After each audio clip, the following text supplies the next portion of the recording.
Alright, hello everybody, my name is Kristen Gamer, or you may call me Scarlett, and as you guys know, we have been doing the Choose Wisely Festival that's been hosted by Studio Hula, and again, thank you so much, Studio Hula, for hosting the Choose Wisely Festival. This has been fun so far.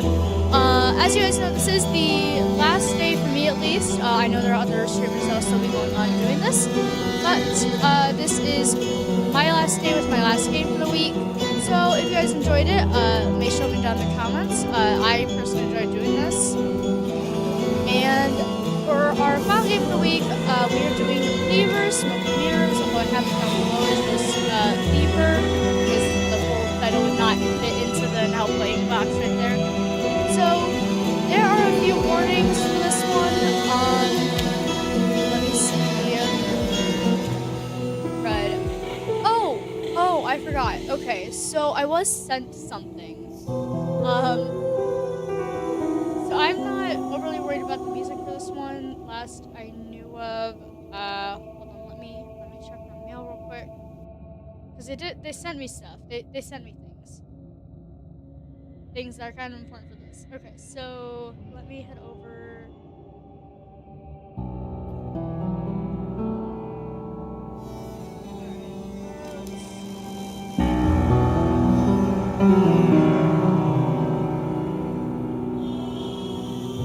Yep, alright, so there are 20 music tracks, 100 sound effects, 8 songs, and 8 endings. Everything's handcrafted by no AI, so there are no copyright issues. And then there is a, let's see. I'm trying to read this.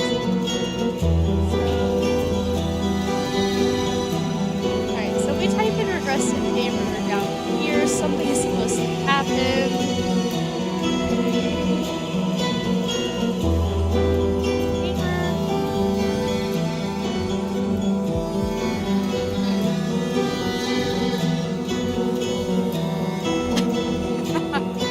Progressive gamer, I'm Yelling Cat, Studio CEO, Chief Editing Officer.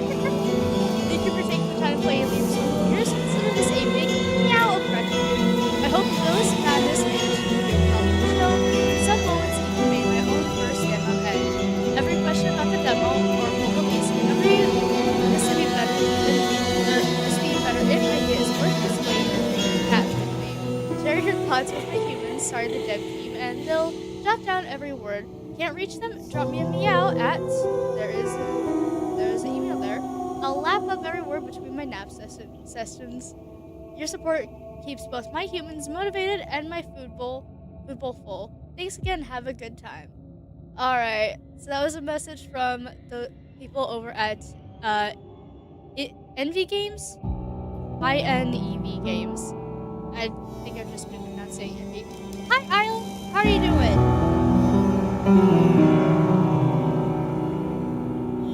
Hi, Ian. How you doing? All right. So not worried about this music. Maybe it could light it a little bit over there. Alright. Ooh, and I didn't realize that my studio audio capture was that high. That might be what's going on with me. Regressive, I cannot hear you over the freaking music. Yeah, I know. I am trying to fix that. Hold up a sec. Sorry. Okay. Can we hear me now? Can we hear me now? How are we doing right now? Are we good? We good? Can we hear everybody?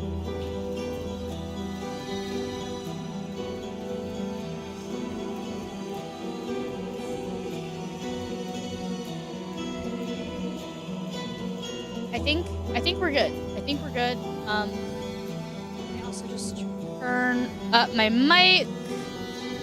Hello! Way too loud. Hello. Okay.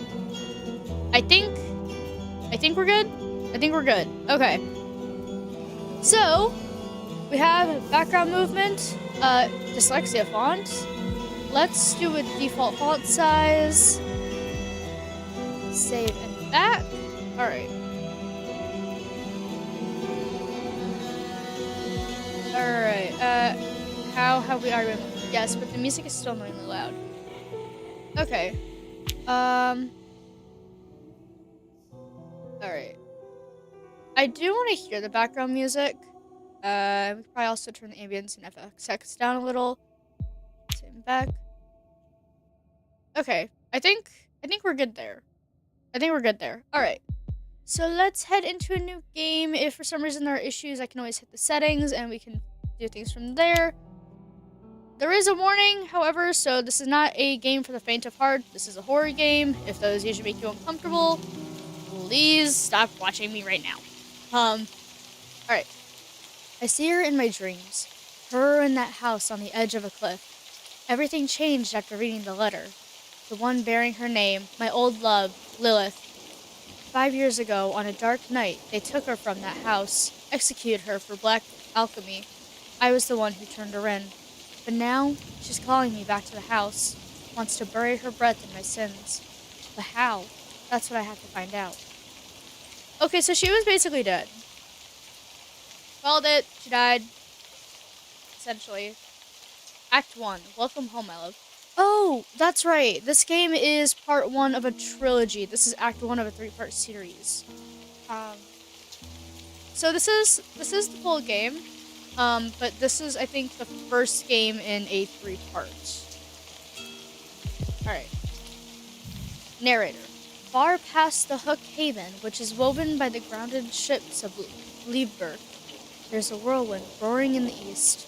You don't see it, you don't hear it, yet you know the power it holds, enough to alter all of Gaia, a womb for gales to blow out of. But you come here, you wait, standing in the heart of twilight, silently, eyes shut. 5 years later, once again, you stand at the door to this house, a letter clutched in your hand. What am I waiting for? Read the letter. Did I even have another choice? Alright, let's... Okay, actually, hold on. Gaia, a wind-swept world of 15 island nations, home to unique races and cultures. Oh, so we just got swept into fantasy. Okay. LiVber, it's a coastal nation in the northwest of Gaia, governed not by a central authority, but by a 5-member council known as the Court of Trade. It is highly advanced in seafaring. Okay. Alright, so a little bit about our world. Nice. Let's go ahead and read our letter. You read the letter. The raindrops fall on the paper, landing with soft patterns. You grip the letter tightly with both hands, keeping it from being blown away by the wind. The silvery moonlight trapped between the clouds shimmers across the ink spilled from a woman's hand. You read the lines again and again and again. Oh, my love, if you're reading these lines, it means there's still something inside your heart that belongs to me. As I've always told you, death is far too ordinary a thing to keep us apart. I will give birth to our creation in our home, beneath the place we once shared. You must be with me, inside me, because our creation cannot be left undone. Turn back, pass through the dark, complete us. We were always meant to be one, and we still can be, my love. As long as you have the courage, as long as you do not fear, I am waiting for you, in the Neverall, Lilith. Okay, if we turned her in, why are we here? Why are we here? Why are we entertaining this? Okay, could this really be true? Lilith, is she truly alive? I need to end this nonsense. Lilith is dead. I feel like could this really be true? Lilith, is she truly alive? Let's go with this one, I guess. You want it to be true, don't you? You want to hear that Lilith, the woman you left for dead 5 years ago, still lives. You long to feel her love again. Yet there's a question that won't let go of your mind. If she truly lives, how much of her is still there? Does this even matter? I don't know that. If she truly lives, how much of her is still her? I don't know that, or does this even matter? Ooh, okay, this... oh no, okay. Let's go with, does this even matter?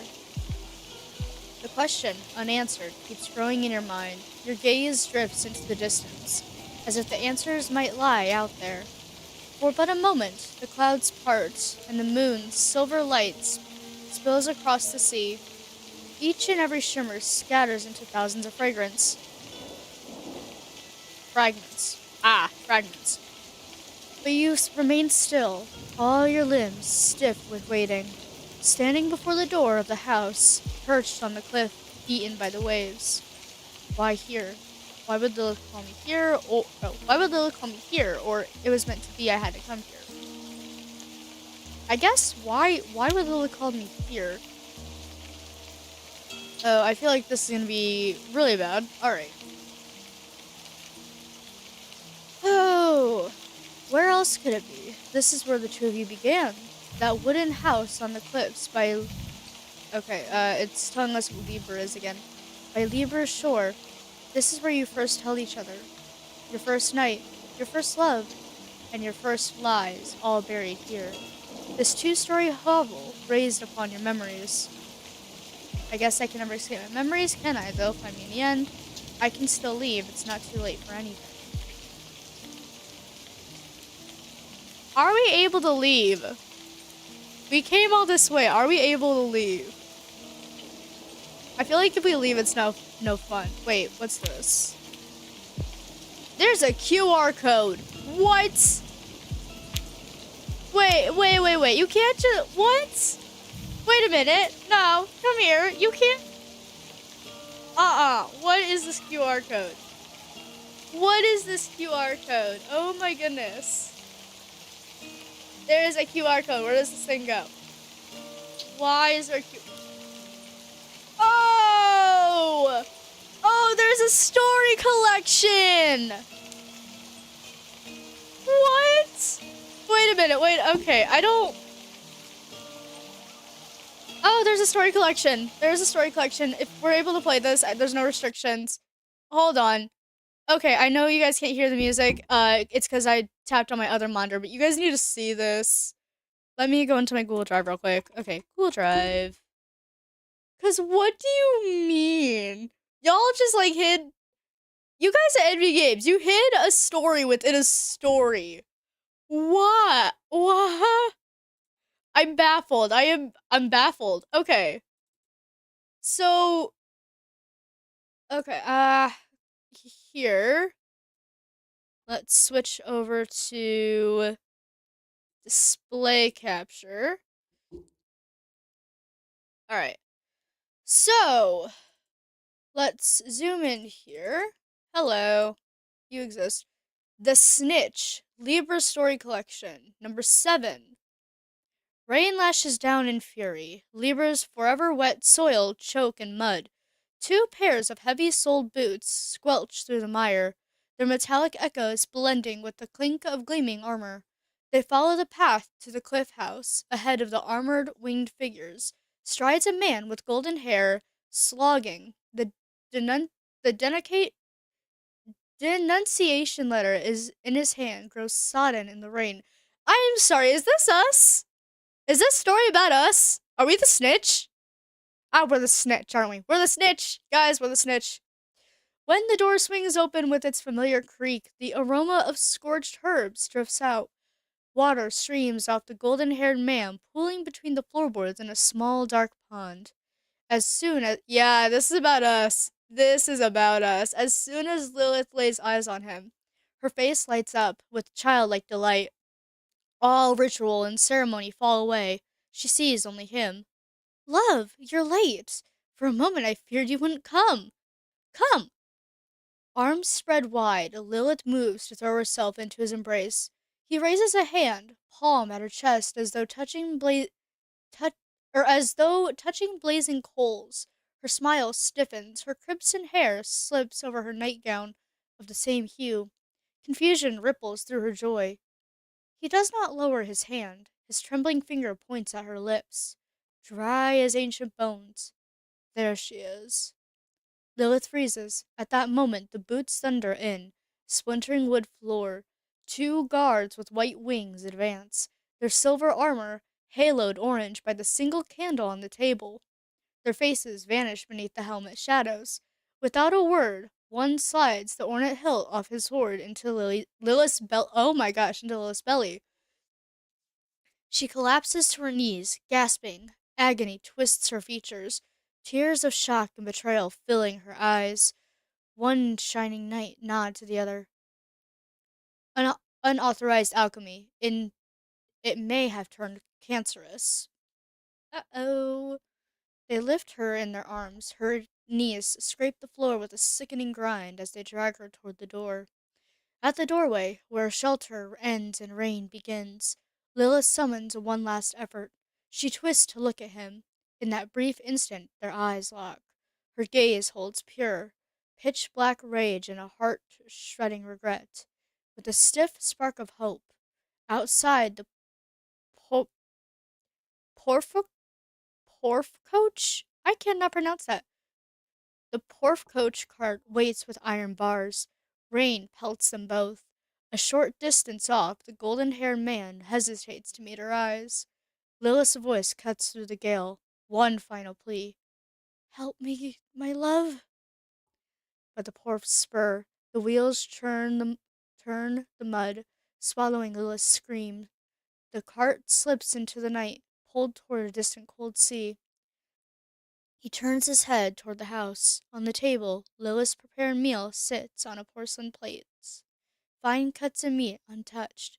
The lone candle flickers in the drafty doorway. Where Lilith fell, dragged and abandoned, a pool of black, muddy blood seeps into the floorboards. Oh, that's chilling! That is chilling. Okay, so this is a story about us. This is a prologue, essentially, is my guess here. Alright, let's head back into the game. Why did you put that there?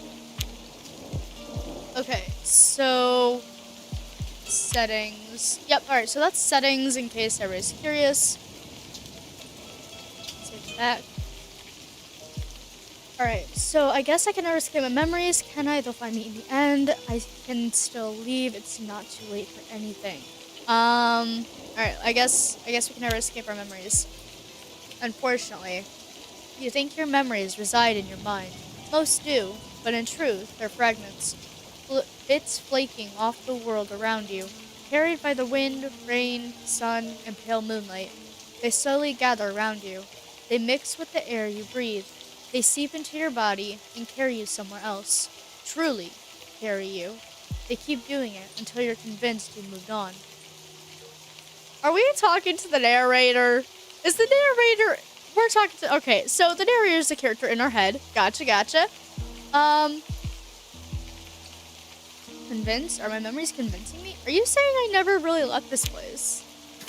These questions still have no meaning, and neither do the answers. But in time, they will. You shouldn't stay out in the rain any longer now.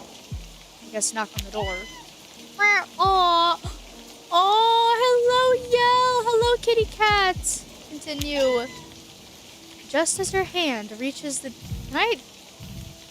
Yell, our winged cutie from the sky nation of Aetheros, drifting down from its floating isles. I never found out how Lilith came to find her. Interesting. So we have a cute little kitty cat. Hello. Are you going to be a good little kitty cat? Or you can be a bad kitty cat? You better be a good kitty cat or I'm going to be very mad. Wait, there's another... Oh, this is so weird. It moves with my mouse. This is insane. This is totally insane. Okay, Just as her hand reaches the door, you hear Yell's voice from beyond the threshold. The winged Backer, born from the third clash between light and dark, within the cosmic Neverall. These tainted life forms range from feral beasts to those capable of forming pacts with humans, and living in guilds among their own kind.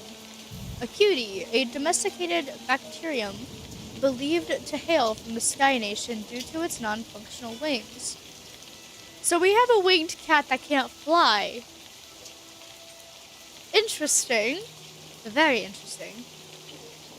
Alright, she spreads her wings and leaps swiftly toward you, landing at your feet. She shakes the droplets from her coat. Then she sits back on her hind legs, head tilted, amber eyes watching you with curiosity. Meow. I cannot do cat noises, I'm sorry. Alright. Do you know what's waiting for me in there, my friend? Lean down to... Dude, pet the cat. Let me pet the cat. Good grief. CEO approved. You pet Yell. Yes. Yes, the CEO approved that. Achievement granted. Love that. Meow. Meow. Yell gently brushes her head against your feet. Then she stops before the... What is that? What are you? Okay, I really need to start paying attention here because there is stuff behind here. Wait. 5 years. How much can a person change in 5 years? What's really on the other side? Oh, this is why. Okay. Yell gently brushes her head. Okay, I already read all this. Yell gently brushes her head against your feet, then she stops before the door. She looks up at it. With a soft stroke, she traces the doorframe with her paw. Then she turns her amber eyes to you. Well then, take a deep breath and reach for the door. Or I hope you'll still be here when I return, my friend. I hope the cat's still there. Meow. The wind falls silent for a moment. You hear the waves of the sea easing in the distance.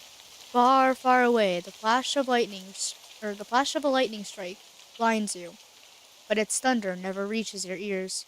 The raindrops hang, weightless, in midair. Yell glances at you one last time and spreads her wings, then leaps into the shadows between the rocks. Your fate embraces you.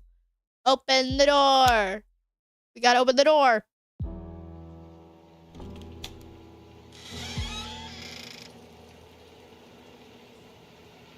Alright. The door creaks open, but even you don't know what it is. You hope to see, do you? Your guilt has chased you all the way here, and at last your sins have caught you. Is there anything around here? No, there is nothing here. Okay. I'm ready to face my past. No, you wish you were. As you crack the door open, the air brushing against your face is stale and musty. The sweetness of Tolith, a white-colored plant resembling the forget-me-not flower. Sweetness of Tolith flowers mixes with the scent of something burned. It pulls you back to that festival day, to the moment you met Lilith. And then, you see her, standing beneath the dim light like she's been torn from the heart of this house. You lose your breath, a chill crawls up your spine, and you freeze. It takes you a moment to realize your knees are trembling. Whether from fear or excitement, you can't tell. A whisper slips from your lips. Lilith. She doesn't see you, bent slightly over the table, trying to light a candle, just as you remember her. Lilith, the ghost of your past, the greatest lie and sin. Is this really Lilith, or... I guess, is this really Lilith? You stare, stunned, at the woman who stands before you. She should be dead. Her hair no longer shines like it did that festival night. Reddish-brown strands fall over her shoulder like wet strings. Her skin is sallow, a ghost-like paleness. And her eyes, the moment she turns her head and you meet them, another hollow question slips from your lips. Why or how? We got one question. One question only. Alright. I guess... How? If you got... Okay, so if we remember the snitch story, she did get stabbed in the stomach, so... I guess... Is there anything back here? I'm trying to figure out if there's anything else I need to be aware of.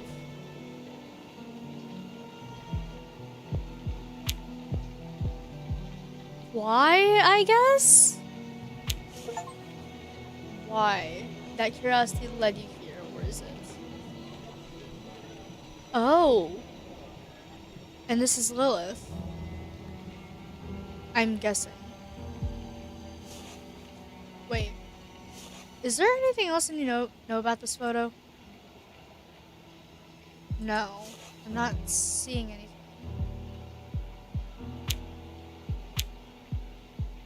At least I don't think so.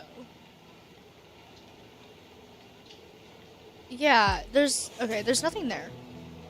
You remember, you remember, the festival night, a warm breeze carries the city's aroma far away. You two slip away from the crowded streets.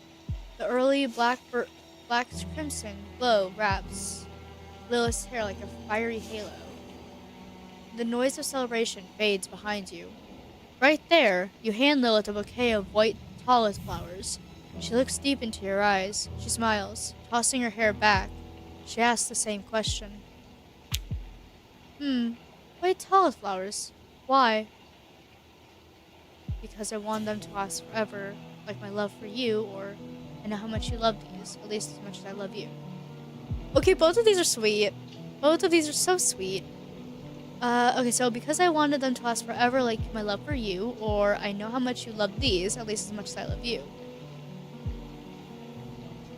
Because I want them to last forever. Okay, this is the choose your own story. I'm hoping we're making the right decisions. If not, I'm pretty sure we're gonna die here in a hot minute. A beautiful lie, told so well even you believed it yourself. My love, so you finally come. For a moment, I thought you wouldn't. She looks at you. A brief silence falls, distance between the two of you. Your eyes, they haven't changed. Okay, so I don't understand. Or I don't understand. Okay, you should be dead. I left you where it all ended. How? Or did you send that letter, the one that spoke of our creation 5 years after your death? We're curious about the creation, so I guess let's try diving into this real quick. As the candle flickers, you think you glimpse a shadow of hatred across Lilith's face, as if beneath her skin there was another face. Death? You thought I died, didn't you, my love? But I waited for you, where you gave me the white flowers. I waited there, yes, hoping you would return and say you still loved me. To confess that was all a lie. She waves her hand as if trying to chase away the thoughts. But that's not what we should be talking about right now. Come, sit. Sit in the chair Lilith gestures to, or this isn't possible. Lilith, what kind of game are you playing? Tell me. Alright, we are skeptical as heck. Let's see. I guess let's go sit in the chair. Oh boy. The wooden dining table stands between the two chairs, layered with years of dust. Hey Nicole, how you doing?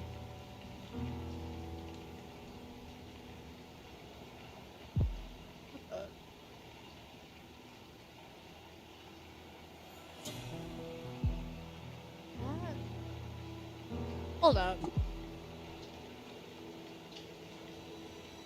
What is going on?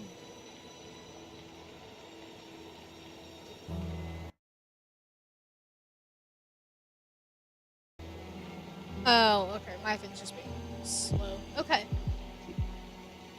So far, so good. We're playing a little horror story called LiVber Smoke and Mirrors as part of the Choose Wisely Festival this week. So sit back, grab some popcorn, and listen to the story, I guess. Alright, so we sit in the chair Lilith gestures us to. Alright. The wooden dining table stands between the two chairs, layered with years of dust and the remnants of long-forgotten meals. A candle flickers at its center. Its flames shiver with every touch of wind seeping through the walls. It waits, longing to burn out and unleash what's been waiting in the dark. So, touch the table, or this is all just a game? All of it. This has to be an illusion. I guess let's touch the table. It hasn't changed at all, and yet everything feels so strange. Ooh, yes, very, very scary. This is already giving me chills. Maybe. She slowly runs her hand across her shoulder, her touch so soft. Maybe it is the same. But just like your drawings, those sketches on crumpled straw paper, they stayed where they were. Waiting, longing, betrayal. Do they change everything? Forever. But let's not dwell on that, shall we? You see her body relax. A smile appears on her face, one that almost feels genuine. Come, let's eat. And all we guys lean back. Ooh, scary. Very scary. What is that?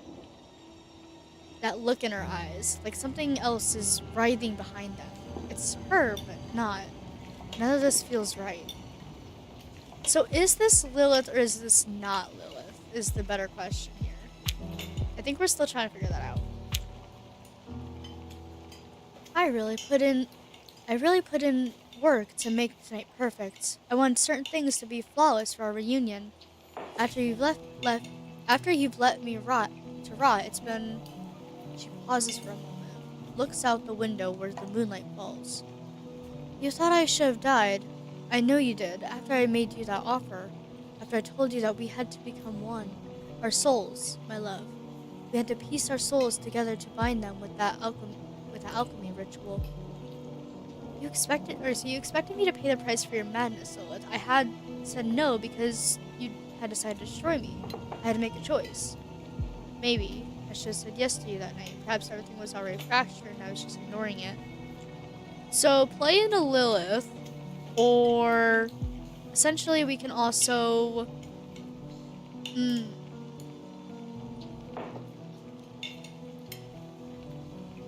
What happened here?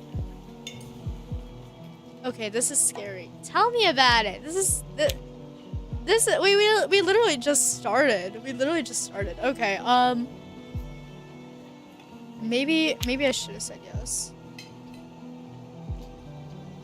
Okay, maybe I should have said yes to you that night. Perhaps everything was already fractured and I was just ignoring it. You ignored so much, like my love for you. But you're right about one thing, my love. Everything truly was broken that night. You watched them take me. You betrayed me, reported me when I spoke of the dark alchemy ritual, when I spoke of that glory that would unite our souls and crown our love. You watched my blood spill, my screams drown, watched me disappear beneath the black water, and then you simply moved on, ignored my annihilation. Remained silent. What are we supposed to do? Well, anyways, I'm gonna play Empires of the Undergrowth. Alright, have fun, Nicole. Have fun. The woman's hand holding the fork trembles. She turns toward you, her face darkening with hatred, fury, and something so dark that even I cannot name. Her skin ripples as if... I'm sorry, the narrator can't name something? The narrator is telling us. The narrator. In something so dark that even I cannot name. Hey, Ghost, how you doing? How are you doing? No, narrator, you need to put names to things. That is your job as a narrator. But okay, let's move on. In something so dark that even I cannot name. Her skin ripples as if tiny creatures were crawling beneath, but you can't be sure if it's real or just a trick of the flickering candle. Then, as suddenly as it appeared, the moment passes. Lilith slowly leans back. Okay. If I die the army ants, I'll grab my death note and put the name army ants. Alright. Alright, so let's see. So Lilith slowly leans back. I suppose even the gods can't mend what's broken inside you, Lilith, or I suppose I owe you this much. You know what? We turned her in. I suppose I owe you this much. Tonight, you'll repay your debt by remembering, confronting, just like me. Love doesn't exist only in happiness. True love, my love, embraces pain as well. Far away, something squirms beneath the green, dark waters near the docks, deep beneath LiVber, the place you've called home. Something stirs and rises, not with rage or hatred, but with curiosity that's eerily human, or something so inhuman. The curiosity is natural as a child tearing open a toy. And now, from LiVber's filth-ridden waters, it rises toward you. Your madness will break the both of us, Lilith. It already has, my love. Just like those paintings you used to love so much. It's not my madness. Oh, no, no, no. Your cowardness.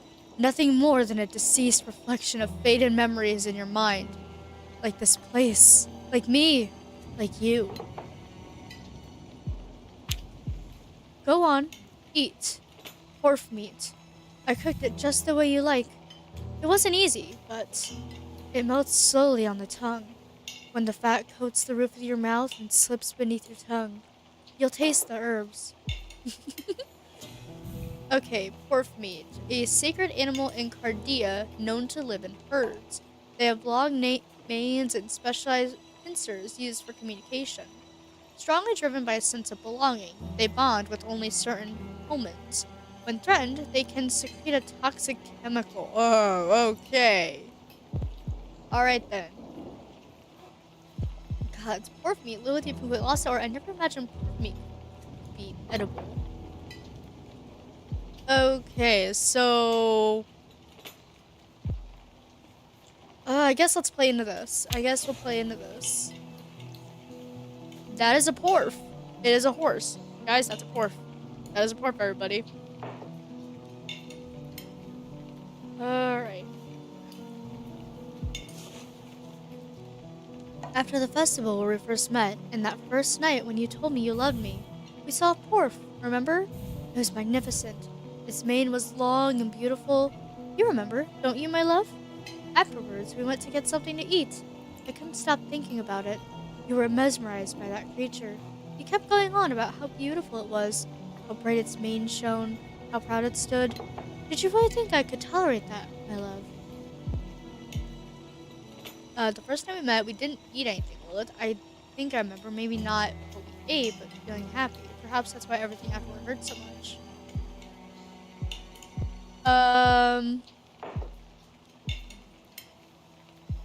Wait a minute. Why are we given this option?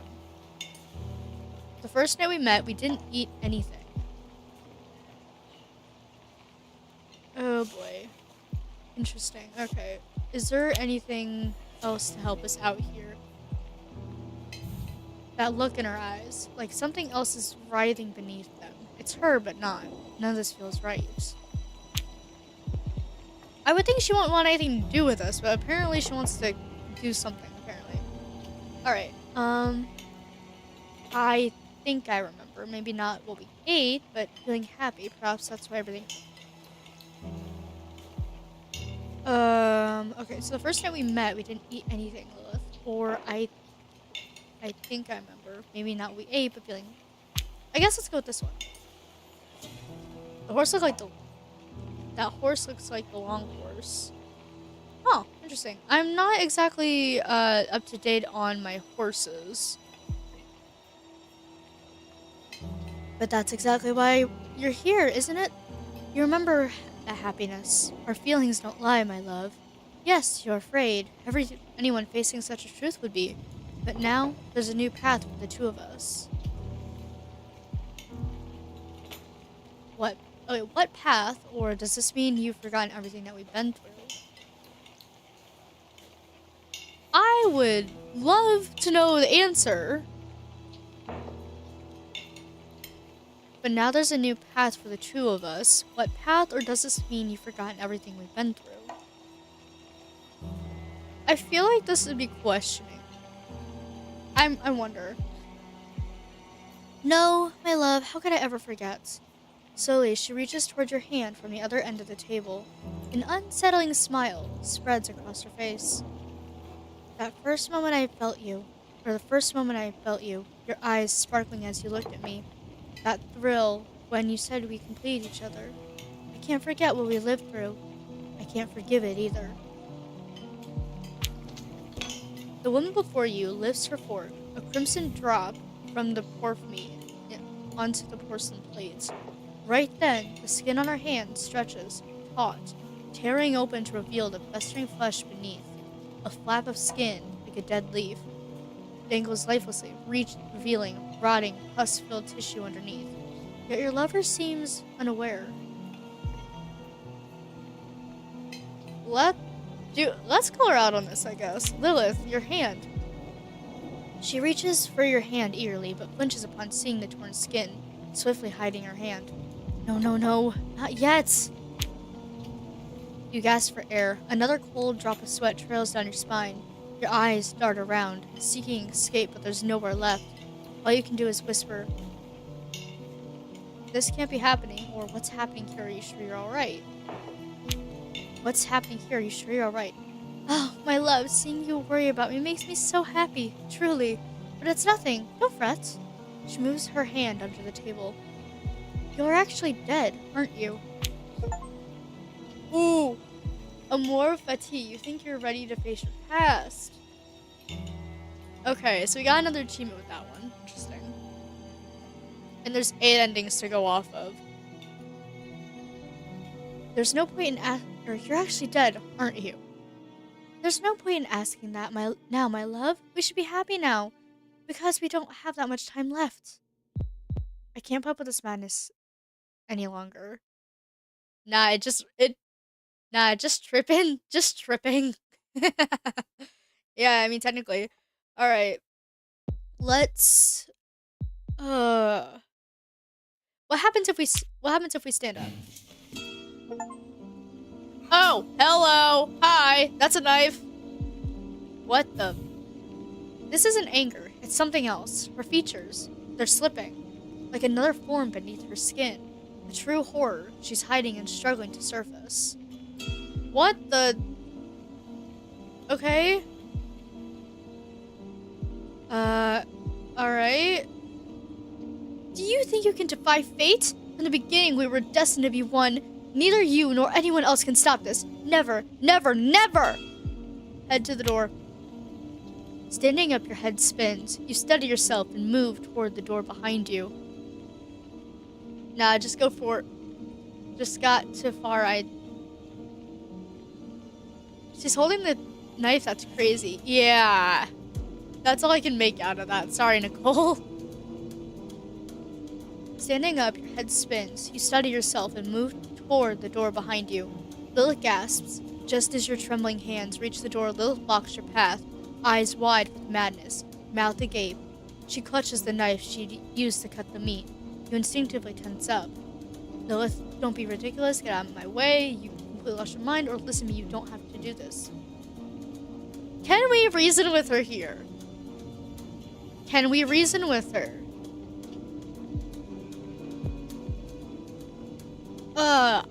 You're good.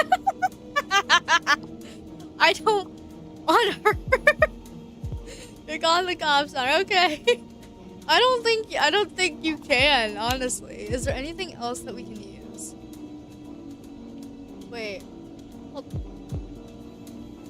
Interesting. Okay. What the heck? Look at that. Look at this. Look at this. It's like there's 2 of them. Hello.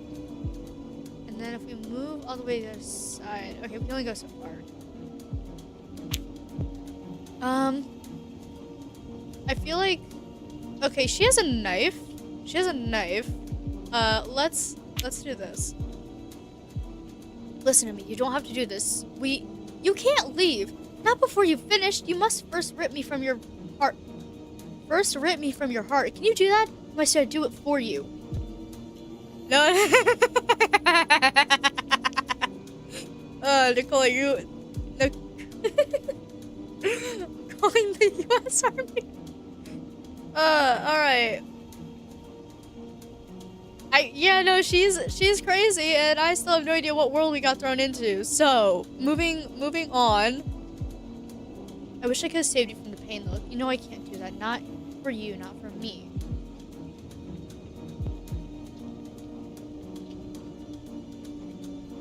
You know I can't do that. Okay, let's be rational here. Hold on. The dying light of the candle flickers against dusty paintings hanging on the walls. The paint on each one looks fresh, still damp and glistening as if newly applied. On the table, the bloody piece of pork meat rides ever so slightly. What? What? You haven't finished your dinner. I won't let you leave until you do, my love. I come over here because I want to understand you. Whatever you wrote about in that letter, I came to talk. Okay, fine. Let's talk after you put that down. I guess I want to understand. I want to understand what's going on. You're kidding, right? We've talked, my love. You already understand. Everything's out in the open now. No more secrets, no more shadows, no more masks. There's only acceptance. You're mine. You belong to me, and I'll tear out the part of you that refuses to accept it. I'll take the very essence from inside your heart. For you, my love. For us. On her maddened face, there's a terrifying grin, mingled with dread. Veins bulge on her forehead. The whites of her widened eyes are bloodshot. Her grip tightens on the knife until her knuckles whiten. She steps towards you. Wait, no, that's... You get an AC 130. I love how Nicole is just over here, like, listing off every single thing to do in order to just stop this person. We don't even know what she is. For all we know, this isn't like a ghost or anything. This is like... I don't know. I don't know what you are. What are you? Okay, stop. Those crazed eyes bulge as afraid to burst from their sockets. Beneath her rag clothes, her chest heaves violently with each breath. Then suddenly, her skin splits apart, like parched earth around an ever-blowing whirlwind on a distant island, or a distant island nation. Her cheeks, mouth, hair, your last shred of rationale thought screams at you. Run or it's awakening. Just run, run, run. Flipping, run. Okay, your feet recoil in an archaic reflex, and you stumble over one of the books scattered on the floor, crashing down for a brief moment. Yellow pages spill out across the ground from the fallen book. You catch glimpses of your own drawings, a dining table, and a woman clutching a knife. But there's no time to focus. Struggling to your knees, you crawl deeper into the house. That's when you remember. There's a passage leading from the basement to the cellar door outside. Okay, I guess the cellar. Let's head to the cellar. Because for some reason, there's nothing left to separate us, my love. The heck? What? I don't think I did that right. Okay. From the darkness of the corridor, Lilith's voice emerges, scarcely taking shape in her throat. It carries the strangeness of an extra Gaian creature that seems to have only just learned how to speak. You sprint and finally reach the cellar door. Reach for the door. Reach for the door! Let's go! I want to get out of here! We need to get out! Why is there a sparkle? There it is, that door, the one leading down the basement. It has to be there. The cellar hatch that opens to the outside. Freedom is behind that door. I have a hunch that we are very much not going to find the outside already. Gripped by sudden terror, you seize the cellar's cold handle, expecting a hand to clutch your shoulder at any moment. As footsteps grow louder down the corridor, but it never comes. As you push the door open, a wave of dampness and the nauseating stench of things that should long have been dead. Nicole? I don't know if that's actually gonna help us right now. You slam it shut as you bolt the door behind you, and a missile silence and darkness wraps around you. Close your eyes and take a deep breath. What happens? Please tell me we made it outside, although I highly doubt it. I can't read this! Audi et intelligo. Quer it facam, fortasse requis, necessa sed feria centeno et bita sum. I'm pretty sure I butchered that. What do you think? Oh, crud. Alright, cool. We're in Act 2, everybody. That wasn't the end. There was a sparkle. I do not remember the basement stretching this far. Blue light, why does it feel so familiar? This is a dream. This is either a dream, a creature invaded our house and is now messing with everything, or I have no idea what's going on. Alright. In the dark, you pause a moment. Your mind strains to grasp what this is. Lilith, food, creation? The dust and creak of boards mingle with your hurried breath. Beneath your feet, stairs descending. Tell me about it. Where am I? Try to examine your surroundings. The basement. Could I find a way out through the basement? Lilith's creation. It was herself. Was it? Wasn't it? Gods, what was that thing I saw? Let's try to examine our surroundings. Or could I find a way out through the basement? But we also let's try to find our surroundings, because we already said we don't remember the basement stretching this far to this far end. Blue light, why does it feel so familiar? When the basement door closed, you felt yourself pulled into the void. Now, beneath your feet, wooden steps leading down. The basement. Could I find a way out through the basement? Jeez. Help you. I'm still playing the game. Okay.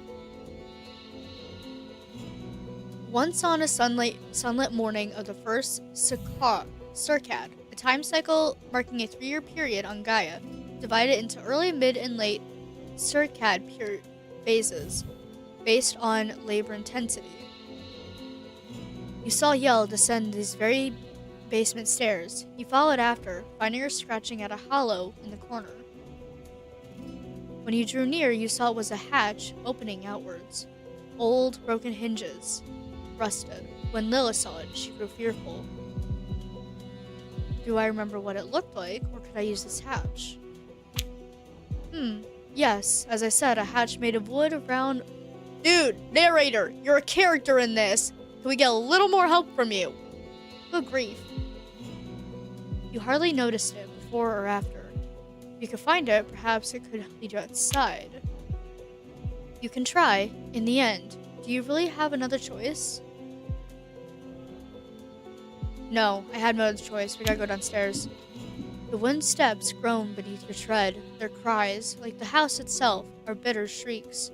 From unseen depths rise a heavy moan, the stink of mold and damp. One step, another, you go down.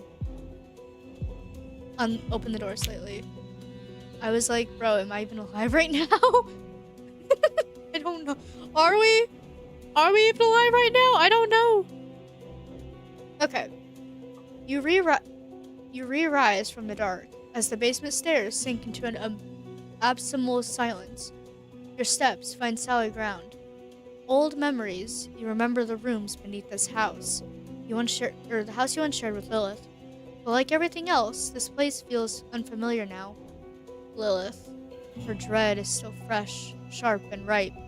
Crystals growing between the stones and the wall as the faint pale light. When you lift your head, you see the 2 doors standing tall in the wall ahead.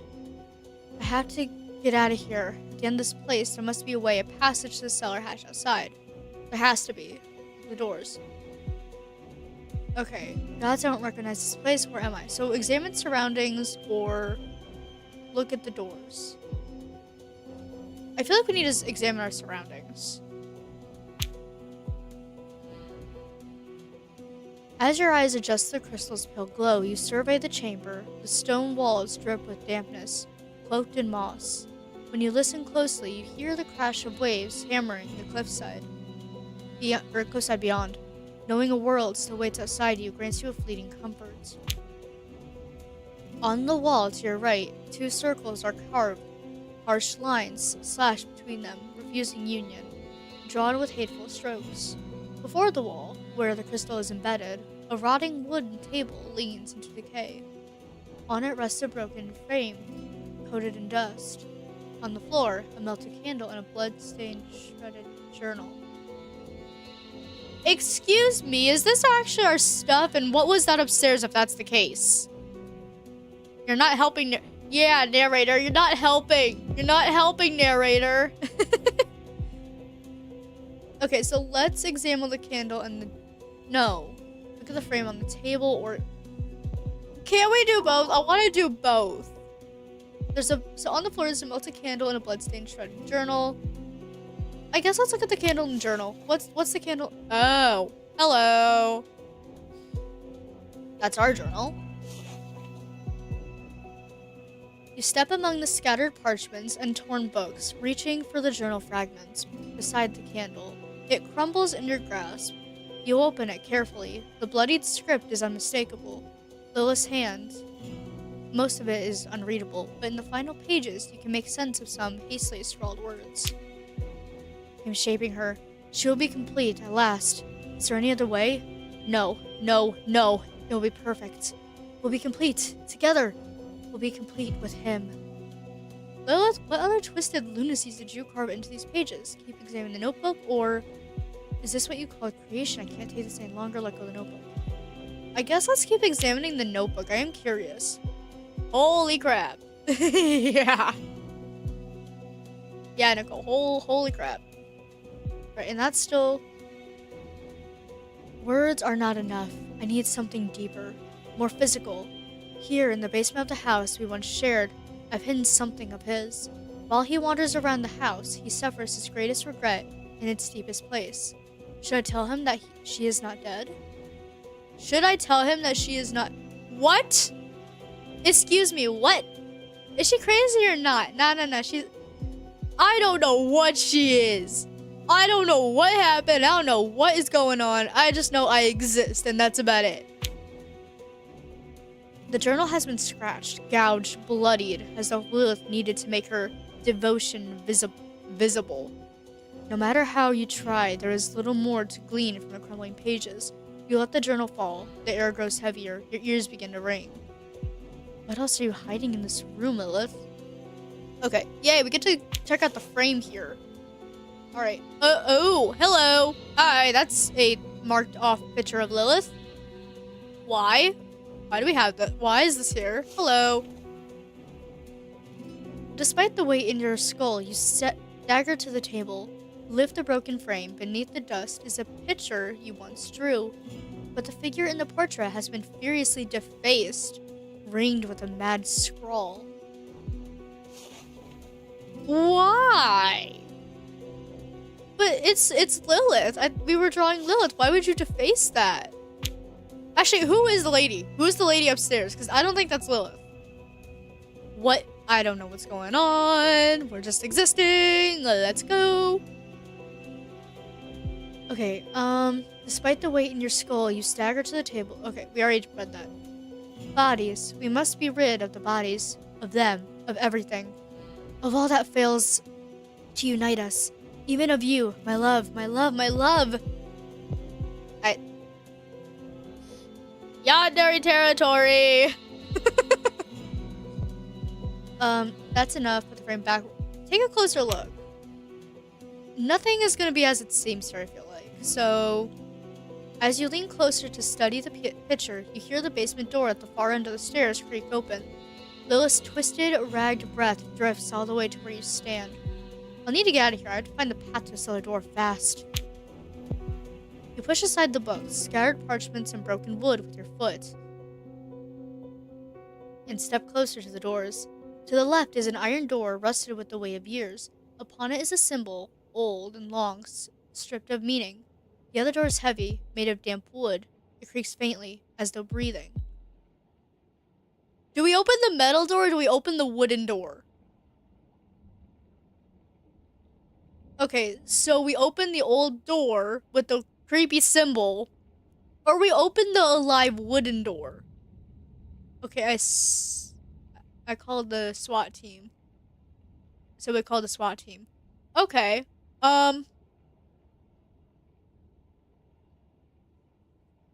if they can even find us.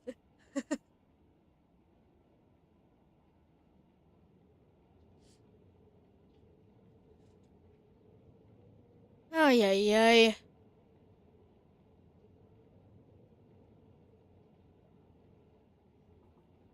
Okay, so which one do we open is the better question. Wait a minute. So that's the metal door, that's the wooden door. Let's close this off. Aha! Hello. Do I click on you or do I click on you?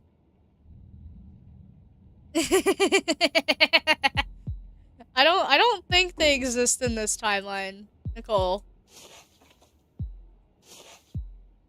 Okay, wait. Hello? Oh, there you are. Alright. I guess let's open the metal door. This should be entertaining. Alright, let me open my thermos here. I would like a drink of tea. When you open the iron door, a sour stench of sweat and rot greets you. Fearing Lilith might be following you, you slip inside and shut the door quickly behind you. You look around, like the room before this one, too, is shrouded in the eerie halo of blue light cast by the crystal embedded in the wall. The air quivers with anticipation, and then a voice. Do you remember me? Look to toward the source of the voice without responding. When you turn toward the voice, you see a young woman standing motionless in the corner of the room, her skin clinging tightly to bone. If not for her eyes, bright and piercing deep into your soul under the pale light, you must have mistaken her for a still silhouette of a statue. But then, she tilts her head just slightly, and in that moment you see it more clearly. There's something in the woman's eyes, something you once knew, something you loved, or once loved. Okay. Nah, who say that? Alright, I guess we're about ready to find out. Oh, wait a bit. I know you. At last.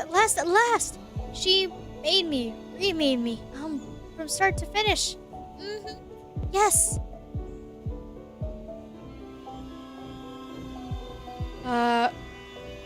Who was it? Lilith? Okay, one or two. What? Who did this? Was it Lilith? Or, no, I didn't want this. Lilith, when she said our creation, was talking about you.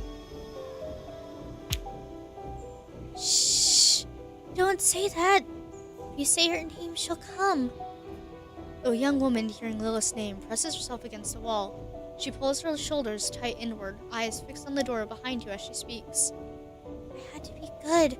I mean, beautiful. I had to be... Yes. What? Hello to you! Who are you? Are you okay? The young woman's face is almost unbearable to look at, as if another face had been stretched over hers. Yet she cannot hide her pain and sorrow, as a childhood lost deep within. And then... her clothes are torn and covered with stains. She has never taken them off. They seem far too small for her. Yeah, poor kid. I think that's a kid. Are you good? Are you... I don't think you're okay, but okay. This is insane. What is going on here? Okay. She's been... Hold up. Look over here. She's been counting how long she's been down here.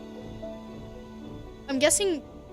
If these are days, 5, 10, 15, 20, 25, 30, 35, 40, 45, 50, 55, 60, 60. 65 days, potentially. Oh my gosh. When she pulls back, the crystal's light shows her more clearly. A scar begins beneath her neck and runs forward past her ears, reaching up to her hair roots. The skin of her face is pulled taut, as if cut apart and stitched back together along those marks. The fingers she wraps around her arms are thin, long, as if filed down, extended and altered. The woman before you looks like someone who has been worked on endlessly, reshaped piece by piece since childhood. How? How could she do this? The young woman looks at you from where she had crouched down by the wall. For a moment, the twisted smile on her face reminds you of Lilith. for you, to create you, and of course, to love you. Lilith, I loved you for who you were, or are you her? Did Lilith steal your body and soul? Flip this. Oh, poor Nicole, and yet flip this crap, I'm out. Alright. I thought you were supposed to go play Ants of the Undergrowth. Alright. Are you her? Did Lilith steal? I don't want to make assumptions. I've always still, been yours, love. Oh. The young woman collapses onto her knees as if she used every last ounce of strength. Breathless, she turns her gaze to you. Was I good? I feel like she's about. Okay, you know what? I am. Okay. I feel bad.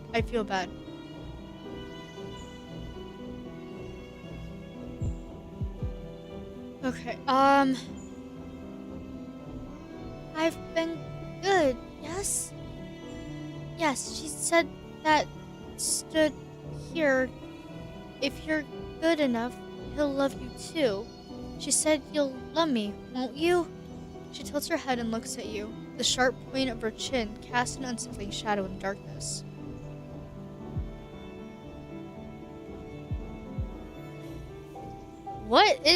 What is this? What is the right response here? Because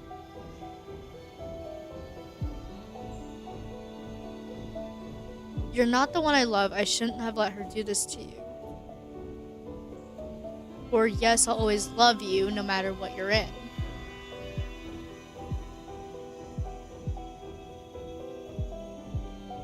Who are you? Look up to see a giant sun spider. Oh crap, and I died to the sun spider. What is this? I don't know what this is. How do you go about doing this without... Oh, crud. Oh, I already chose. Yes, always love you no matter what you're in. The thing you're staring into isn't Lilith, just an empty shell. A twisted reflection, stripped of free will, an uncanny amalgam, where fragments of the young woman have somehow tangled with the essence she poured into it. In that moment, a crushing wave of pity floods your entire being, but you can't tell who it's for. The woman looking at you with desperate hope, Lilith, or yourself. Alright then. Alright. Will I see you tomorrow? Or will I see Mom now? Will I see her here? Her eyes glaze over as she tilts her head slightly. You can see her body start to tense. And why? Why am I still so cold inside? I'll do everything I can to help you see your mother again. Whatever it takes to get you out of here. You can't even get out of here yourself. You don't know the way, so you have no idea how you'll do that. But in the circumstances, the poor soul standing before you like a shell with a shattered mind, this feels like the only thing you should say. Can you blame yourself for that? Leave? No, can't. Milady'll find me. I can't go. I'm here. I'll stay here. I'll wait for you. You'll come. She presses herself even tighter against the wall. You can see the terror in her eyes. Listen, you have to escape. Do you understand me? She's using you. Do you know the way out? There has to be a cellar door leading outside. Okay, so... What the heck? Narrator, you're not flipping helping us.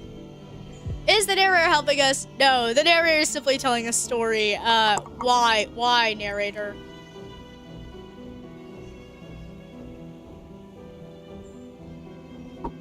I'm wondering if this is going off of, like, Ever After High logic, where the narrator isn't actually supposed to get involved. They just tell the story. Okay, I need to get you out of here.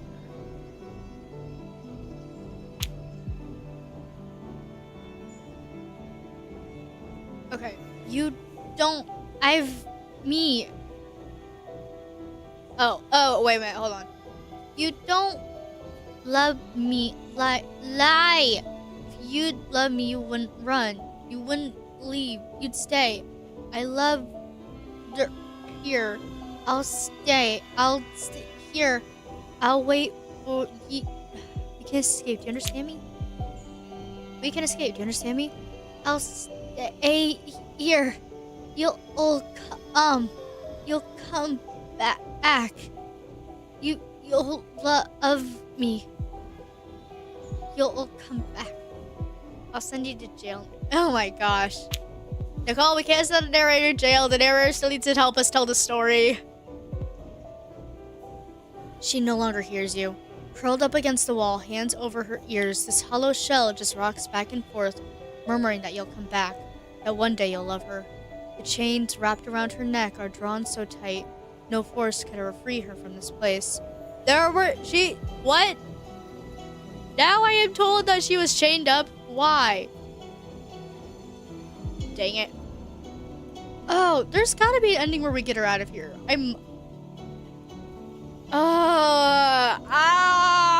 Okay. Okay, so there might be something in this room that can help me. So let's examine our surroundings like we always do. Moisture and moss cover the walls. In the left corner of the room lies a bed, its sheets stained with blood, urine, and... Oh, jeez. Ew. Okay. Atop it sits a cloth doll. The floor is decayed, scored and battered, as though someone had dragged things, slammed them down. Against the wall before you rests a rusted metal table, its surface scattered with the shards of broken mirrors. In front of it, a chair has collapsed, its legs bent, brown stains coat it so thoroughly you can hardly guess what its original color was. Is the ragdoll yours? I'll stay here. You'll come back. Okay, I can. You'll love me. You'll come. Oh, okay, we made her cry. We made her cry, guys. Oh no.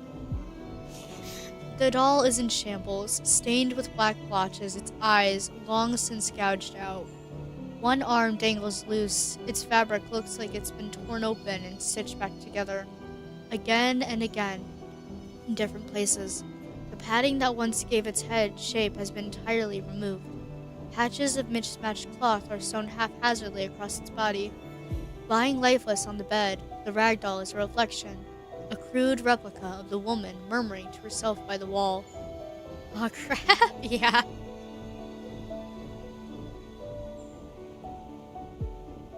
Maybe this belongs to you. Let's place it all beside her, see what happens.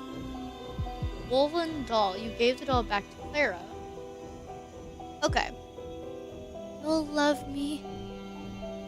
Come back. Her eyes turn to you for a brief moment. As her trembling hands take the doll, her murmuring stops. You can feel she wants to thank you, but it seems she forgot how to say those words a long, long time ago. Welcome. Lord Smalanon. You turn your gaze back to the room. Under the crystal's glow, the metal table shimmers faintly. On the far wall, two doors catch your eye, like the moss-covered walls around them. They're tinged with an unsettling shade of green. There might be something interesting on the table. So let's approach the table. Oh, look, a shattered mirror. You know, like the one in the background over there? Like, that one. The mirror! As you move closer, you realize the glimmer you saw did not come from the table, but from the mirror shards scattered across it. The shard's rightful place is a frame hanging on the wall. In the blue light, your gaze turns to the frame, whose edges are carved with meticulous care, almost as if ready to move. Its glass had once been held together, but has burst outward from the center, as though someone inside has tried to break free. On the lower corner of the table lie dried, bloody fingerprints. Whose fingerprints are these? Oh, narrator, hello! The metal table has been battered in a desperate attempt to break it apart. In this cycle of torment, it bears dents and scratches over and over, endlessly. Fingerprints streak down the table's edge, trailing black fluid to one of the legs. And there, beneath it, you see words carved again and again. If we are beautiful, we will be loved. If we are beautiful, we will be loved. Beautiful. One of these scratches is still damp. Wait, what? What? I'm sorry, excuse me? Excusez-moi, madame. One of these scratches is still damp? Or, to be beautiful for her is just to be broken apart and put back together again. Poor soul, who knows how many times she's gone through the same torture. No, stay back, Gordon!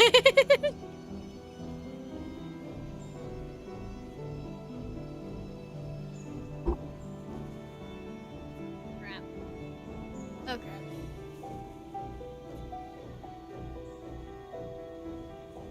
Alright, so one of these scratches is still damp. So do we examine the writing?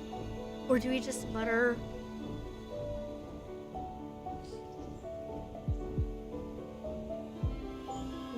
Okay, we're just gonna keep examining things. That's gonna be my go-to. Examine, get every single information that we can. I want to piece together this story. Let me! Okay. When you trace one of the words with your finger, a bead of fresh blood gathers at your fingertip. Clearly, the young woman hasn't written these long ago. Perhaps just before you entered. She was here again, writing these very words. I think I've seen everything I need here. Time to move on and find the way out. Oh, we don't even go back to her? Really? Really? Boo! You hear me? Boo! What's with the symbols? How fake it feels. So painfully ordinary that I must look again just to remember what it looks like. You turn toward the doors. One looks old at first glance. The wood is dark, brown, fading to gray, in places cracked and mildewed with time. There's no visible handle, only a notch in the frame. Worn, smooth, not by force, but by habit. The other is newer by comparison. But it's not the honest kind of new. More like something rotten has been polished and presented as good as new. Oh brother, this door stinks. Boo! Boo! Yes, boo! But it's not the honest kind of new. More like something is rotten that's been polished and presented as good as new.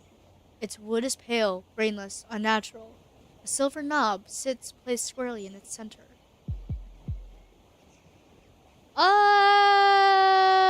Let's touch the old door. Boop. You slip your hand into the gap and push. The surface isn't warm, but not exactly cold either. Stagnant. It reminds you of the moment a body begins to cool, the remnants of a life lived, abandoned. The crowd starts to boo. Boo for what? We're moving on. Your fingertips catch lightly on the splinters of the wood. As a child, you used to run your hands over boxes like this while hiding beneath your mother's alchemy table. A life long before your mother's death, and long before you took responsibility for it. Long before. Excuse me, what? Pried the door open. Wait a minute, what do you mean took responsibility for it? Oh, fun. This isn't our house. What is on the walls? What is these books? Paintings, books, some of them resembled the ones I used to paint. Lilith, she loved them when I drew her. She said each one of them carried a piece of her soul. What? So, yeah.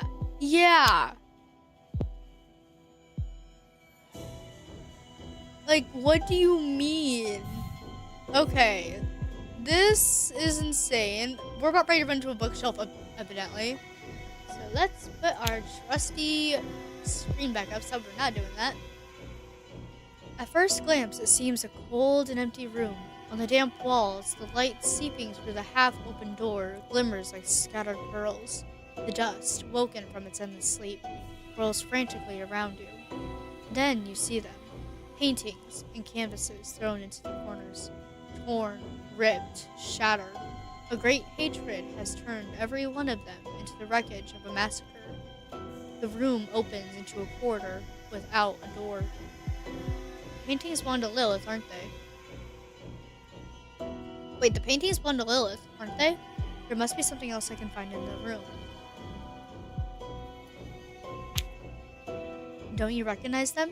Your own brushstrokes, your hand, your colors, faces yellowed, scraped away, left unrecognizable.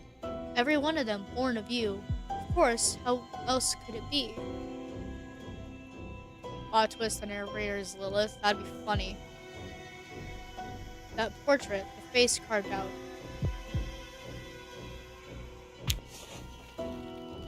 Oh, another one. Another painting with the face carved out.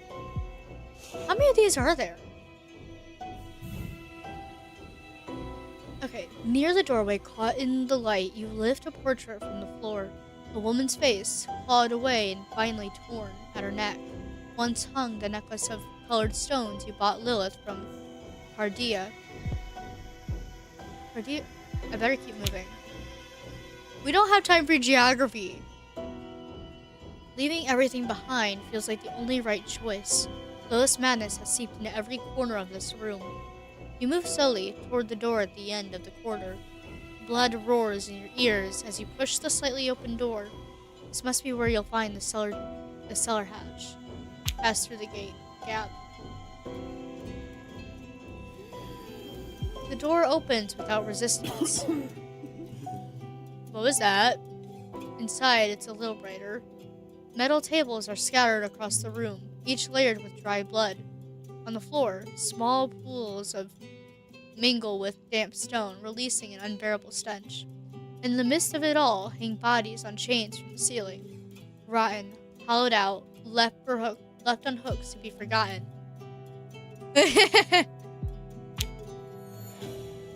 Who dares disturb my century-long slumber? Keenan. The voice sounds as if it's scraping its way out of a throat that shouldn't still be alive. Who are you? I'm over here. Come closer. I don't bite. Well, I'm kidding. Of course I bite. But right now, that's not really an option. I'm a bit tied up, you see. Oh! Frick.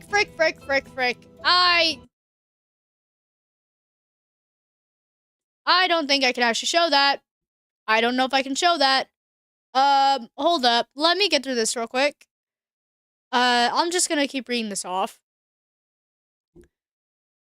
Alright, so I'm over here. Come closer. I don't bite. Okay. The thing before you is a body without soul or half. Another of Lilith's experiments. Its arms are chained to the ceiling, a hook driven through its shoulders, its head, lolling into its left shoulder, watches you with curiosity.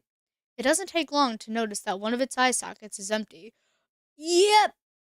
I don't think I can show that. Okay.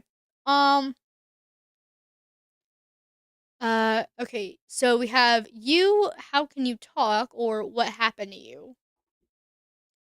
Let's ask what happened to you. What happened to you? What happened, eh? It's kind of a long story. I can tell you though. Come on, pull up a chair, sir. Uh, I'm fine right here, thanks. Are you going to tell me who you are? Ugh, I'm just someone who talks, alright? You're asking no right questions. Like, none. Plus, you're in a rush. Got somewhere important to be or something? You. Okay, so we have three options here. You, how can you talk? Two, right question. What even are the right questions? Yes, someone's after me, trying to kill me. I don't have time to stand around and chat. I must get out of here. Oh, yeah. Not okay. Not okay at all. Right. The whole ex-lover thing, isn't it? He winks with his only eye. Don't worry, your secret's safe with me. How does he know all of everything that is know about the whole ex-lover thing? Okay, I don't understand. How do you know all of this? What are you? Ha! Now that's the right question. I'm glad you asked, because the truth is, I haven't seen myself in a while. I don't know what I become, but something's definitely missing. And definitely she's been trying to fill the void with something else. Were you someone once, or did she create you? Or she did it, right? Lilith did these for her own amusement? Ah, now that's another good question. I've been asking myself the same thing. Every night for the last 3 years. I was someone once. Yeah, but it didn't last long. Because the last time that someone opened their eyes, Lilith was staring back at them. And then BAM! From that moment on, I was forced to choose between being someone or looking like someone. Oh, wait a minute. Okay, I'm actually staring at this right now. They look like our characters described. There was a story back a little bit ago, um, where essentially we're described as having blonde hair, and that's exactly what this character looks like. I'm not going back to that screen. I don't even know if I can show that. Um, from that moment on, I was forced to choose between being so. Okay, which one did you choose? Uh, which one did you choose? Or it feels. I okay. It feels familiar. The only difference is my choices have always been made by others. Oh, here we go again, the fate monologue, right? Everyone else made the choices for you, and what do? Just watch? Stay silent? Were you just a poor little leaf tossed around in the stream of creation? Open your eyes already. Uh, they weren't choices, they were masterfully crafted traps. No, no, yeah, I'm not showing you. I'm not, no. I will turn this thing back on once we're out of this room because, oh my gosh. Okay, they weren't choices, they were masterfully crafted traps, or look, I loaded. So Lilith and her creations didn't really hold your interest, huh? Fair enough then. If this room's what you seek to pass, then answer me riddles first. No need for class. No, no, no riddles. Ha! Ahem. The cellar's not here, golden boy. It's that way. As his left hand shifts, the chains clink and rattle against each other. Mind the doors. They have a reputation for taking where you don't want to go. What do you mean? Do you think you'll find that cellar door, golden boy? You still don't get it, do you? This place, it's the bottom of the pit you've sunk into. Even if you haven't seen it yet, you're falling fast. And let me tell you, when you finally hit the bottom, it's going to hurt like heck. It's been how long since I've seen that? Since I'm like this? Maybe I had to see the bottom. I meant to break the stones laying on the bottom of the well, maybe. Okay, and let me tell you, when you finally hit the bottom, it's going to hurt like hell. Maybe I need to see the bottom. I meant to break one of the stones laying at the bottom of the well. Maybe. Lilith would have liked this. I'm sure of it. She's determined to annihilate anything she thinks stands between you and her. Even you, golden boy. I mean, your body. At the bottom of that pit, she'd take whatever beauty is left in your shattered mind and gather it up from 10,000 broken pieces and remake it. Definitely her cup of tea. Is this how she created you? And here we come to the breaking point. It twists its hands into your chains and leans slowly toward you. Oh, it twists its hands into the chains and leans slowly toward you. You think it was Lilith who made me, and you're not entirely wrong. It was she who pulled out my flesh, cut me, plucked out my eye. That's true. But who do you suppose gave her the material to work with? Lilith dragged me out from her moment of joy. The rest she filled with your untold words. What you could not create, golden boy, became what created me, and what will kill me, you will be. What do you mean kill? You're already dead. Well, now, that one was new. I didn't know you could break through my heart like that. Come closer. Let me show you what's been keeping me alive. Okay, we're gonna approach. I'm still not turning the screen back on. Hold on. Alright then, here you go. Hold out your palm a little more. Yes, do not drop it. Ugh, I really hate this part. As you stand directly in front of the corpse, the stench becomes almost unbearable. Inside his empty eye socket, you catch a faint glimmer, something shimmering. Then, the body starts to retch and convulse. He grips his chains tightly as something thick rises up his throat. At last, a dark red, and he Okay. This is making me a little squeamish, not gonna lie. Within that heavy heat, there's something there. Oh, the man handed you the memory stone. It's never easy coughing up the things Lilith stuffed inside me. Here you go, Golden Boy. Pretty sure this belongs to you. What's that? A crystal, unformed, still translucent. Something you once said when you truly believed you loved Lilith. A memory, your greatest joy, and your greatest lie. That feeling clung to Lilith. She took it, turned it into a ritual, shaped it, and made it something else. Which memory is this? You watch as the corpse's breath slows, the single eye sunken into its skull begins to dim, fading softly. A faint, genuine smile forms across its face. It can no longer speak. Okay, as you wipe your hand clean, the round, translucent crystal is revealed. Veins pulse across its surface with a blue energy, throbbing like a living tissue. Inside the orb, a vision takes shape. You feel Lilith's warm body against yours, the softness of her lips pressing into you, her fingers threading through your hair, her breath, hot and intimate, against your neck. Your body trembles. You're biting, tearing, devouring each other, consuming until nothing remains between you. And in that moment, you're whole, truly complete. Your bodies dissolve into one another, and you touch the essence at the core of Lilith's being. Then, when your lips press to hers, you begin to speak. I'll never let you go, my love, or I will forever love you, Lilith. Uh, let's go. I'll never let you go, my love. Now I'm kind of starting to understand this better. The crystal shatters in your hand, a sharp flash, and then thousands of tiny fragments scatter across the room. The corpse before you slips free from its chains, crashing into the pool of I am not reading this out loud and water below. With one last effort, he turns his face toward you. I said the things you couldn't. Now the words are yours, Golden Boy. Break free from your chains. Unlock them. We'll meet again, very soon. The corpse looks at you, that same faint smile still on his face.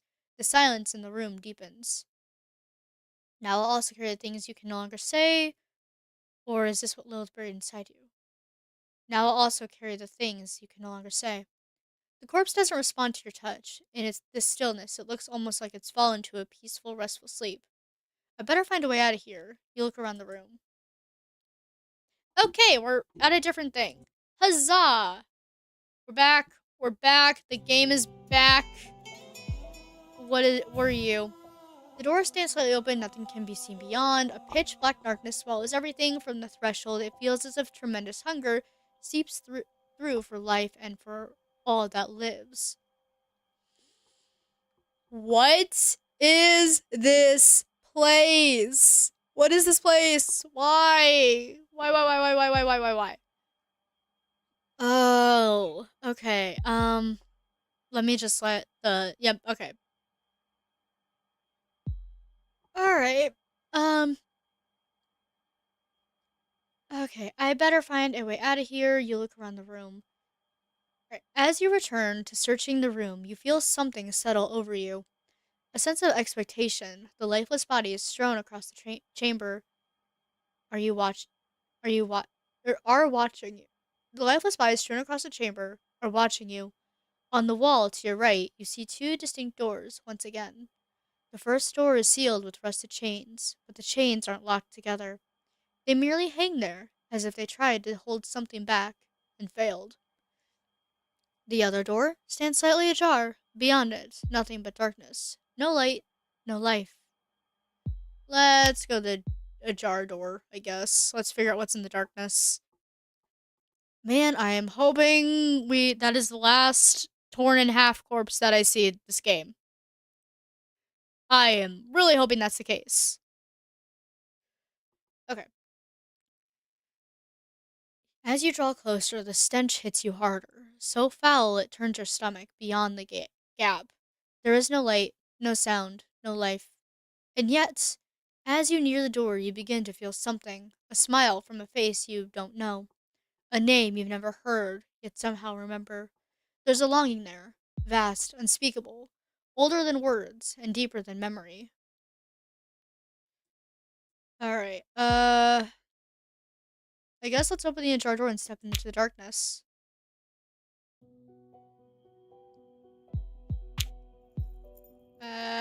Nothing here. Alright. The rusted hinges wail as the door creaks open. In the shadows of the chamber beyond, you feel something waiting for you. A cold bead of sweat trails from your nape down your back. The light behind you is weak, yet just strong enough to pierce the smothering dark. But this pale glow shows you only what you were never meant to see. Is it too late to go back? And then,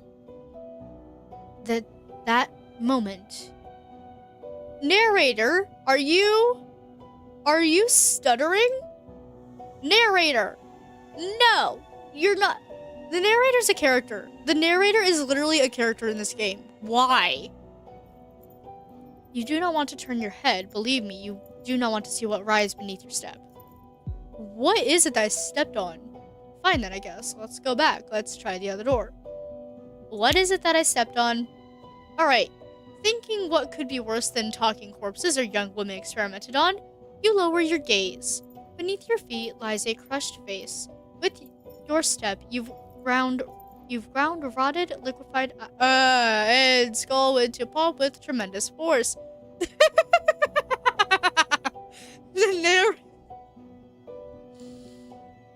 Oh, help us, narrator, jeez Louise. Yeah.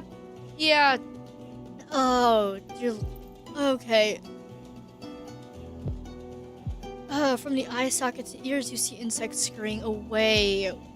Maybe going back was a good idea. What is this? You know what? Oh, come on! Come on! Actually, no. We've seen worse. This isn't that bad. We've seen worse, actually, now that I think about it.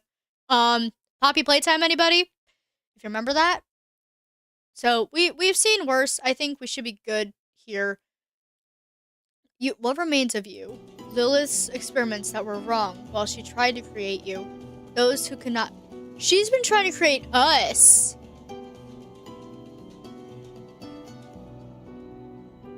Okay. Those who could not bear their silence, nor their chained up thoughts. These bodies, each one of them was someone, wasn't it? Oh. Don't ascribe a personality to them. That will only make things harder for you. They're just leftovers. Heaps of flesh, rotten things without a soul. What matters is us. We must get... Narrator is a character. I'm clocking this right now. I am confirming this. The narrator is a character. Narrator. Can you do a little bit more if you're a character to help? Please? It's not that simple. This corpse, who was it? Points to nearest corpse. A meaningless detail, we don't have time to dwell on it. But the light seeping out from beneath the door directly across the room. Stop narrating and answer me! Freak. The name of the one slumped against the wall was Kellen. Long ago in distant island nation. After his beloved Porf, the Porf he loved more than himself, was shot by a pompous noble dandy, he abandoned his duty and swore vengeance. That vow carried him all the way here. Satisfied now, we need to keep moving. What about that one? Let's just keep torturing the narrator for a hot minute. Listen to me, you piece of meat. I am the one keeping you on your feet in this burnt-out, reeking house. The one stopping you from curling up like a fetus in madness, alright? Now use your freaking brain and get to the door! Guys, I think we broke the narrator.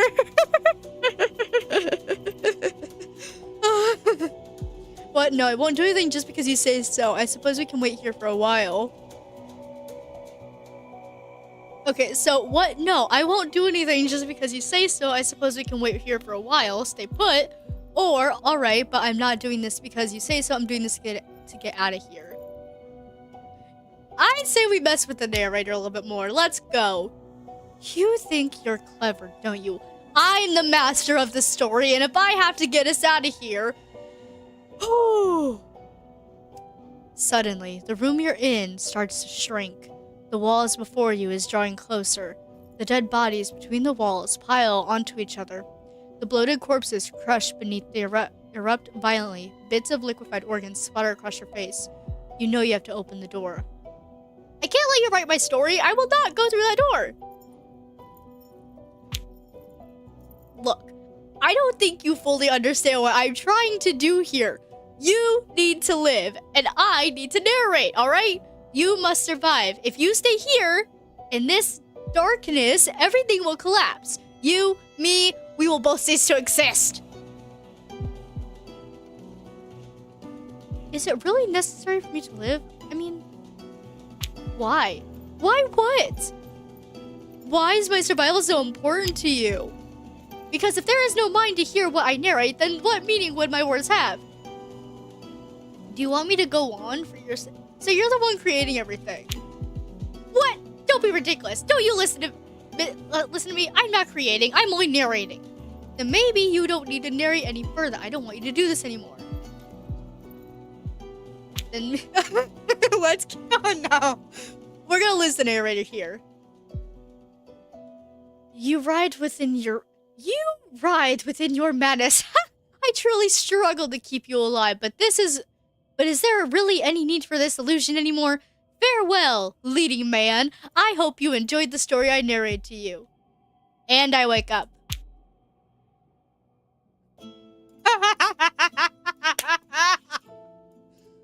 When I came in... Okay.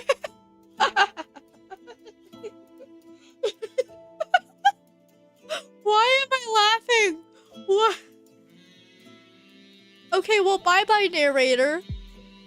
We're narrating ourselves now. Let's go. When I came to against the wall, the pain in my skull was unbearable. Must have been another foul dream again. Sit up and look around. Wake up. If you're seeing this, that means I've woken up. Let's stand up and... Hey, okay. I just got another achievement for the game. Alright, ugh. Water trickles from the ceiling again. Moonlight. Must be midnight or thereabouts. The house is collapsing. Five years. Dust and decay. I'm hungry. Look around. The dining table and its toppled chairs remain. On the table, dust-caked plates. Ugh, water drips again from the loft above. Insects scour across the floor. You're searching for food too. Huh, that sound. Was it Lilith? I guess go to the kitchen? The kitchen's empty. Cockroaches scatter across the counter. Am I hungry? Not truly. Wait, am I hungry? Not truly. What was desire meant to feel like? There's nothing here. I killed Lilith. Did that voice come from inside? Return to the living room. The same floorboard groans beneath me. Is it my guilt that way? Is it No. Ugh. Okay. It gives me choices and I'm sitting there going like, why? The window's shattered. Did I do that? Likely. Doors lie toppled. One leg of the table sags ready to snap. What was that noise? Lilith, is that you? Okay, so we went to the kitchen already. I guess go to the basement?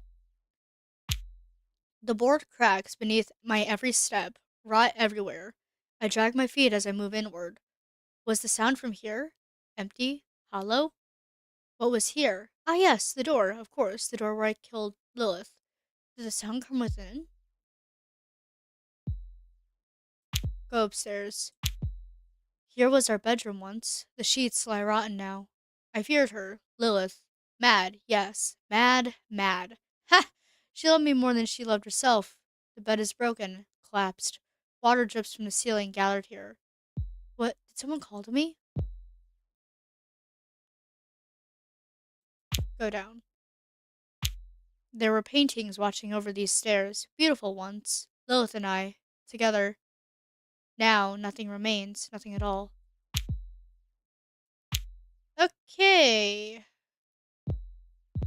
Boards creak everywhere, splintering, falling apart. The plaster has fallen from the walls, exposing what's beneath. Hmm, this is it. Yes. Yes. Here they took her after I betrayed her.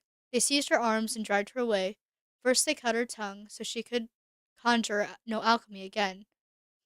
Lilith, is that you? Okay, guys, let's go to the living. Let's open the door. Darkness. The stairs have long since crumbled. She told me herself this is where they carried her out. They took her. Then they cut off her limbs so she would never walk again. I'm coming, my love. Are you calling to me? Where are you? Go down. A blue light. Where could it be coming from? This is the basement with one room. Damp stones covered in moss. She had drawn a circle here. She had stood at its center. When they took her, they flayed her face so no one would ever recognize her again. My love? Lilith? The blue light shimmers over where your wet clothes. Wait, the blue light shimmers over your wet clothes, right? The salty water of the sea drips down from where you were thrown. Your hands are severed. Coagulated blood pools black at your feet. The flayed pieces of your face hang. Your lidless eyes stare at me. I'm sorry. My voice echoes off the stone. Her arms hang limply at her sides, motionless. There's rage in her eyes. Lilith, my love. She doesn't answer. Not sure if she hears me. From the slit in her bare face, shaped like a moth, black fluid drips out. It spills to the floor. Lilith. Is that you calling to me, my love? Where are you? All your memories will slowly melt away like tears in the rain.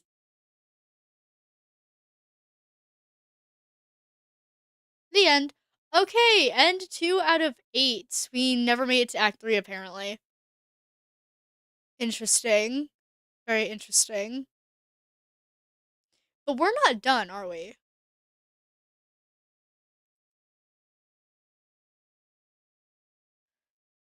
What happens if we continue?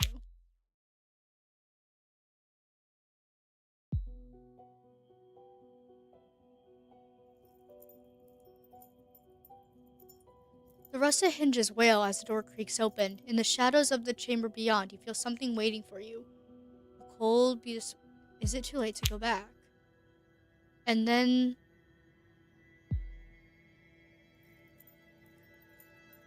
Okay. Fine then, I guess. Let's go back and open the other door. You get back, but there is no door. There has never been a door in the wall behind you. Where is the door I entered this room, though? The one left ajar with light seeping through its crack. No, there was never such a door. You have always been here, remember? But the door. The narrators forced me to go there. Why? Can I trust them?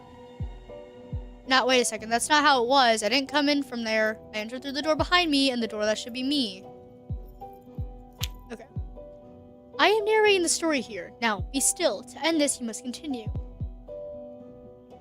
Alright, but I'm not doing this because you say so. I'm doing this to get out of here. Yes, very good. Ahem. Let's continue. You carefully make your way through the dead bodies. None of them are in any state to rise and grab you. But you're not allowed to take that risk. Step by step, you draw closer to the door. With each step, it comes a little nearer. I can't see a thing. It doesn't matter. You don't need to see. There's nothing here that can harm you now. Just a handful of bloated corpses. Simply do as I say. Step a little more to the left. Okay. I gotta get out of here. Take a step. Exactly. Keep breathing. There's nothing rubbing against your foot or grabbing you by the ankle.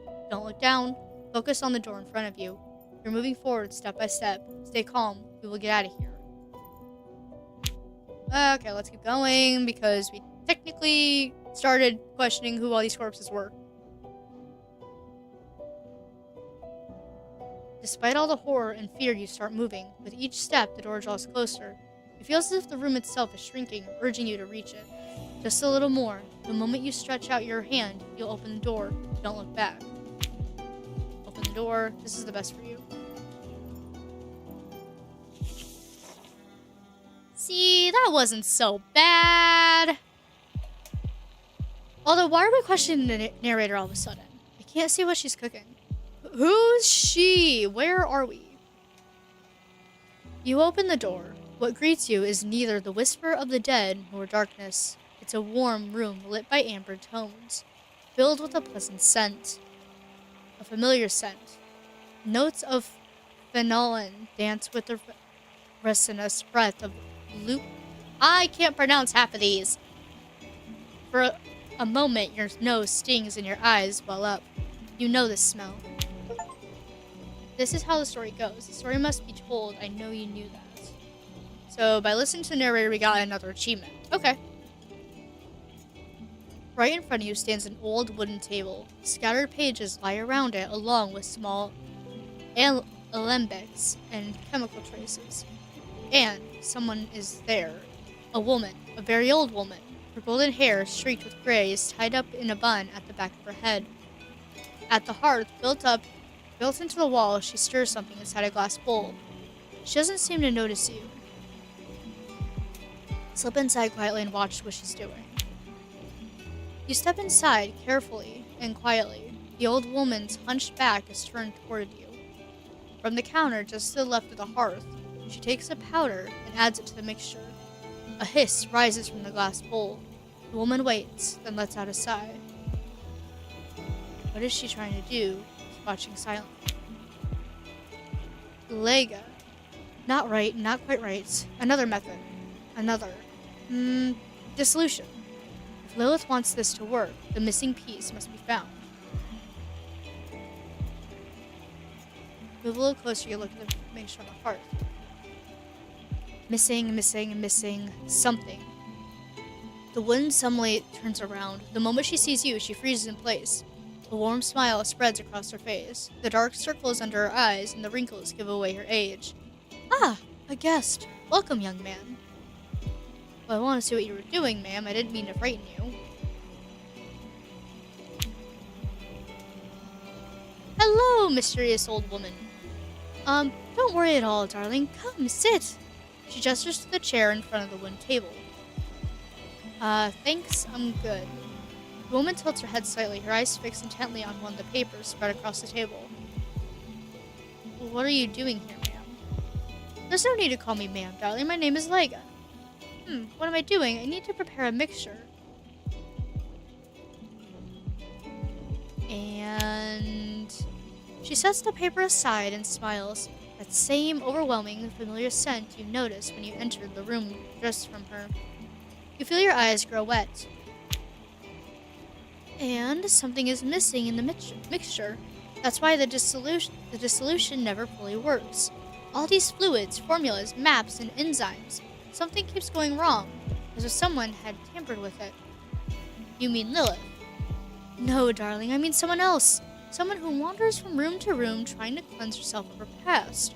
Or maybe someone who, as a child, tampered with her mother's formulas in the laboratory and caused her death. That would be us. I'm clocking it now. Yeah, no, based on these options.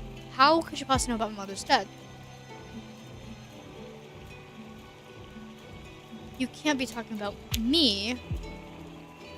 I've never been here before. I had no part in any of these alchemical mixtures. Is that what you think, darling? But isn't that why you knocked on the door in the first place, at the very beginning? The woman picks up one of the blue liquids from the counter and lets it catch the light. Everything here has a piece of you in it, in all of us. Guilt, regrets, pains, and deaths. I only want you to leave some of it behind. What do you mean? When you were 7, how you tampered with your mother's work on her bench, how she later found you, and after scolding you a little, sent you off to bed. And the night of the accident, it wasn't your fault. Your mother's charred body was consigned to the ocean and never found. None of it, darling, none of it was your fault. How could you possibly know that, or Ma? Because that laboratory was mine, darling. I got mad at you that day, didn't I? I'm sorry, you had tampered with my notes. Your hands were covered in powder, dipped into the solution. But that night, I forgave you. It wasn't your fault. I was sleepless.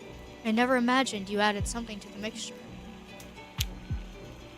But you had. To you, dropping those powders and liquids of different colors into the boiling water and watching them change was nothing more than a game.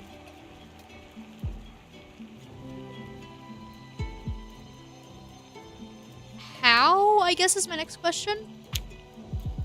I know, darling, I know. You thought I was gone. I couldn't leave. And I see now I wasn't the only one who burned that night. Because nothing has ever managed to tear the guilt from your mind. You believe that not for that night, you would find me here, in this room. That's why I'm here.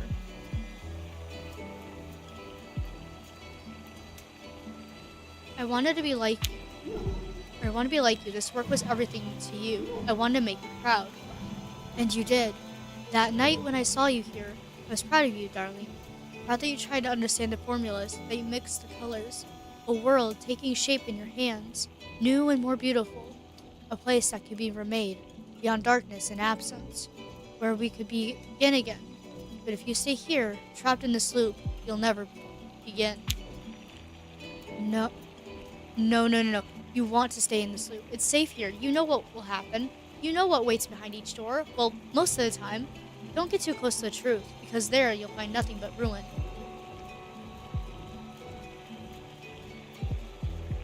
Then why are you here, Mother? To forgive me? Ah, no, darling. The woman steps a little closer. The scent of beeswax and bergamot fills the air. You feel warm, safe. She gently places her hand against your cheek. I forgave you long ago. I'm here because you needed to forgive me. I love you, Mother. I love you too, darling. Always, in every way. Take me out of this loop, Mother. Take me somewhere I can finally shake off this weariness. What? What do you think you're doing? Do you think with that tiny brain of yours you can break this loop? I'm the one who made you. You! You're nothing but a screwed up piece of flesh. Do you understand? Without me, what meaning could reality possibly hold? Tell me! Mother, come with me. The woman leans against the far wall. You think you can get out of here? And steps toward the alchemy cabinet. Without me, you are nothing. And I love that there's a duality with the narrator here.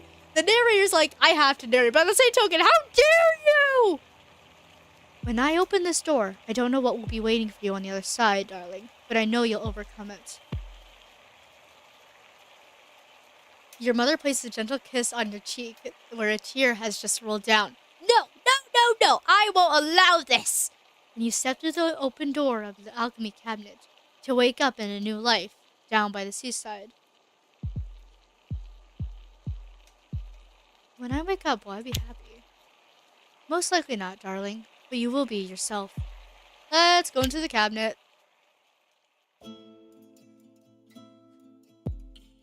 When I came to against the wall, the pain in my skull was unbearable. Must have been another foul dream again. Do I remember what dream it was? Mother, she was working at something in the basement. But wasn't she dead? Ugh, my head. Of course she was, long before. Yet Lilith again. Always her. Who else could it ever be? My love. Lilith? Sit up and look around. Oh, we're here again. Oh my goodness. I'm hungry. Is there anything to eat? I pass the toppled chairs around the dining table. Plates still rest upon it. White porcelain now layered only with dust fallen from the beams above. Go to the kitchen. The kitchen's empty. Cockroaches scatter across the counter. Am I hungry? Not truly. What was desire meant to feel like? There is nothing here. Wait, is this real? What? Is Lilith real? She was always real. The most real of all things, but her love, no, that was madness. Mad. Ha! The day I knew she would speak again of the grand unification. Lilith, are you in there?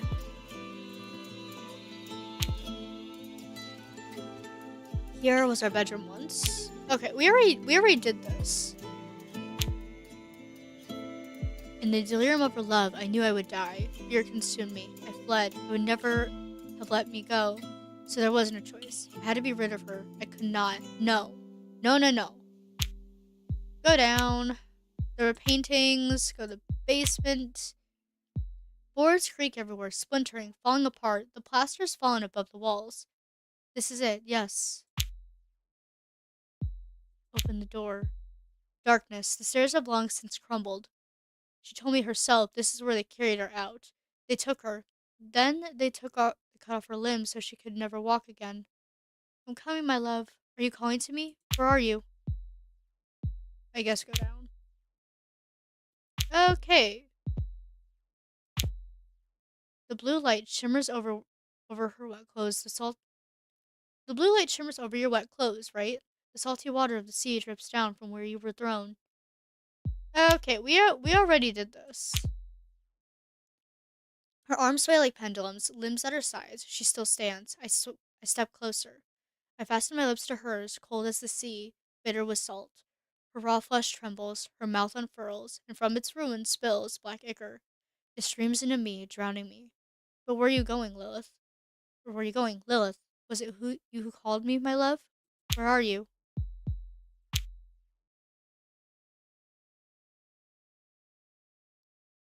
Okay, that was ending 2 of 8 again, essentially. It doesn't matter what we pick.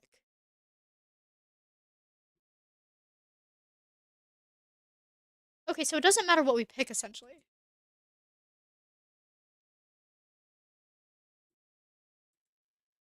Alright, so it sounds like listening to the narrator is kind of the only way for us to go, potentially.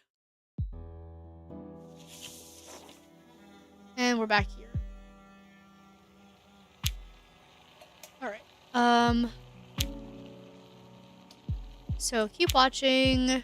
Move a little closer. I feel like I know what we're supposed to be doing here. So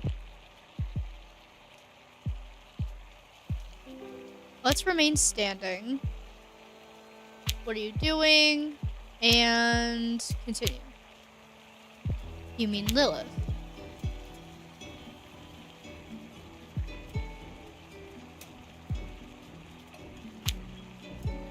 Is this what you think, darling? But isn't this why you knocked on the door in the first place? What do you mean? Ma. A faint whisper slips from your lips. You awaken to an explosion that shakes the place where you sleep. Bright flames race across the floorboards, blinding you. You watch silently. The flames sink into black waters. Chaos, people running. They say no body was ever found. Later, you understand. The flames have been wearing a body all along. Your mother's body. I'm so sorry, darling. How could you possibly know that? Because that laboratory was mine, darling. I got mad at you that day, didn't I? I'm sorry. You had tampered with my notes. Your hands were covered in powder, dipped into the solution. But that night, I forgave you. It wasn't your fault. I was sleepless. I had never imagined you might have added something to the mixture. But you had. To you, dropping those powders. I know that's impossible. My mother died. They never found her body because she was gone so many years ago. I know, darling. I know. You thought I was gone, but I couldn't leave. Okay, hold on. I had to clear my throat. Okay.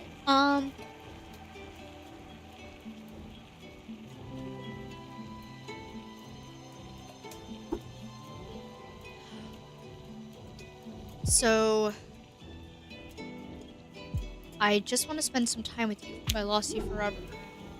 You didn't lose me. You did what you had to do. What I wanted you to do. That's why you must let go of your regret. I was proud of you. But that night, if not for that night, you would still be alive. You can't know that. The voices in your mind, they keep you here so you won't forget me. Isn't that right? So that you can exist. So that you can remember something. That's why they hold you inside this loop. But you must get out, darling. No, you want to stay in this loop. Should we listen? Okay, what happens if we listen to the narrator? There are things I must put an end to. Lilith. You will never forgive her, darling. Just as you will never forgive yourself if you stay in this loop. This is not a path with an exit. In this eternity, you will do nothing but grieve. And if you leave this loop, you'll go mad. What do you think will happen once you forgive yourself, leading man? A garden of white flowers and salty sprays from the waves striking your face? No, out there is only ruin, darkness, and madness. Nothing but loneliness. But here I am here, a familiar voice to guide you. Did you love me? Always, darling, even when you thought you had killed me. And you know I have to stay in this loop, to exist and to remember you. The right choice. I will always remind you of her, and in this room with great peace and warmth. But I can't promise you'll remember her as she truly was. She takes us dangerously close to reality. I can't risk that. Will I not remember forgiving my mom? No, you can't do this. At least let me remember this. There is no other way for you to live. Your mother must die. It has always been this way, and it always will be. I understand. Then you must go on, darling. If that's what you want, if that's what you choose to do, I'll always be here, each and every time. The woman walks towards the wall on your left. She cracks open the door of the alchemy cabinet. A warm breeze stirs your hair. She places a small kiss on your cheek where a tear has just rolled down. I hope you find what you're searching for out there, darling. Go inside. The moment you step into the alchemy cabinet, you fall into an endless void. A warm wind coils around you. I'm falling again. Was this how... And once again, you find yourself wondering when you'll finally strike the ground. I'm falling. Again. Was this how it was always meant to be?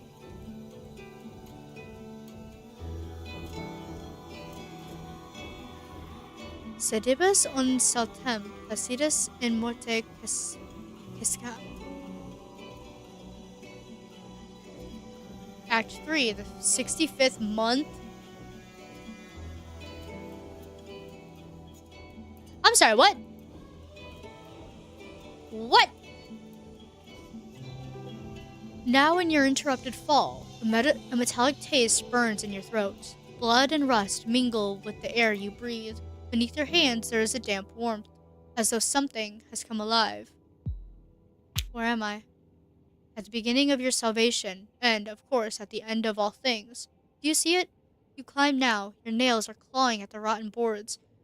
Yet beneath them something's writhed.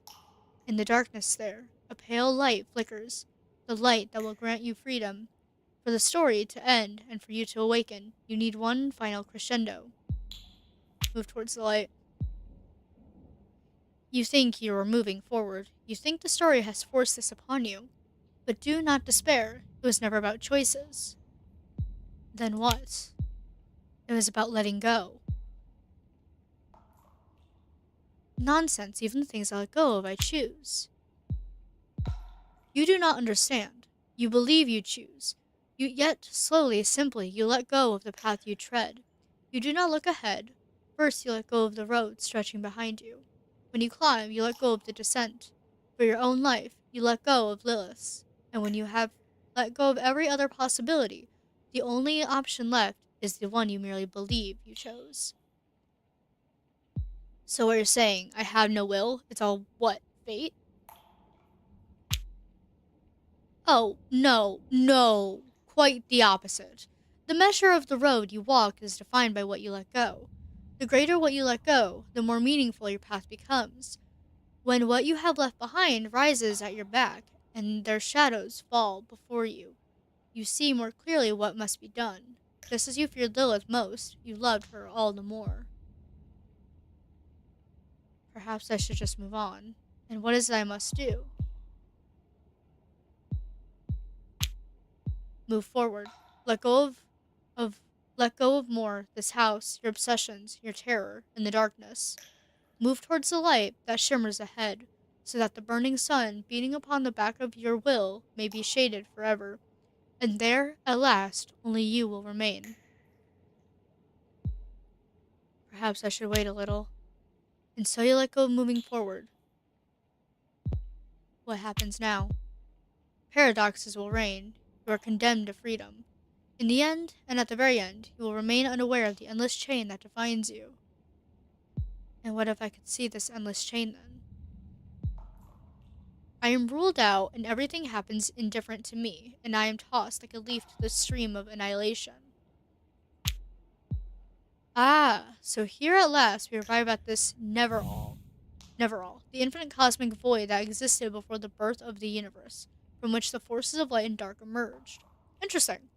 That is actually a really cool tidbit to add to this world building that they're doing. You are not one of Tharlan, the nation where ATP marbles, Gaia's base energy and currency unit, are particularly produced. You are not of Tharlan's gears and machines. Not everything is a protrusion or hollow pre-shaped by gods or cosmic design. On the contrary, letting go will set you free. The very moment you believe yourself unfree is when you are most free. I must move forward. On giving up, you talked with narrator about choice and free will. You crawl across rotting boards that resemble living flesh. The pale light in the darkness grows ever stronger. At last, its edge takes the form of an arched doorway. Great, another door. This is no mere door. It is a threshold shaped by the weight of memories. Pass through the threshold. As you cross the threshold, the light sears your eyes, and then you find yourself inside the house again. The house where you once waited in the rain at the door, where Lilith insisted you eat, where you believed your memories alone kept standing. But this is not that house. This is the remnants of it. Everything is paler, grayer. The cracked walls have partly collapsed, their beams jutting out like bones from a broken limb. The windows quiver like taut skin. And right before you, upon the table, bathed in silvery moonlight, lies a body.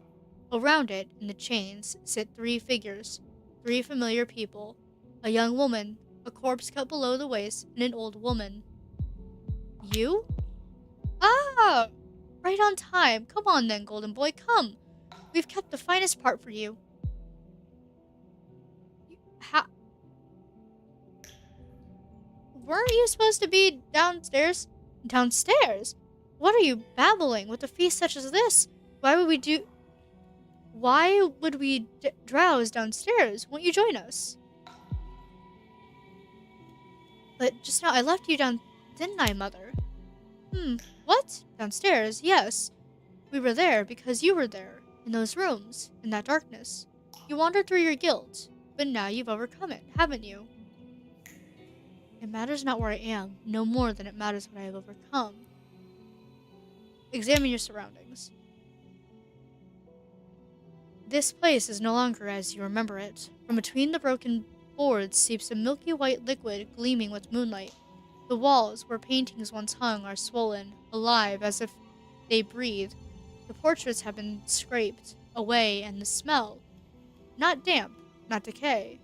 On the table before you there is no candle burning, but a corpse laid out instead. You know who it is. Lilith. Spot on, golden boy. Good save. And we also saved something. The finest part of her, only for you, knowing you would come. Her heart. Mother, what have you done to her? What have we done? Oh no, golden boy, it wasn't us. She was already here when we arrived. We were simply hungry and thought we might eat. A piece for each of us, if you take my meaning. I don't understand. This never-ending search in the depths of meaning and memory hasn't it always been what pulled you along? The anteater seat waits upon the plates before them. Get closer. Look at the young woman's plate. Because I'm guessing, yeah, that's Clara.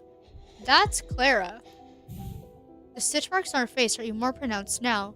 She tries not to crack, to pour out what's inside, just like Lilith. Your eyes drift to the young woman's plate. Upon it lies a thin, bloodied strip of skin, folded, carefully placed. Seems you never seen me. She pushes the strip of skin towards you. But this is your face, right? Takes the skin.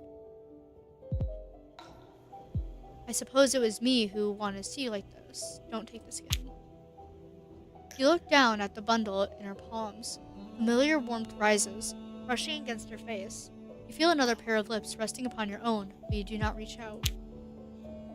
I need it to be seen.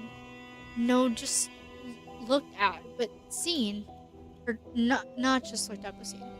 I noticed, to be seen, recognized. I never carried my on my face. You? I suppose we all wear different faces, always. Or I suppose neither did I.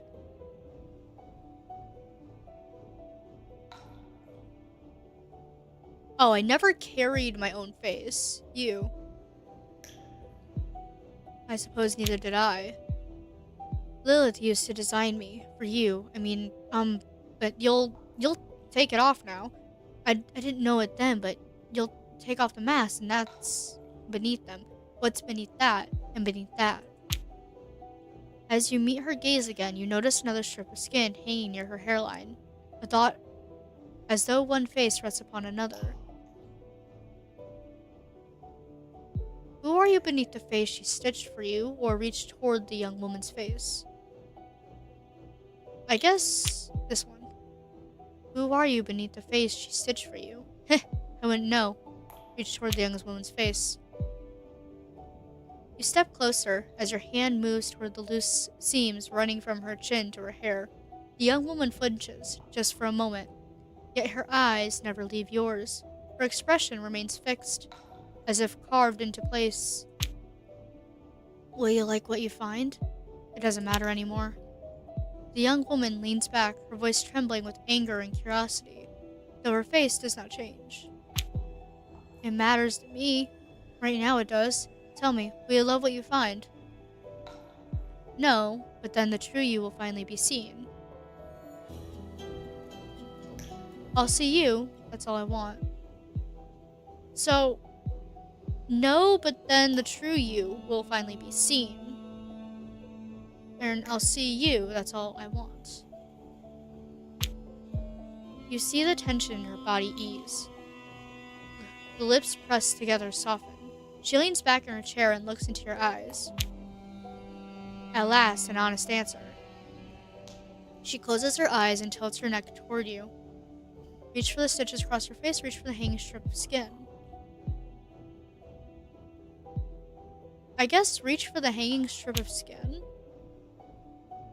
You wipe your hands clumsily on your clothes and reach for the dangling piece of skin where the mask begins to lift from her face. You pull a little. The stitches tear softly. The young woman winces in pain. Are you alright? Mm-hmm. You pull harder at the stitches. You pull hard as the stitches begin to tear. The mask clinging to the young woman's face rips apart. But you don't stop there. As the mask tears away, every stitch along her neck, chest, stomach, and legs bursts open. Everything comes undone. The skins taken from different bodies and sewn together peel away one by one, like clothing. And when every seam is finally undone, another body emerges from within, the woman. A young boy. He bears your eyes, your past. When his trembling lips part, you hear the voice of your childhood. Who am I on the inside? You find the truth about the young woman. Oh! Okay. He bears your body, your eyes, your past. When his trembling lips part, you hear the voice of your childhood. Do you know who I am? Yes, I know who you are. Embrace the boy. You sink to your knees and hold the golden-haired boy as your hands touch his back. You feel whole. His trembling stops. He is no longer afraid. You glance at those around the table. The eyes watching you seem unaware of what has just happened. Step back.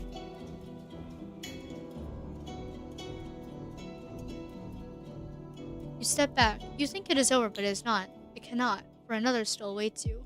Look at the man's plate.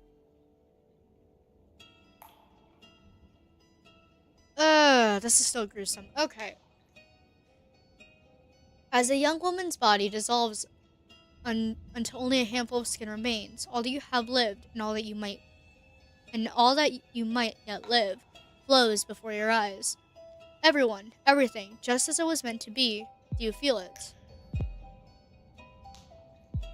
Feel what? The approaching beginning. Think the beginning of the end or the end of the beginning. This is a loop in which you forever tumble downward. Do you feel it in the draught that strikes your face? Yes.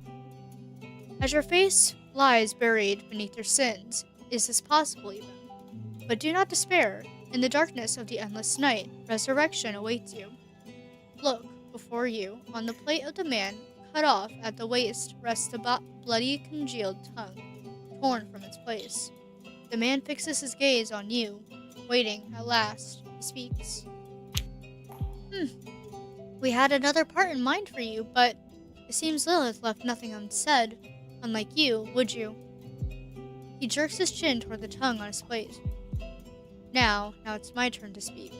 What? No, I won't take my former lover's tongue. Do not worry, golden boy. Take it. Before entering the final scene, you'll need a little voice. In the moonlight, on the torn-out tongue gleams strangely.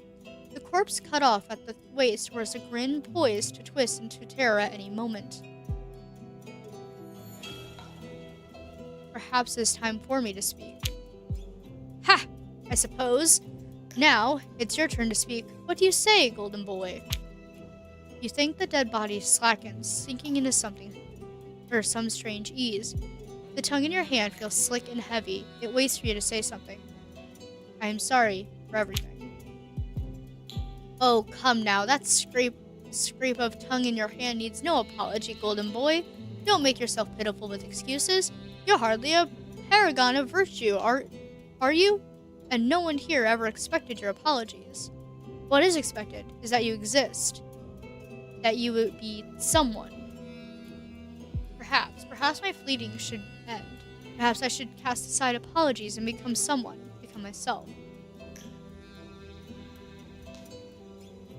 Yeah, probably. So our entire theme here is basically getting over what's going on. The chain spilled at the man's feet clatter softly. Their sound echoes through the rotting walls and falls before you. Come closer, golden boy. Come closer and tell us what you truly are yourself. What will you say? I won't carry you anymore. Step closer and bind the chains close. I won't carry you anymore. You approach. The man cut off at the waist sits twisted in his chair, black sludge dripping from where his stomach should be, down onto the seat and then the floor. His eyes never leave yours. The chains, biting into his decayed wrists, are rusted. A small pin holds it all together. To pull it free, you must grip it with both hands. You always fled, but this time, it seems you've caught me, golden boy. Press the pin with both hands. The bloody tongue makes your hand slippery. Each time you press, your fingertips slide off the pin. Perhaps you should put that thing I gave you somewhere, golden boy. He points the tongue in your hand.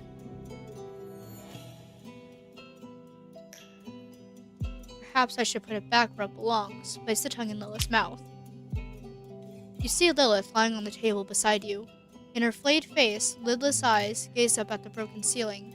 Moonlight veils her features in a gray shroud. You part her jaw.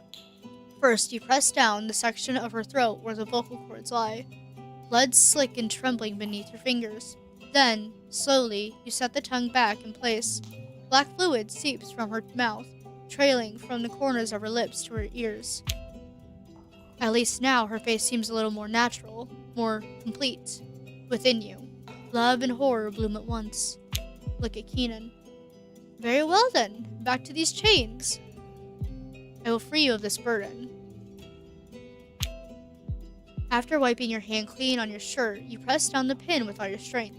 At first nothing, the metal frozen in place for decades refuses to move. Then you feel a faint shift. You press harder, and with a reluctant creak, the rusted pin comes free. The chains drop into the dust. There, for the first time, you spoke as yourself, golden boy. Glance at the people at the table. When you turn your gaze back to the table, the woman was watching you with a calm, indifferent face. The women are watching you with calm, indifferent faces. The rotten boards creak as if braced. From the broken ceiling, a few drops of rain fall onto your face. Is that all?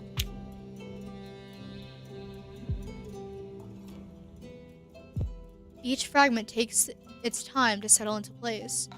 What you fled from now stands directly before you, dissolved, fractured, torn apart, and ruined. Was it always meant to be this way? Was it always remain so? You are the cause of this, you. I saw Lilith transformed into something different, creature perhaps, or perhaps she had always been so. Something you told yourself time and again. It was always easier to blame her, easier than turning inward and facing yourself. But now you must. Prove whether you are worthy of salvation or not. What now? Tell me. Narrate, or whatever, and let this torment end.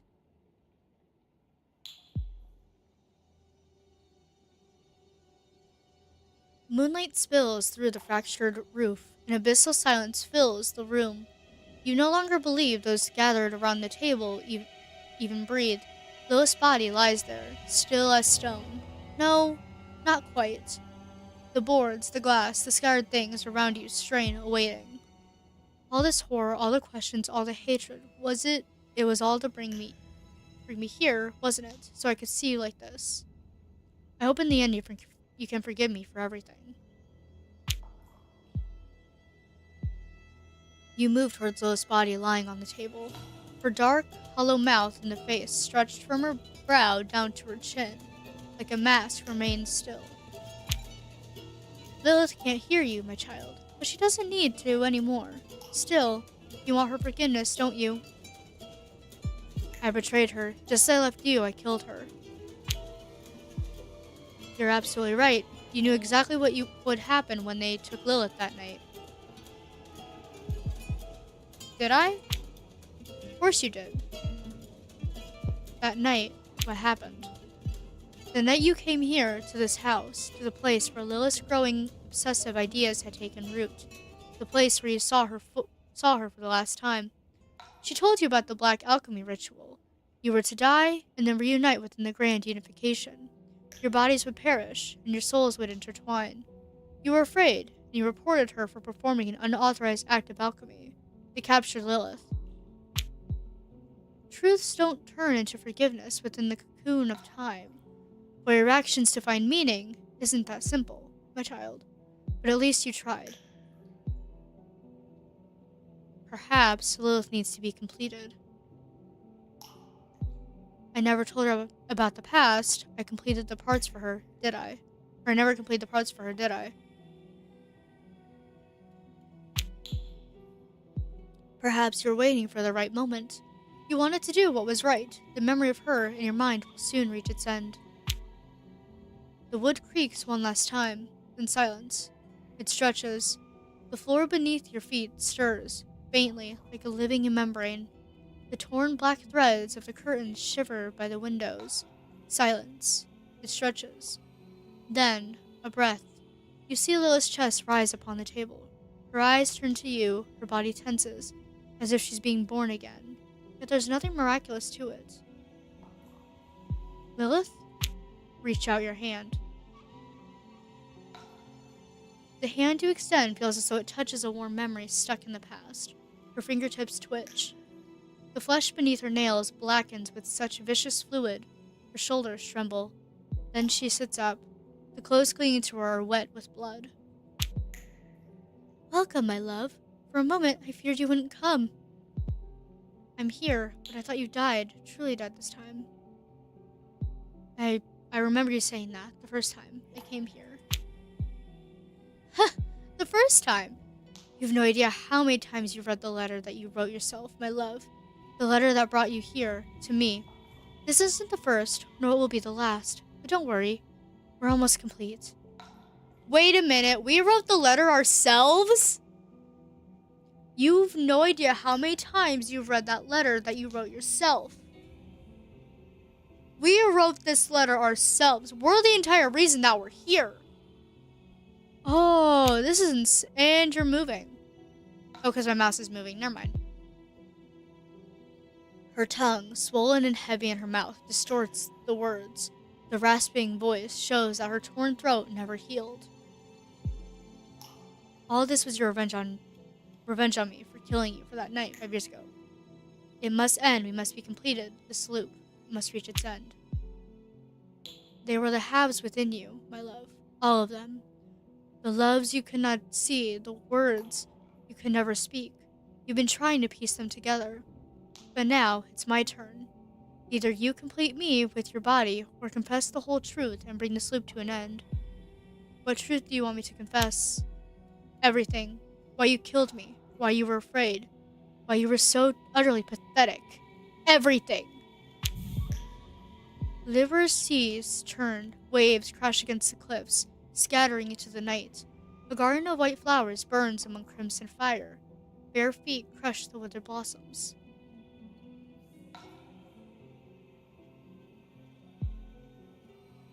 I was afraid to love you because I didn't want to lose you like I lost everyone else. And look where that fear has led us. You feared to love, even while you were loving me. Look at me. Look at me! Look what it's done to me. I have no face anymore. She screams, but because you never set her tongue quite right, her voice sounds like that of an outer gaian creature. The air leaving her lungs mixes with the black sludge in her mouth. The droplets that splatter onto your face are warm. The flesh and bones of her face twitch grotesquely. From beside her left eye, of yellow, vicious fluid slides down her cheek. I never wanted this for you. I never wanted this for you. What didn't you want? My death? Too late for that, my love. I remember something. Sometimes, in the mornings, when I had to leave the bed and go outside leaving you alone, I felt a vast emptiness in my heart. That grew with every step until I came back to you. Now I wonder, what will I feel it again, after our reunion? This creation you keep speaking of, the one in your letter, the cause of all of this, never existed, Lilith. The creation, you mean a child, don't you? Tell me the truth, Lilith. You think Lilith smiles, until you realize how this is possible. She already braces herself against the edge of the table. Dark veins run from her shoulder to her thigh like dried mussel strands. She grips her damp crimson dress, tears her skirt apart and parts her legs. Oh, okay. She grips her damp crimson dress Welcome home, my love. To your first and final home. Inside me. What are you doing? I love you. Moonlight spills over Lilith, who sits on the table with her legs spread apart. Her lidless eyes do not leave you, her half-lit face in pure horror. Then, between her thighs, something flickers into view and vanishes. A smoke, gray, black. It seeps out from between her legs, thick and vicious like sludge. The wind ceases. Something crawls into the world. Lilith's rage for you is taking form. The creation. No, her love. That's what she called it. You heard her too. It's love. A love beyond the borders of the material realm. A love so magnificent. The smoke coils upward, a newborn storm. A whirlwind, it surrounds you, fills the room. A metallic taste coats your tongue. Your breath shortens. Lilith's love begins to fill you. Yes. Your vision darkens. You feel it, don't you? And in the end, a voice. Tell me, my love. Once we speak of this, there will be no turning back. So tell me, do you wish to remember your past, or to see the truth? I want to see the truth. The Rashomon cut. So this is the truth. Smoke coils around you. A realization spreads through the layers of your mind. The story has brought you here. I have brought you here. Through the fine cracks in the smoke you see, the roof caved in, plaster fallen from the walls, windows long shattered, raindrops from the hole above, and strikes your face. From somewhere unseen you hear Lilith's voice. You are alone here, my love. For 65 months you've been alone. Since they took me, your conscience has never let you leave. You always knew the truth. It was to finish what you started, the ritual of black alchemy. Now you see. Yes, my love. You remember the pieces, don't you? The name, the blood, and the word? Well, I must see the truth now. The name first, I must know who I am. The truth isn't hidden behind your ritual, Lilith. You have to understand me. The smoke swirling around you thickens into a heavy veil.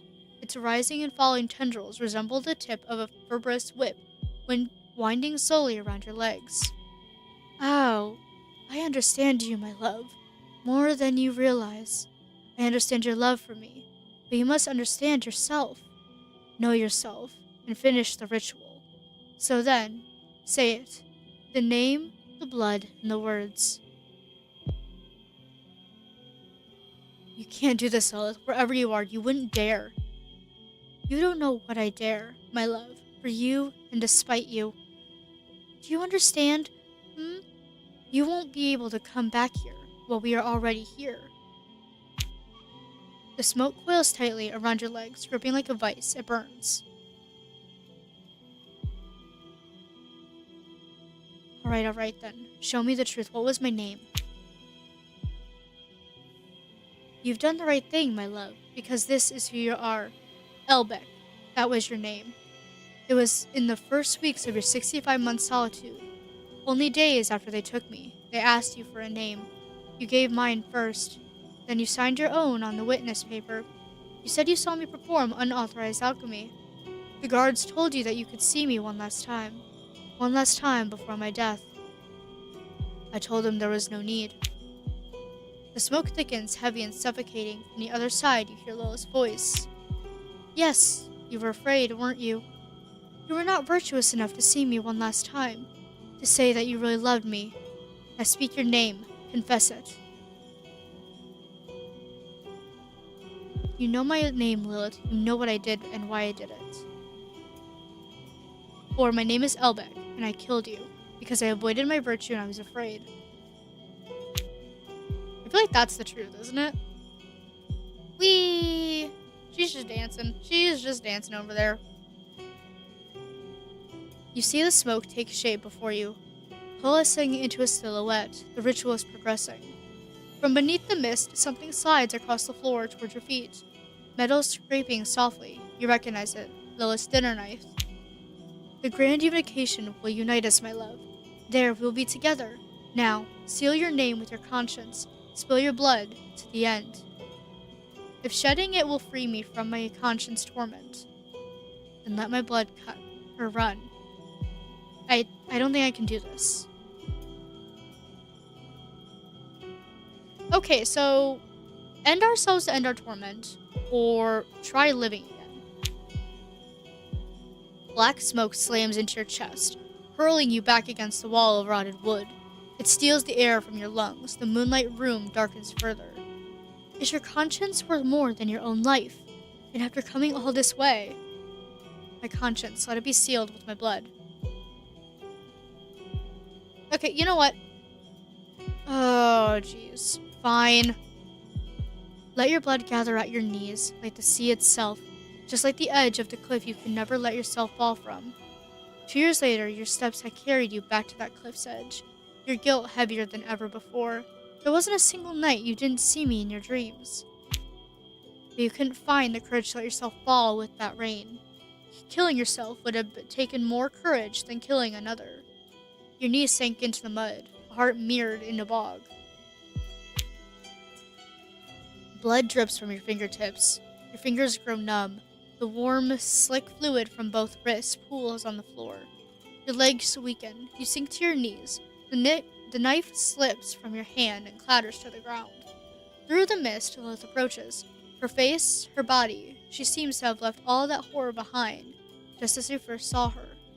My love. The house creaks and groans around you, crazed.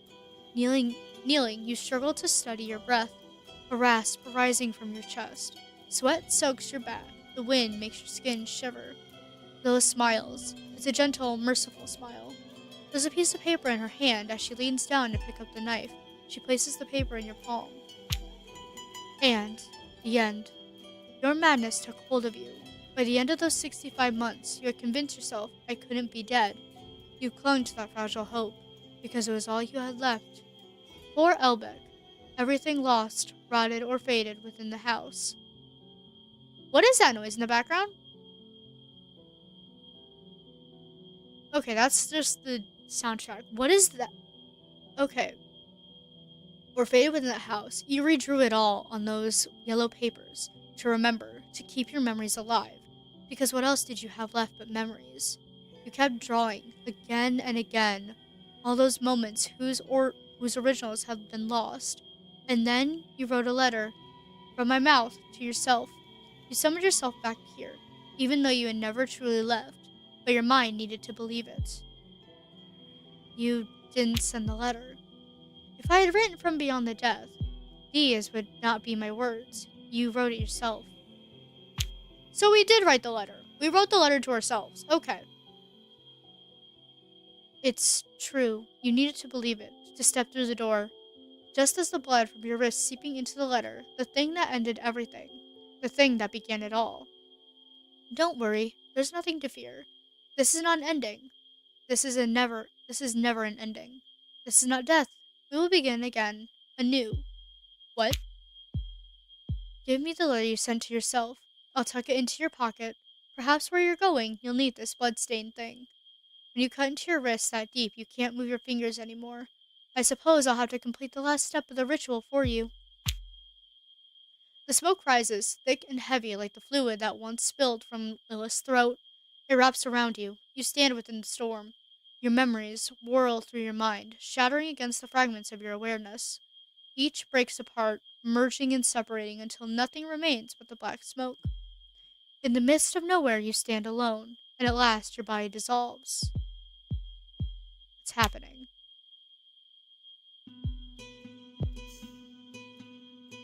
Now, there is no need to fear, my dear. My love, my life. Here, everything belongs to everything else. Welcome among us, at last.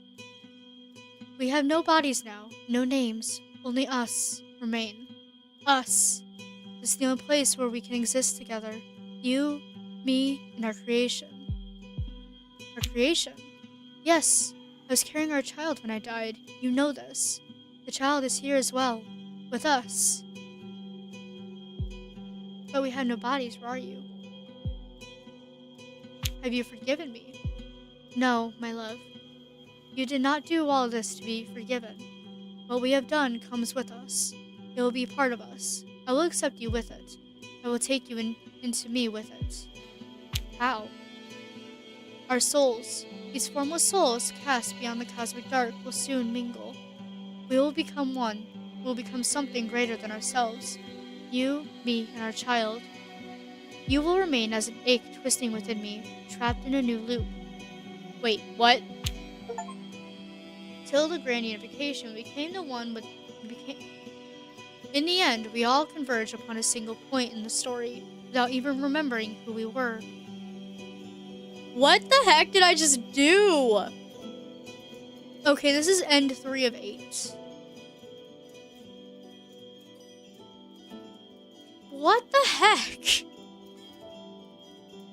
Okay, oh. There are more endings. I know there's more endings. Alright. Yell the cat. Chief Eating Officer. Alright, so what happens to... Okay, it looks like narrative map? Hold on, what's the narrative map? Oh! So there's...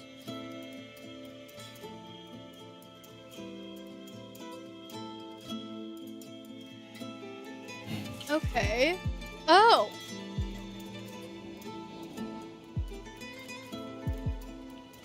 Okay, so... We can make other choices here to get everything. Interesting. Alright, so we picked number 2 last time. What happens if we go with 1? You had decided to destroy me. I had to make a choice. Her hand holding the fork freezes in mid-air for a second. As the silence stretches, Lilith's breathing deepens. My madness! I offered you love, only love. A love so deep that even death couldn't end it. But you were afraid. Afraid to be with me. Beyond Neverall, you betrayed me. Did you think I wouldn't know? When I told you about the Black Alchemy ritual, when I spoke of piecing our souls together to crown our love, you saw my blood, heard my screams, you saw me vanish into the dark of the waters. What happens if we look away? She turns her face toward you, and it darkens with hatred, with rage, with something darker, and with something even I cannot name. Okay, so this is the same thing. Can't tell, or just the candle's flickering light playing tricks on you. Then, just as quickly as it came, the moment passes. Lilith slowly leans back.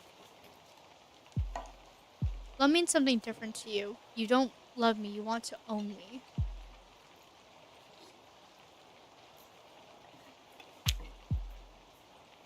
Love means okay. It breaks my heart that you believe it could be that simple, my love. You don't understand. I never wanted to own you. I never did. The wooden walls of the house groan under the assault of the rain, driven harder by the wind. The sea crashes against the cliffs and pulls back into itself with a hiss of white foam. Darkness spreads, ever outward beyond the horizon. For a fleeting moment, you wish you were out there, on the deck of a ship bound somewhere you cannot see. Too little, too late. Your madness will break both of us, Lilith. It already has, my love. Just like those paintings you love so much. It's not my madness. Oh, no, no, no. It's your cowardice. Nothing more than a deceased reflection of faded memories in your mind. Like this. Like me.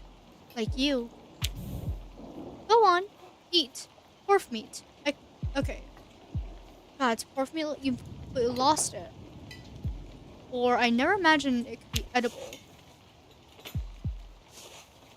So, it feels like some decisions matter and others don't. That's what I'm getting from here, essentially. Okay. So after the festival, we first met that night when you... Okay, we already read all this. You were mesmerized by that creature. You kept going on about how beautiful it was, how bright its mane shone, how proud it stood. Did you really think I could tolerate that, my love? We didn't eat anything. No!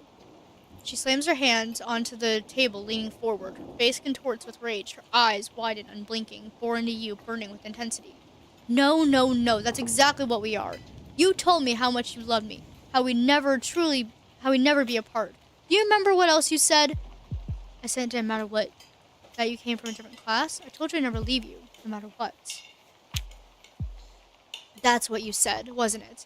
It takes me a while to understand things, sometimes. Like that night I ran away to you. You stroked my hair and laid me down against your shoulder, whispering that you loved me. But I get it now. Even then, you were already thinking about how you'd leave me. Lilith doesn't take her eyes off you. Every motion she makes to cut the pork meat with her fork shakes her entire body. Her head tilts slightly, the candlelight slipping through her crimson hair. Silky strands swing gently back and forth. Your gaze shifts downward. You realize she's not slicing the meat on her plate, but pressing the blade into her own index finger with all her strength, blood mixing with the meat below. Lilith, what are you doing? Your finger. What? It's nothing. Love, my love, it's sweet of you to worry, just a brief distraction. When you're with me, everything else melts away. My anxieties, fears, pains. This is the price of my love for you. She quickly wraps her finger with one of the parchments scattered on the floor. For a moment, she stares at the porcelain plate, at the blood mingled with the meat. Then, spearing a piece of meat with her fork, she brings it to her mouth. She closes her eyes, savoring it with solemn intensity. Your finger, are you sure you're alright? What did you say? Yes, I'm fine. It's just... Did I ever tell you how my mother died? She was addicted to Dauphin. It's a alchemical substance that induces happiness but carries a high risk of addiction. Oh, interesting. Okay. So, they have different substances here as well. Gotcha. Some people claim she was obsessed. I never wanted to believe it. I was around 7 when she had her last crisis. She'd run out of Dauphin and thought she could drink the liquid pleasure from her own veins. When they found her, she drowned in her own blood. Tragic, yet I used to find it funny. But now I understand why she did it. Wait a sec. You thought it was funny that your mother drowned in her own blood? Hmm. Hmm. She nods. The candle flickers. Rain lashes against the window. You listen until the soft patter of every drop echoes in your ears. Lilith's breath mingles with yours. Slowly, she circles around you and slips into the darkness. The woman watches you, unblinking. She waits, impatient for you to eat. Try to eat. So what happens if we try to eat? As you sink your fork into the meat on your plate, you realize your hands are trembling. The pork meat still seems to be writhing. The air grows heavier and heavier. You reach for the knife beside you and try to cut it, but the moment a thick, vicious fluid oozes out from inside the meat, your stomach churns. I put my love into it. Her eyes lock onto you, waiting for your reaction. Do we eat this? I don't know if I want to eat this.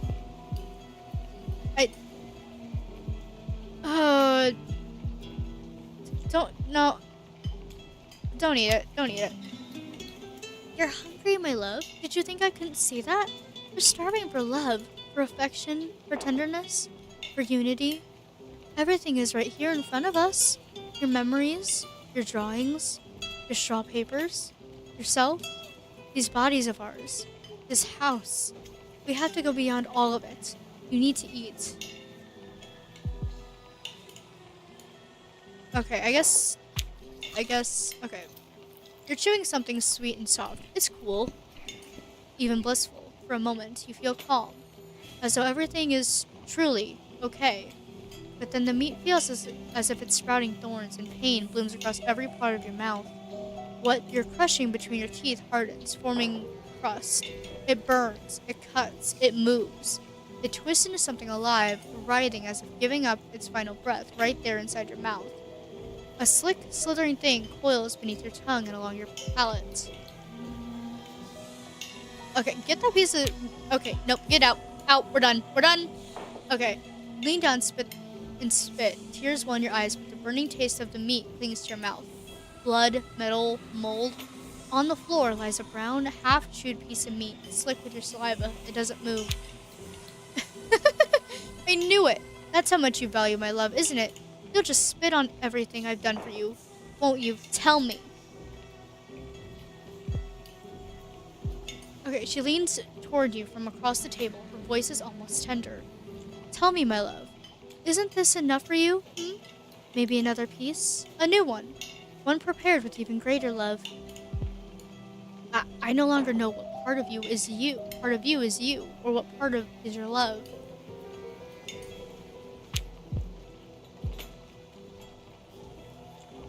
Okay. You don't need to understand. You never did. What does your heart tell you? To run for it. Is that truly what it says? Or are you silencing it again? Like you always do. There's no one for you to run, my love. You don't need to run. You're here, with me. Together.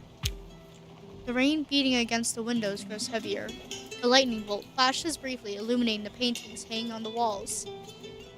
Each one looks freshly painted, wet and glistening. Your eyes drift to the pork meat on the table. The bloody flesh squirms almost impenetrably. I guess it's too late for everything now, isn't it? I'm afraid so. Too little, too late. A warm smile spreads across her face. It's the same smile she wore years ago, the very first time you saw her at the festival. And then, that moment passes. She reaches out her hand towards you. Take her hand. You hesitate, but in the end, you extend your hand. The instant your fingers touch hers, a chill so deep it makes you shudder in every inch of your body. In flesh, once filled with love, something else now resides. She pulls her hand back to help you stand. Your body obeys, Lilith against your will, and you rise to your feet. Come, my love, you're really here. It all began in the rain. What is the... There it is, that door, the one leading down to the basement. It has to be there, the cellar hatch that opens the outside. Freedom is behind that door. Come, my love, you're really here. It all began in the rain. and it will end in the rain. Don't worry, everything will unfold exactly as it should. Let me lead you to that threshold you once drew on a straw of paper, but were always meant to cross. The ancient iron lock on the basement door clinks open. Then comes the creak of thick wooden hinges. As you crack the door open, a rush of cold, damp air hits your face, and with it, the vile stench of things that should have died long ago. Look at Lilith. As you step across the threshold, you glance back at Lilith. The woman's crazed eyes look like they're about to burst from her skull as she stares at you. Her skin cracks open, peeling away with a pus-soaked texture. You reflexively try to recoil, and the darkness wraps its hands around you. I fall.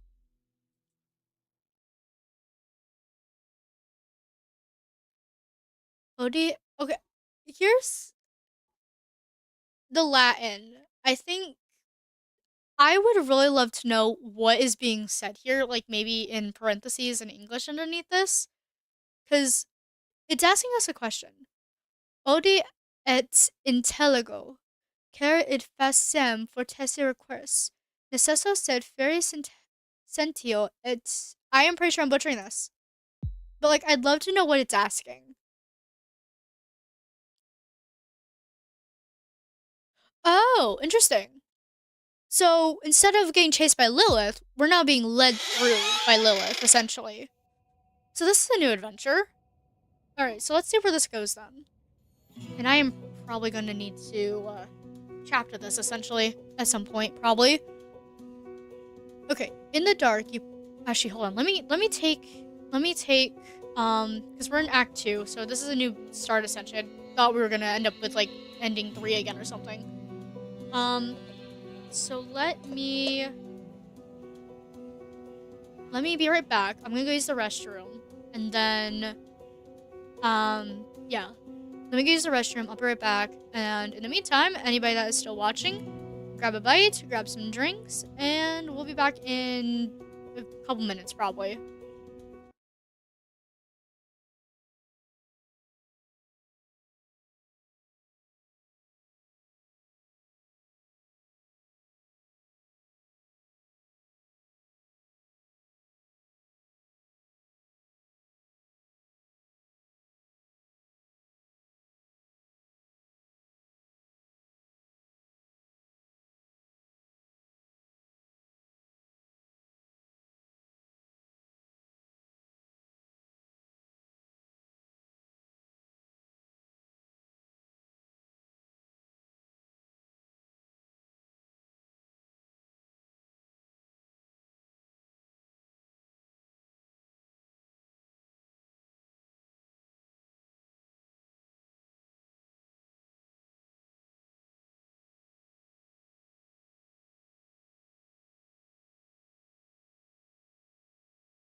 And we are back. Okay. So in Act 2, we just got done with running from Lilith in the basement. And now we didn't run from Lilith. We ended up going with Lilith to the basement now. In the dark, you pause a moment. Your mind strains to grasp what this is. Lilith food creation, the dust and creak of boards mingle with your hurried breath beneath your feet, stairs descending. Okay, where am I? We'll try to examine our surroundings. The basement. Did I find a way out to the basement? And Lilith's creation. It was herself, wasn't it? Jeez, what was the thing I saw? A frenzy, heavy with hysteria and perhaps the dreadful wrath of one returned from death. The madness of a soul trapped in an endless loop. How can you ever know what truth is anymore? What I just lived through was real. Few who face such dread believe it was real. Perhaps this time, that belief will be what frees you from this basement. Where am I? When the basement door closed, you felt yourself pulled into the void. Now, beneath your feet, the wooden steps leading down. The basement. I find a way out to the basement. Once, on a sunlit morning of the first circuit, you saw Yell descend these very basement stairs. You followed after, finding her scratching at a hollow in the corner. When you drew near, you saw it was a hatch opening outwards. Old, broken hinges, rusted. When Lilith saw it, she grew fearful. Could I use this hatch? You could try. In the end, do you have another choice? I could wait here. You cannot wait here. In the dark, amidst dust and nothingness, there's only madness for you. You must choose. You must descend. I don't know what lurks in the basement. I should go back up, return to the house, go upstairs. Can we return to the house? You think returning to the house where you felt Lilith's dread might be wise. You begin climbing upward. The narration fractures. Perhaps you should turn back. Let's keep going up. The stairs grow steeper. Turn back. In the dark, there is nothing but your breath quickening, the torture cries of the boards. Nothing, never all, and beyond. You cannot tell how much time has passed. Keep climbing. The climb becomes a ritual of the unknown. From the graves, dead are rising. You reach for your hand, dragging your body upward. Sometimes you rest, gathering breath. In the pale light of the moon, faces fade and tongues wither. Finally, you see a light above you. Silvery, light seeps through the cracks between the boards. Get closer. In the ceiling, a white ship sails the night, and in the froth of the sea blooms a white flowered garden. You see a hatch. Damp soil stings your nostrils. From the grave, dead arise! Open the hatch. As you wrench the hatch open, wet earth cascades upon you. Let the hatches open and let the soil drown you. Choke! Choke! Choke! Dirt floods your mouth as you fight for breath. Let the falling earth consume you. Drown and let dead be born again. What is happening? Where the wild tulip grow. You found the attic. We found the attic, everybody. According to Steam. You force your head above the surface. Your mouth is packed with earth, like one risen from the grave or a newborn child. You gulp a breath, then cough it back up. Where? Look around. This place is not dark. Sunlight filters through the gaps in the attic beams. Light drifts across the dust motes, holding them frozen in a strange stillness. The ground is covered in soil, the same soil you just crawled from. Am I in the attic? Yes, so it seems. Across the wall stands a window, filthy, drowned in dust.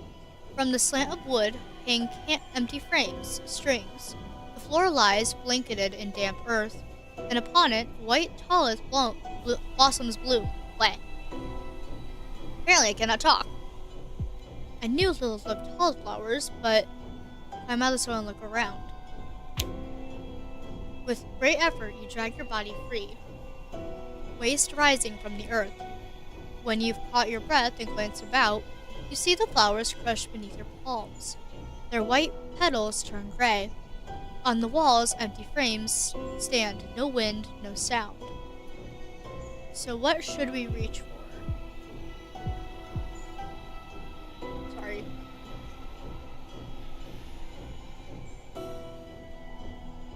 So we reach... I guess let's reach for the flower. And these are our tallest flowers. Okay. As you lean to the flower, you see its white petals wither softly. They feel like the parchment skin of the aged, gray and frail. Yet the root where it clings to earth, something lies beneath. What is it?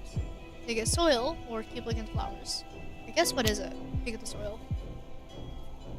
When you dig around the root, your hand strikes something white and hard. What is it? Yes, what you suspected. Keep digging, you'll find it. Keep digging at the soil. As you claw at the soil, you uncover a withered skull, the flower bursting from its mouth. Around it gleam strands of golden hair, untouched by decay. And all around, the flowers shrivel, shedding their leaves, whispers rise around you. Check the soil beneath the other flowers. To your left, you scrape at the roots of a blossom and turn black, its petals yellowed with pus. The flower has sprouted from the open mouth of a corpse, its skin clinging tight to the bone. Golden hair veils its eyes. Worms writhe, frantic for the clean air. Oh, Lilith, who are they, actually? Wait, Lilith is here too? Hold on. Each one is you, my love. Each one was you. From you I fashioned new beauty. Where are you? I am everywhere, in every leaf that rots and falls to your touch. As the petals fall, the whispers from words, still on your knees, you jolt at a tremor rising from the depths. Something boils, upward beneath the earth, grinding against the walls. How do I escape this place? Your gaze sweeps the room, nothing, save a window smeared with dust. Could there be a passage beneath the soil? A way through like the one I entered? Or move toward the window? I guess move toward the window. I struggle, my love. From your body, new beauty shall bloom. Do not fear, my voice rises in every leaf. And you call this beauty? Does your madness know no bounds, Lilith? Okay, so shout or dig the soil. And you call this beauty? Of course. Through your lips, with you, I rise, beloved. What could be more beautiful than this, save our creation? Look at the flowers. No, Lilith, I will escape this place. I'll be free of your delirium. Dig at the soil, or look at the flowers. Okay, you know what? Let's just humor Lilith. Let's look at some pretty flowers. Always stop and smell the roses, right? Okay. Black petals scatter and swirl, forming the silhouette of a body. A small body. And then a memory. The garden of white blossoms by the sea. Lilith's voice again, whispering a truth. The boards beneath you split. The gap widens. And far below, a blue light gleams. Keep watching the body form to petals. Does this lead to what the creation is? I'm wondering if this leads to an ending. Okay. The petals gather, a body of charred, talleth leaves. It smokes like ash, drifting closer. The house convulses one last time, but the stones and dust cannot pull your eyes away. The body closes in, envelops you. Your breath falters, darkness pricks your vision. From far away, a child's voice reaches you. Father? Our creation.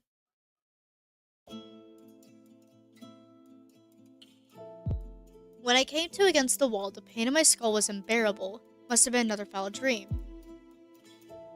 Oh, we're here again. Okay. Do I remember what the dream was? I think I recall the soil from the attic above. Lilith again. Always her. Why? Oh my gosh.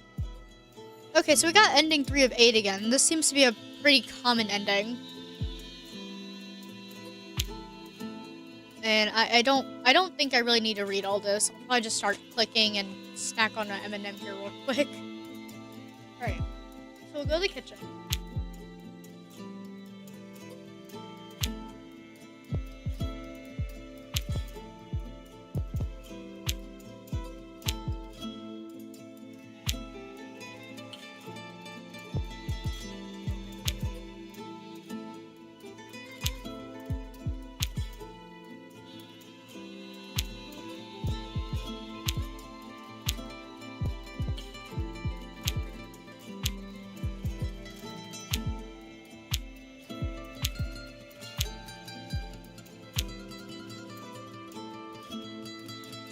Yeah. Ending 3 of 8, essentially. By letting ourselves die. And look at the flowers. Okay, so don't listen to me. Don't smell the flowers. Don't smell the flowers.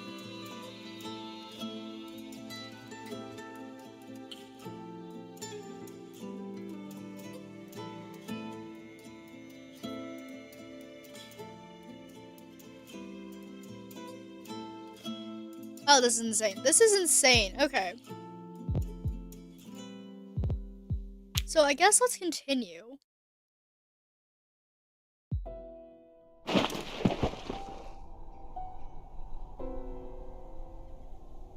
You force your head above the surface. Your mouth is packed with earth like you want. Okay, so focus on our breathing. Talleth. Yes, the soil from which you crawl like a corpse reborn, like a newborn child. It fills the floor, and in it, countless white talleth blossoms. I knew Lilith loved talleth flowers, but with great effort, you drag your body free, waist rising from the earth. Okay, so reach for the frame this time. What happens if we go for the frame? Oh, it's a beachside. Nice. Or cliffside. This picture feels so familiar. Where is it?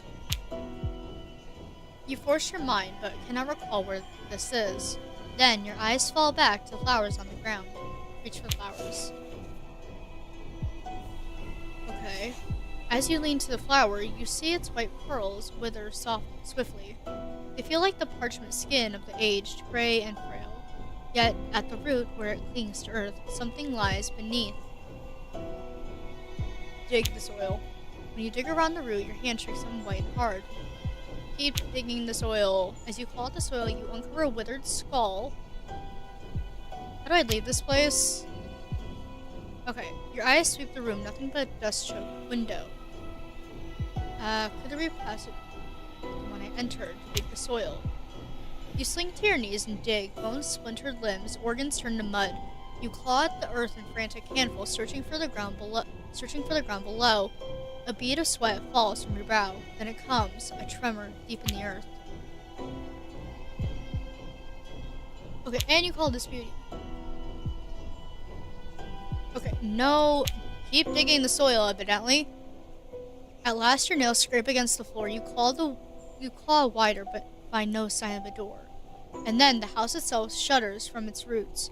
A crack opens in the boards. It grows. Jump into the crevice.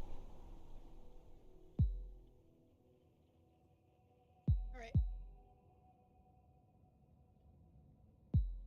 Please tell me this is not... Okay, this is not an end. You leap into the crevice and are instantly seized by a violent gust of wind. After a fall that feels short yet disorienting, you crash face first into the cold stone floor. Is there anything else around here? No, not yet. The damp scent, the moss-covered walls, and the deep, acrid stench, so heavy it teeters on the edge of nausea. All of it feels strangely familiar. You're in the basement, drowned in blue light. So I was meant to descend into the roots of the house, wasn't I? The ones buried in the soil. What were those bodies? So we get to ask the narrator questions. Corpses of the past. Let's hope your story doesn't end there with them. Still, don't dwell on it now. Keep moving. Alright then, where am I? Brush yourself off. Oh, we're back here. We're back. Okay, so all of this basically just leads us back here. Interesting. And then we're gonna keep choosing other doors. Stone stone walls. Okay, actually, are we... No, I can't. On the floor, what remains of a melted candle and the torn scrapes of a bloody journal. Okay, let's get out of here. Okay, so you nudge aside the scattered books and shredded parchments, the splintered wood with your foot, and approach the doors. On the left stands a rusted iron door worn by the weight of years. An ancient symbol, long since stripped of meaning, is carved upon it. The other is hewn from heavy, damp timber, creaking softly as though we're breathing. Okay, so we can either turn back to examine the room, or we can... What did I do last time? Because if we're doing this again, I feel like we should be making different choices here, instead of the same ones. Ooh, did not mean to mess with that.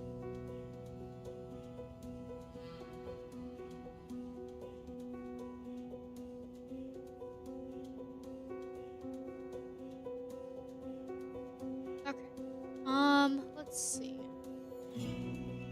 What did I choose? Okay,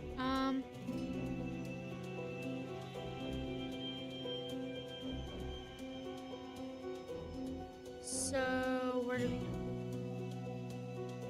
I love how I'm trying to like go back to my stream just to figure out where we need to go next.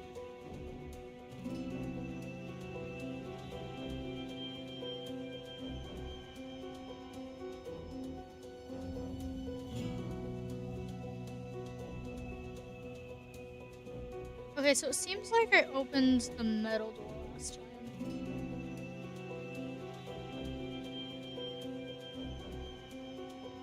Right?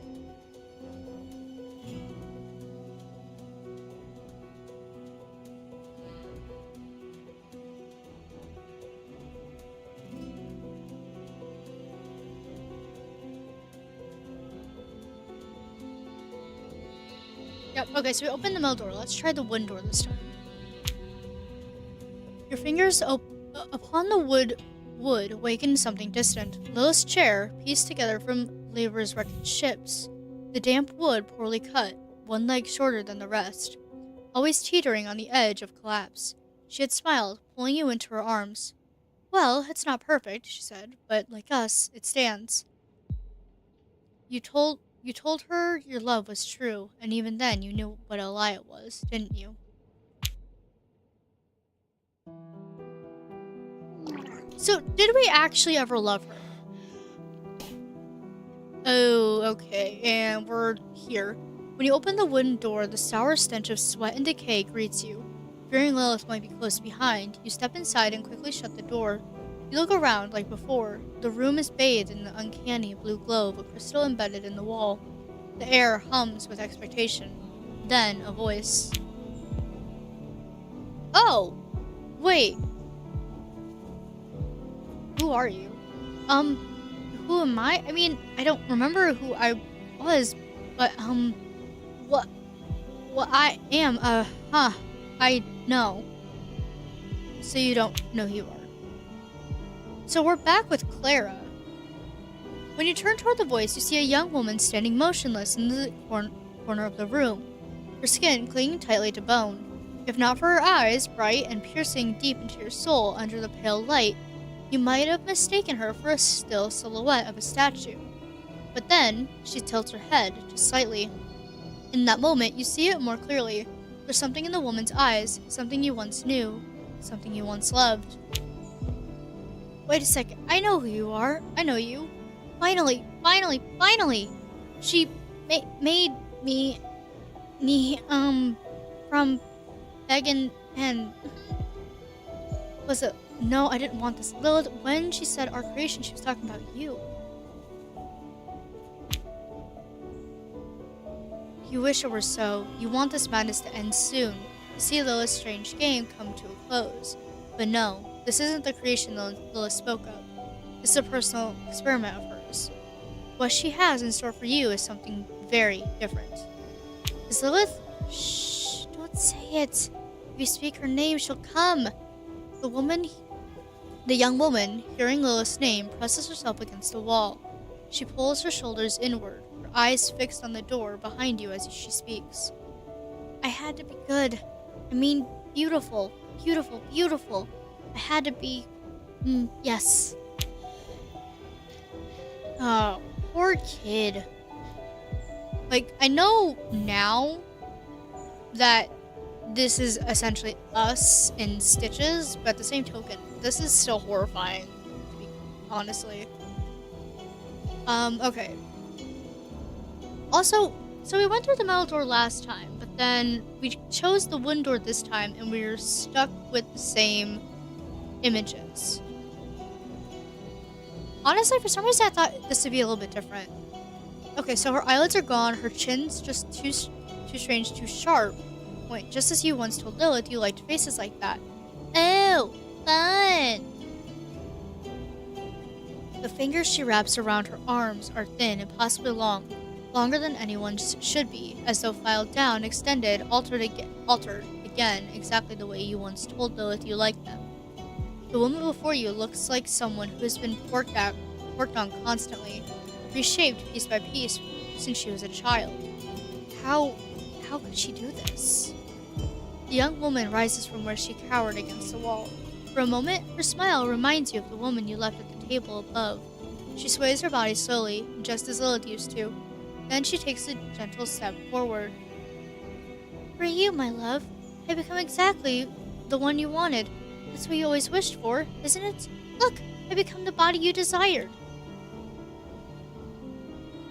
Are you her? Did Lilith steal your body? Lilith, I loved you for who you were. Or are you her? Did Lilith steal your soul and body? I've always still, been yours. The young woman collapses onto her knees as if she's used every ounce of restraint. Breathless, she turns her gaze to you. What? Malay said, so say here, if you're good enough, he'll love you too, she said. She said so. But if I'm good enough, you'll love me, right? She tilts her head and looks at you. The sharpness of her chin casts an unsettling shadow in the darkness. You're not the one I love, I shouldn't have let her do this to you, or yes, I'll always love you no matter what you're in.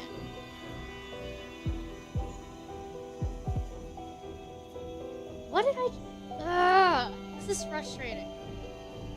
Okay. So...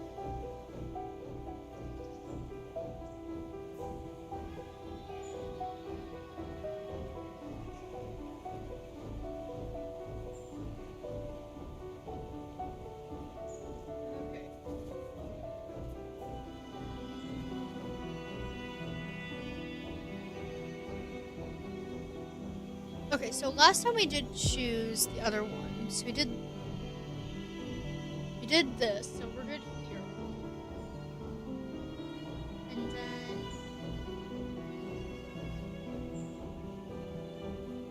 what did we choose? Sorry, I'm not trying to be quiet, I apologize if I am. I'm trying to figure out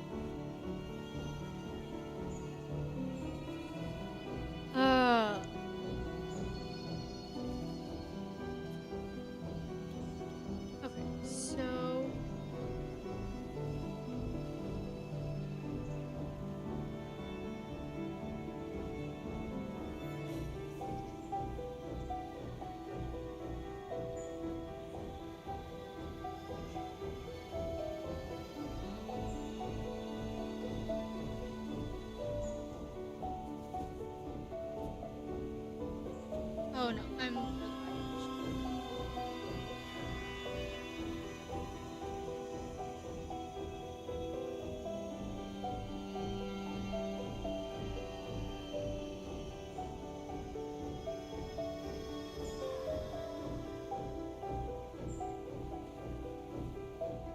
come on.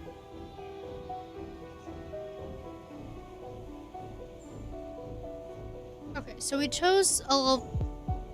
You're not the one I love, I shouldn't have let her do this to you. The thing you're staring into isn't Lilith. It's just an empty shell, a twisted reflection stripped of free will, an uncanny amalgam. The fragments of the young woman have somehow tangled with the essence she poured into it. Okay, but we chose this. The woman looking at you with desperate hope, Lilith, or yourself. But Lee said she told if you're good, he'd love you. I failed then. I ain't good. Okay, so it was never about whether you were good or not. You were enough always. It's just the thing making you feel otherwise is wrong. You're saying all this because of her.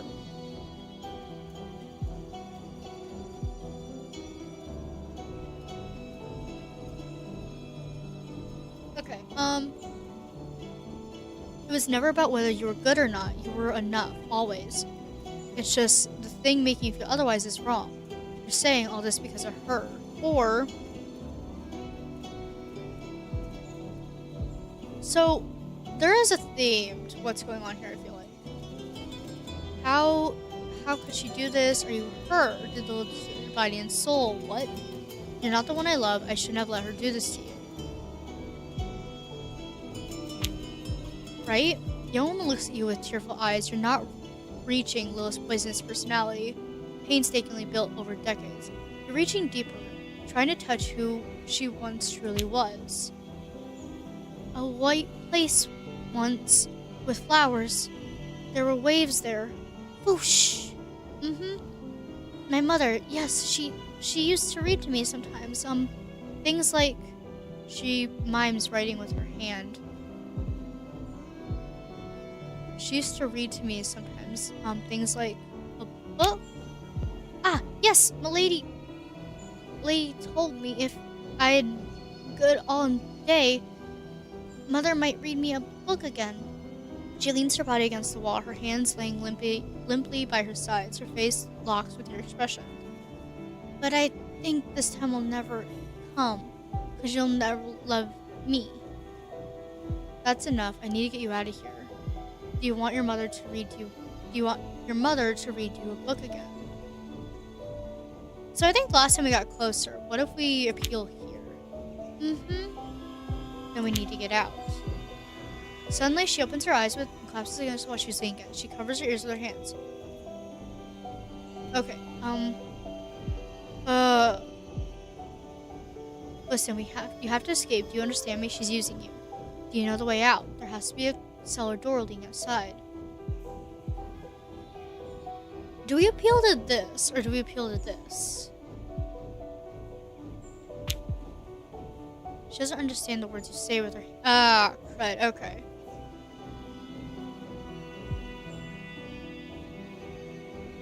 No, okay, so this is all the same. She no longer hears. Oh, but we have different doors. We have different doors.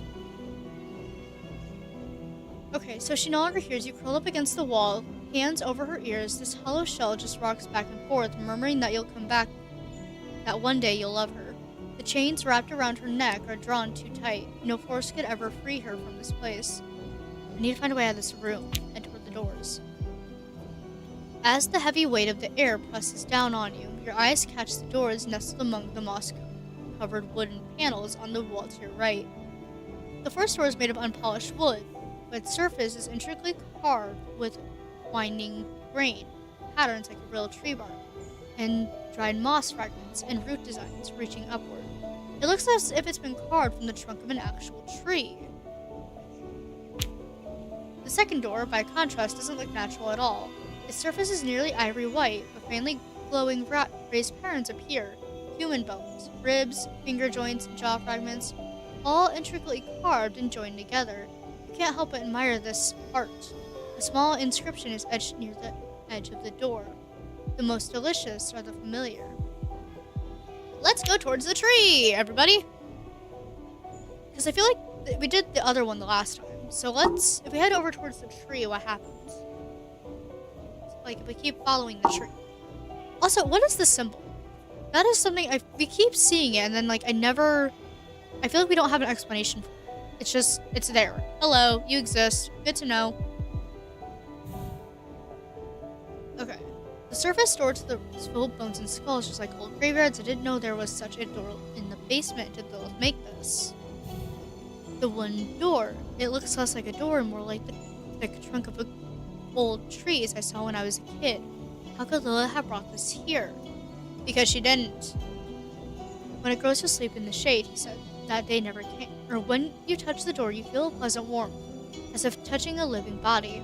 As your fingertips move across the surface, you hear a rhythmic vibration, like a heartbeat. In that moment, you see a large tree in a garden filled with white flowers. It was a sapling your father planted. When it grows, you'll sleep in its shade, he said. That day never came. Why did it never come?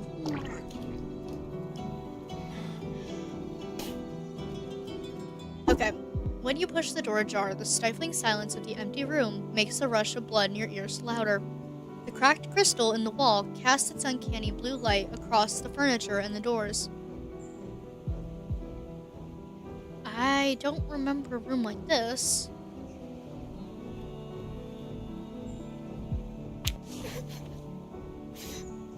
Oh, the doll.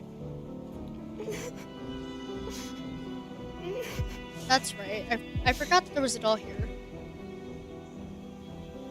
Could the rag doll belong to the young woman from the other room? Look at the toy. Is there anything about this table and mirror that catches my attention? Let's...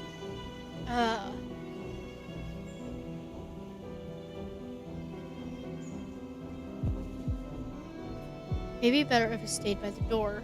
Leave the doll by the door.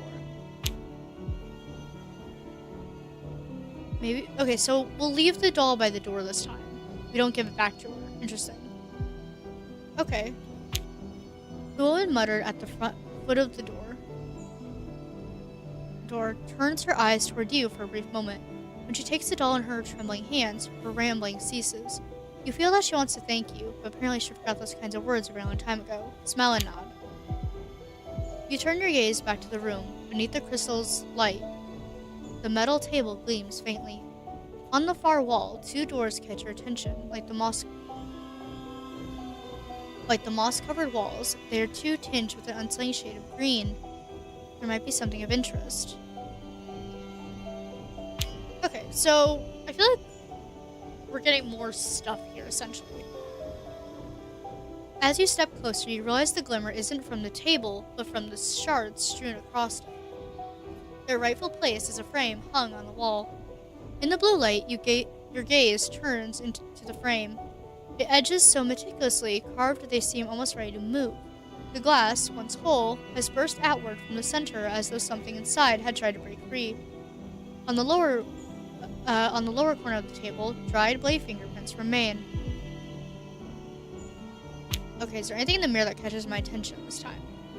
Step closer to examine the mirror. The shards scattered across the table and floor, stained with blood, reflect dozens of twisted, warped, and deformed versions of yourself.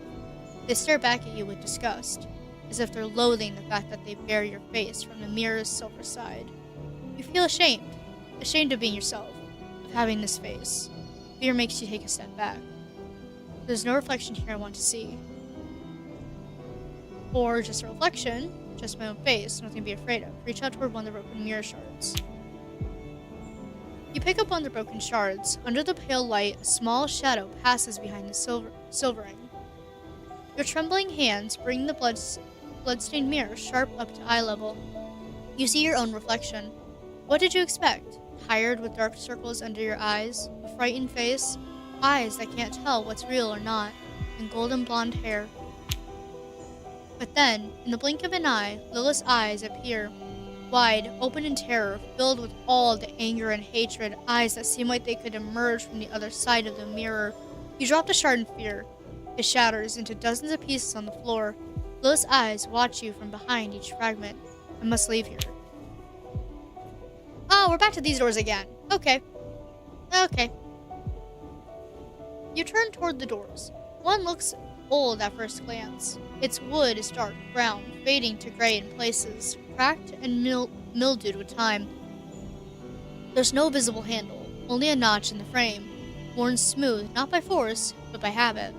The other is newer by comparison, but it's not the honest kind of new, more like something rotten, polished up and presented as good as new. Its wood is pale, grainless, unnatural. In its center sits a silver knob. I guess let's touch the new door. When you touch the silver knob, it feels as though nothing is in your palm at all. Your fingers cannot register what they are touching. The sensation unsettles you so that instead of letting go, you grip it tighter. The harder you squeeze, the more your wrist aches. This isn't a mistake. The doorknob was made this way on purpose, to make itself not felt. Although something knots in your stomach, you push the doorknob, or at least thinking that you do. You open the door.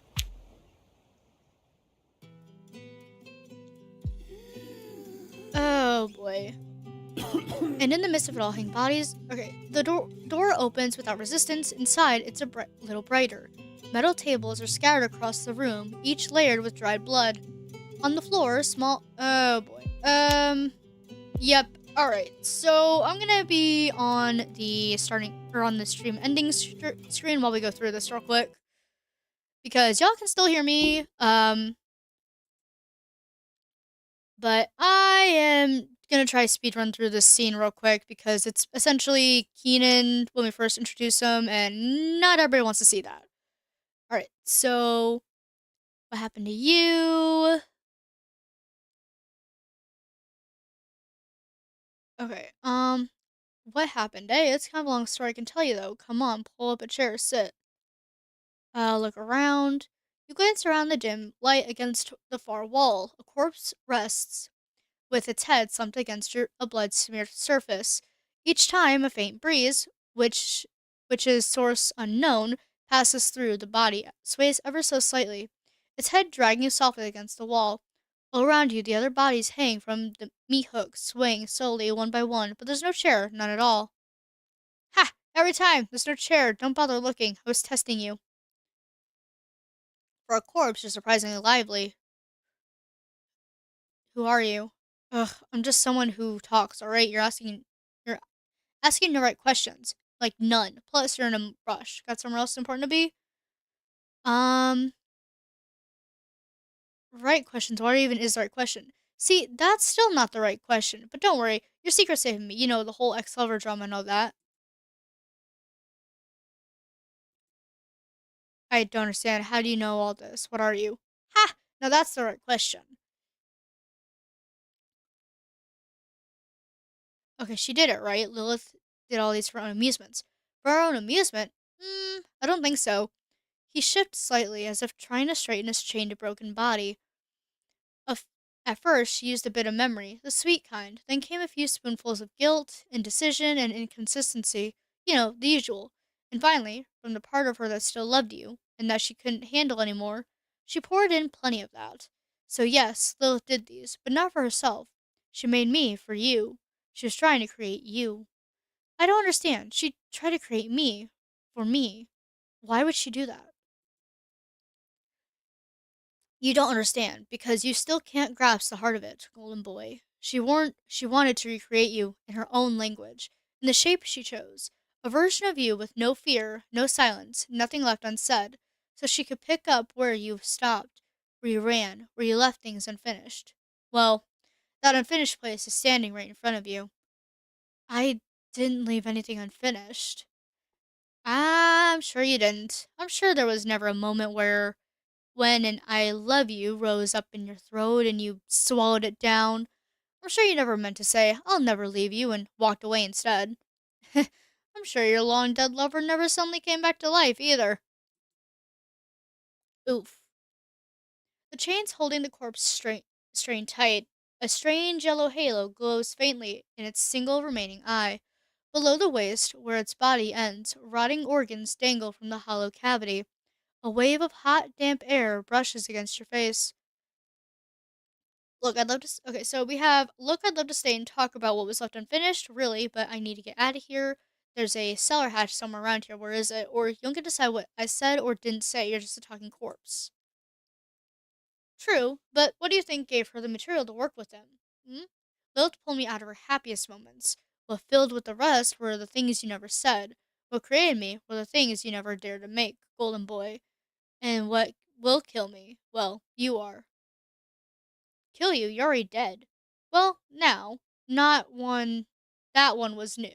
Well, now that one was new. I didn't know you could break my heart like that. Come closer. Let me show you what's been keeping me alive. Don't move. Come closer, golden boy. I'm not going to hurt you. We're on the same side after all. Can I trust you? Guess not, but you don't really have a choice, do you? Still, I don't show you. Still, I did show you my chains, and you know who I am. That should earn me at least a little trust, don't you think? Now, come closer. Let's get this over with. Uh, so we're basically forced to approach here. Okay, interesting. And then he basically spits out the Mind Stone. So give me a couple more minutes.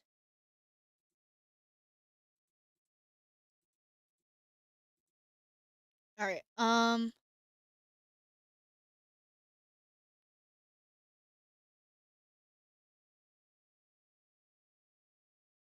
The corpse doesn't answer your question. He just lies there as a thank you. All right. And because we now have a different thing. Okay. So let's approach the chain door. Let me approach the chain door. Oh, you open the door and step inside. Your foot is met with a smooth surface without any texture. Ahem. No stone here. No dust. Not even an echo. Silence. A cold whiteness. The room is bright. Far too bright. The light, overwhelms your eyes. There's nothing left that could remain in shadow. Where am I? It doesn't matter. Your gaze falls upon the white door standing directly before you. Ordinary, with nothing particularly striking about it. It simply waits for you to open it and step through. There's something fishy about the place. Tell me, what is it? Or what is this? Why is the light so blinding? Or why is it so silent? Empty here. What happened to the sound of the water crashing against the stones beyond the walls? I guess why is the light so blinding? Because it keeps going back to that fact. And let me take another sip of tea.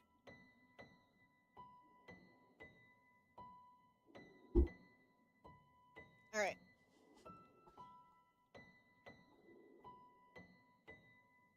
So there's something fishy about this place. Tell me, what is this? Why is the light so blinding? Look, really doesn't matter. Let's focus on opening the door and leaving here as soon as possible. Just do as I say.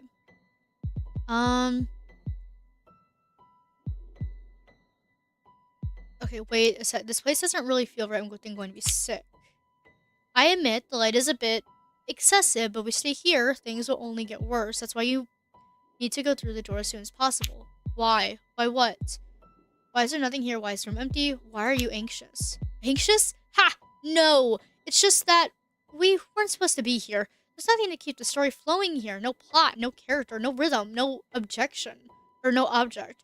This place is completely empty. There's nothing to narrate here. And if there's nothing left to narrate, and then having you around is pointless completely, isn't it? Listen to me, you piece of meat. I'm the one keeping you alive in this burned out house. Okay. I think I won't do that. You think you're very clever, don't you? I'm the master historian. I have to get us out of here. You see the room beginning to Okay, so this feels like the same path, just a different door, essentially. Alright, I'll get through the door, but not for you, for myself. Yes, exactly. You reach for the door, you open and step to the other side. It's that simple. You leave behind the empty, meaningless room that never should have been. The story flows again, just as it was meant to.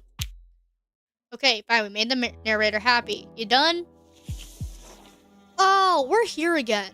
Okay. Interesting. Okay, so you open the door. What greets you is neither the whisper of the dead nor darkness. Okay, so what are you doing here? Alright, so that basically just jump starts prematurely. Her hand reaching for a powder at her side halts in midair.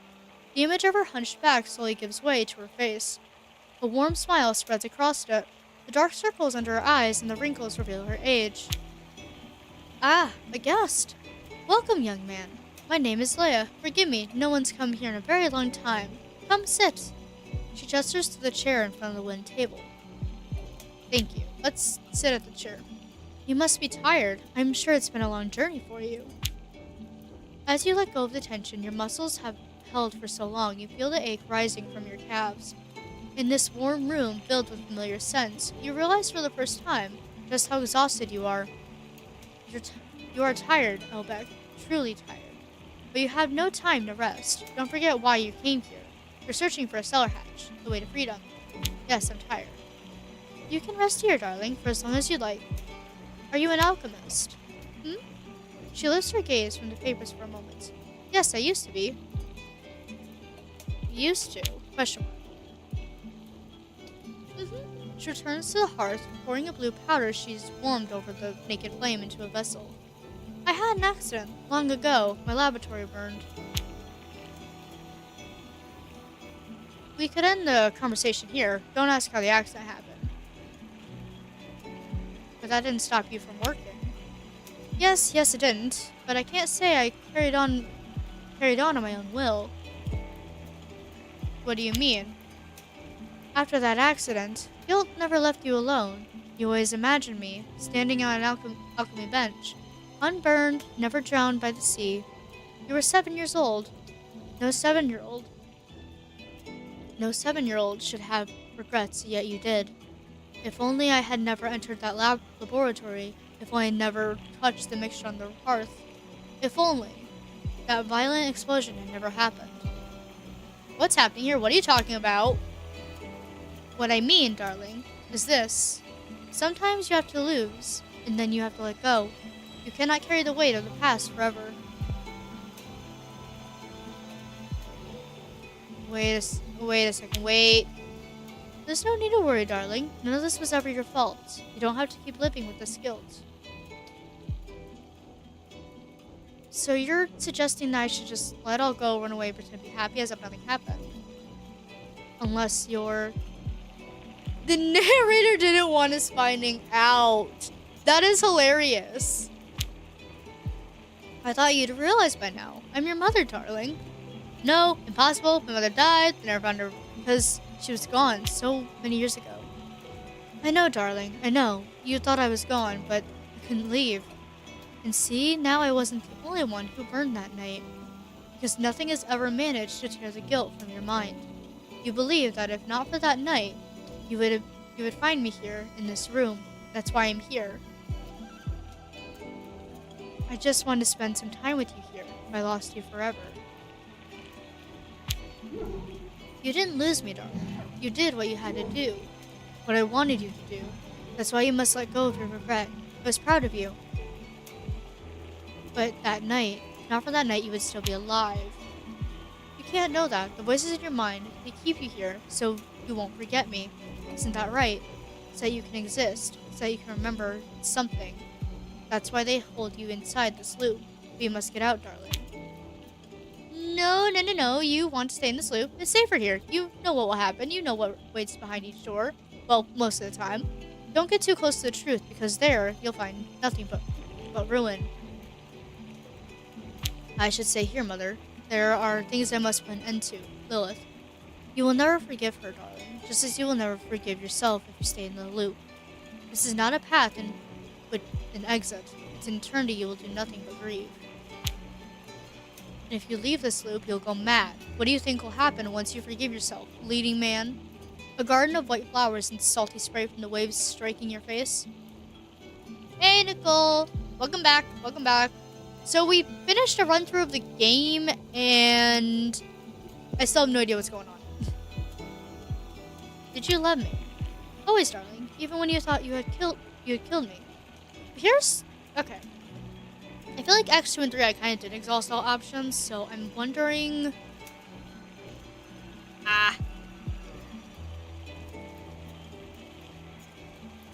All right. Take me out of this. They know exactly how to stay in the loop to exist and remember you. The right choice. I will always remind you of her and this room with great. Yeah, how long was I gone? Probably like an hour or so, I think. Possibly. When was your... Let me look.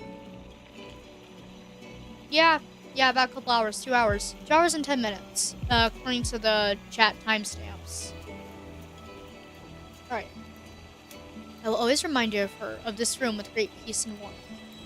But I can't promise you'll remember her as she truly was. She takes this dangerously close to reality. I can't risk that. Will I not remember forgiving my mom? No, you can't do this. At least let me remember this. There is no other way. For you to live, your mother must die. It's always been this way. It will always be this way. I think so. Oh. Yeah. I hope you find what you're searching for, darling. Go inside. I'm falling again. Was this how it was meant to be?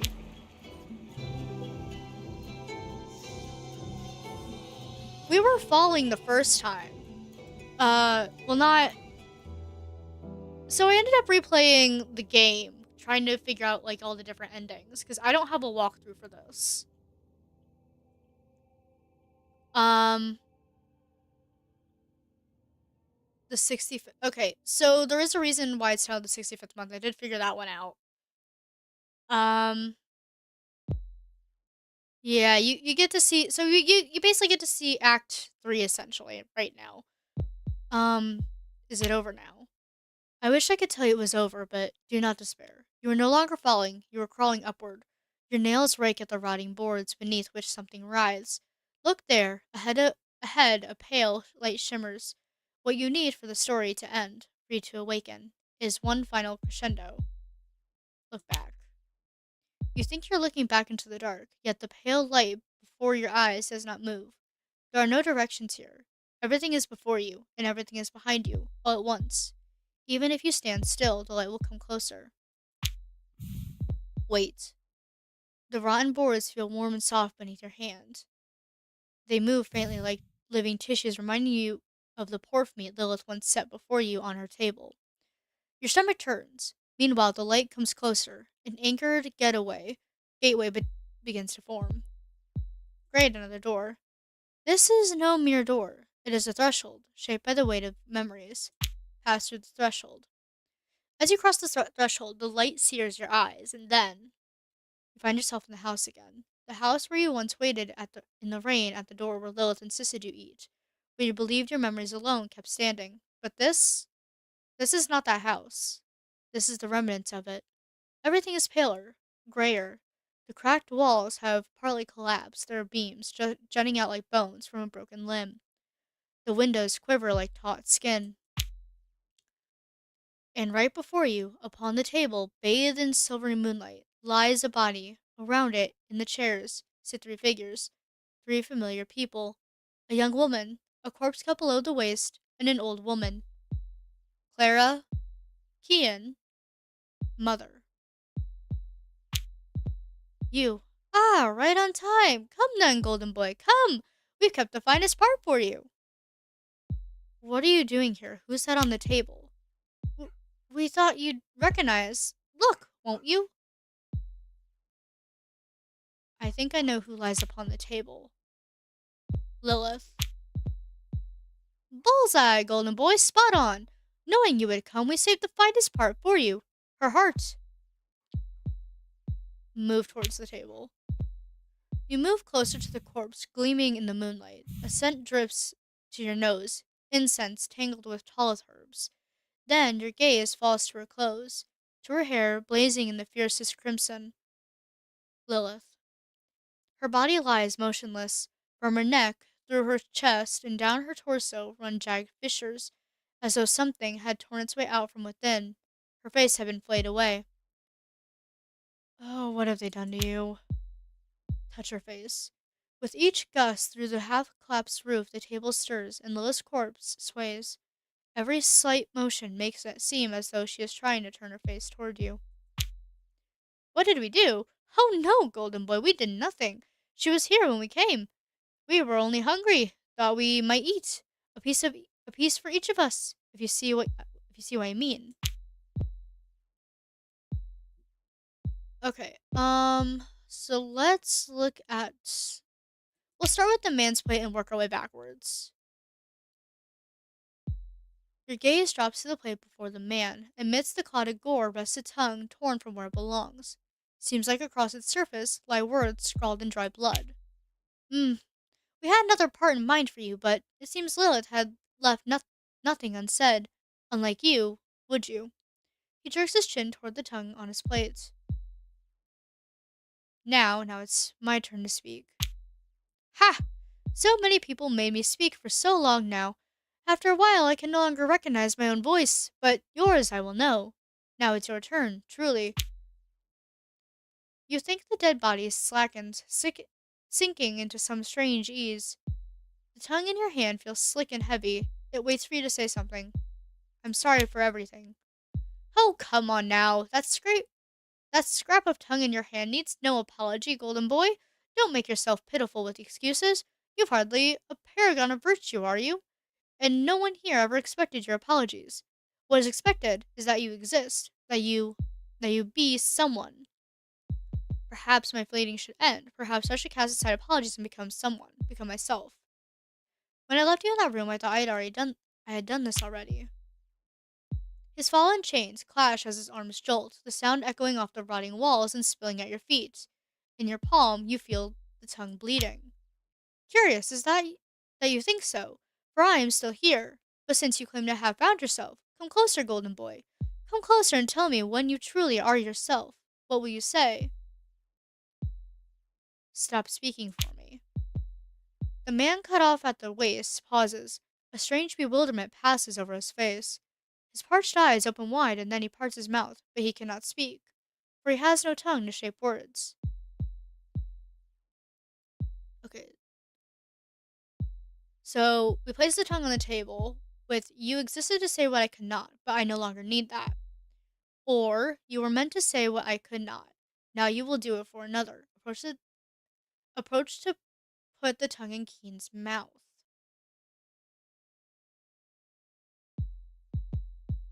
Okay. Let's see what happens if we give it to Keen. Huh? You get closer to him. The chains at his wrists are rattled madly, his eyes open wide. He turns his gaze to Lilith, chest swelling as though to force out words. Perhaps you should go where it belongs. You need this. You exist to speak the words unsaid.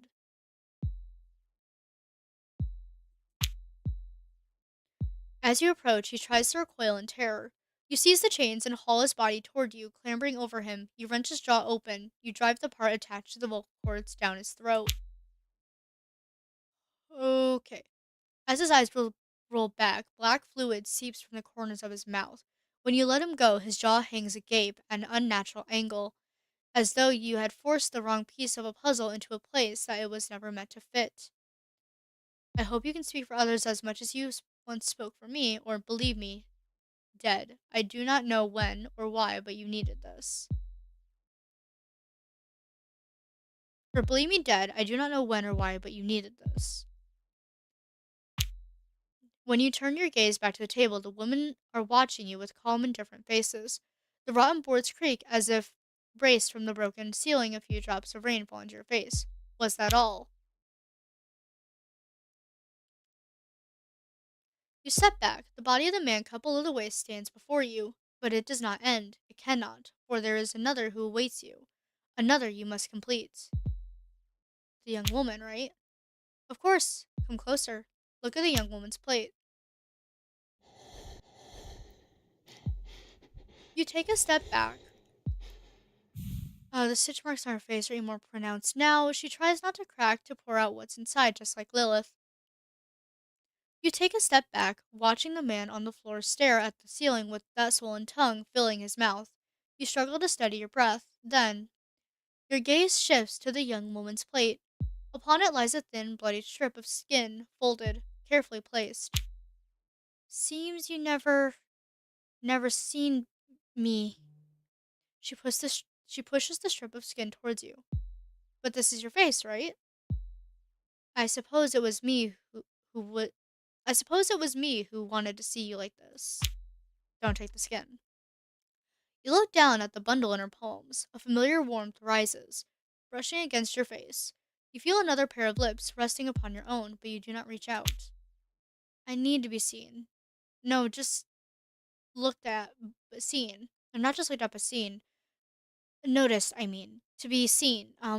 Recognized. I never carried my own face. You? I suppose we all wear different faces always. Wait, how do they know my name? I'm called. What? Wait, how do they know my name? No! Nickel? Shh. Okay, which one are you wearing? The one I created. Hmm. Then that explains the state of your face. What do you mean? Have you ever looked at your own face? At your face. You slowly raise your hand to your own face. When your fingers brush past your temple, you feel it. A protrusion, a line, a stitch. A mask wrapping from your brow to your chin. Your breath falters. What's happening? You run your fingers along the edges of the stitches, finding a tiny gap to slip your nail into. It doesn't. It doesn't hurt, yet for the first time you feel it. The thing covering your face is real. There's a face upon your face. I need to take it off. Now you're beginning now you're beginning to see, I guess. You pull at the edge. As you do, a sickening sound rises, like flesh and bone screaming together. Then you realize the scream comes from your own throat. I must keep going. As you pull the skin away, your sight clears. The pressure around your throat eases. You cry from pain or relief. You can't tell. For the first time, you breathe freely. At last, you hold two faces in your hands. One yours, one Lilith's. Their empty eye sockets and mouth gape hang open in the air. You look better this way. I like it. How do I look? Quite normal. Like one of us. You glance around the table. The eyes watching you seem unaware of what just happened. Step back.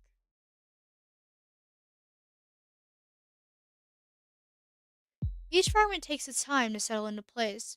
What you fled from now stands directly before you. Dissolved, fractured, torn apart, and ruined. Was it always meant to be this way? Will it always remain so?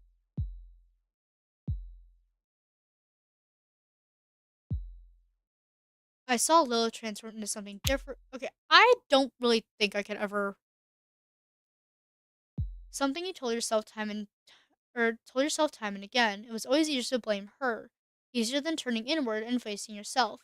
But now you must prove whether you are worthy of salvation or not. What now? Tell me, narrate or whatever, and let this torment end. One more character is needed. Moonlight spills through the fractured roof. An abysmal silence fills the room. You no longer believe those gathered around the table even breathe.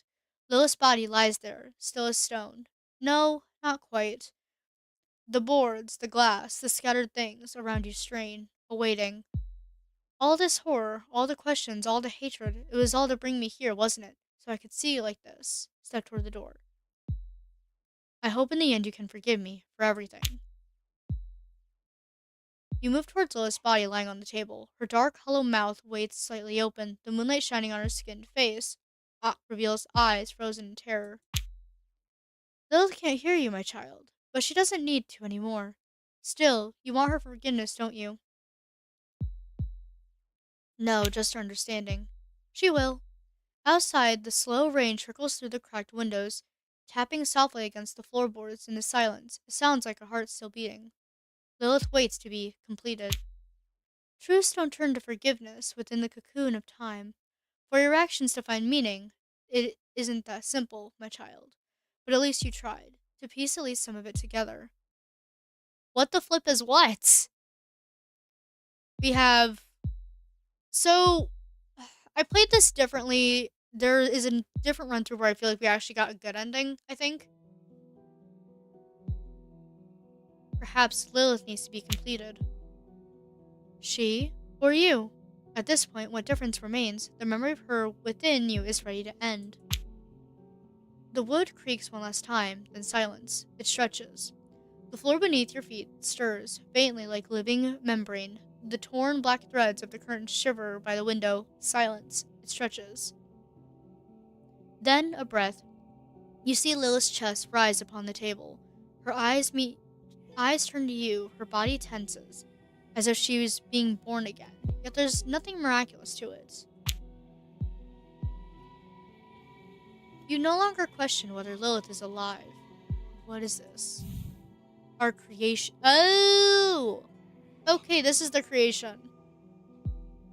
You no longer question whether Lilith is alive. You've moved past what's possible. You can't still the chill rising through your spine. Your steps backward creak the floor.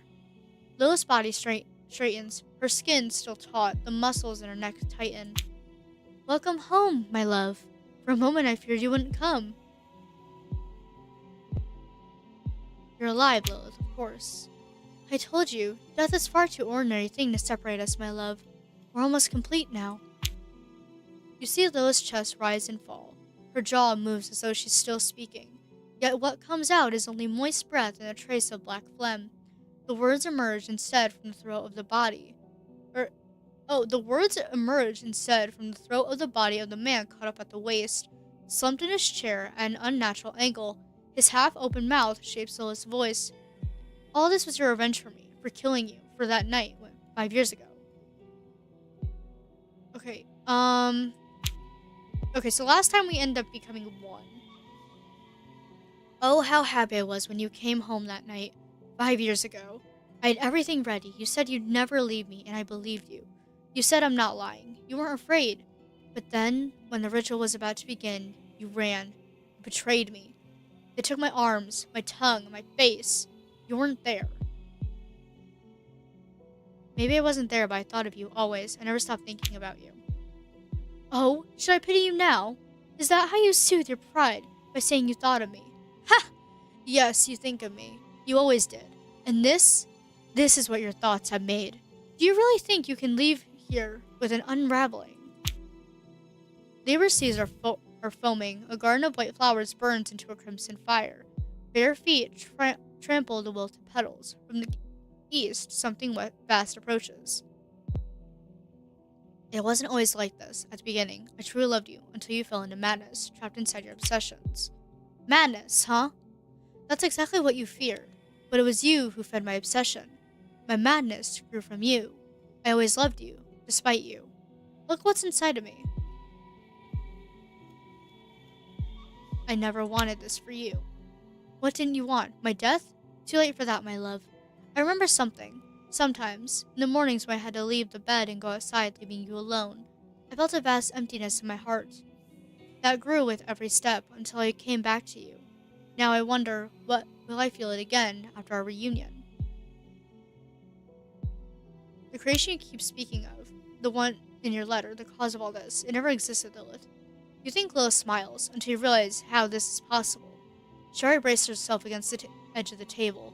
Dark veins run from her shoulders to her thighs like dried muscle strands.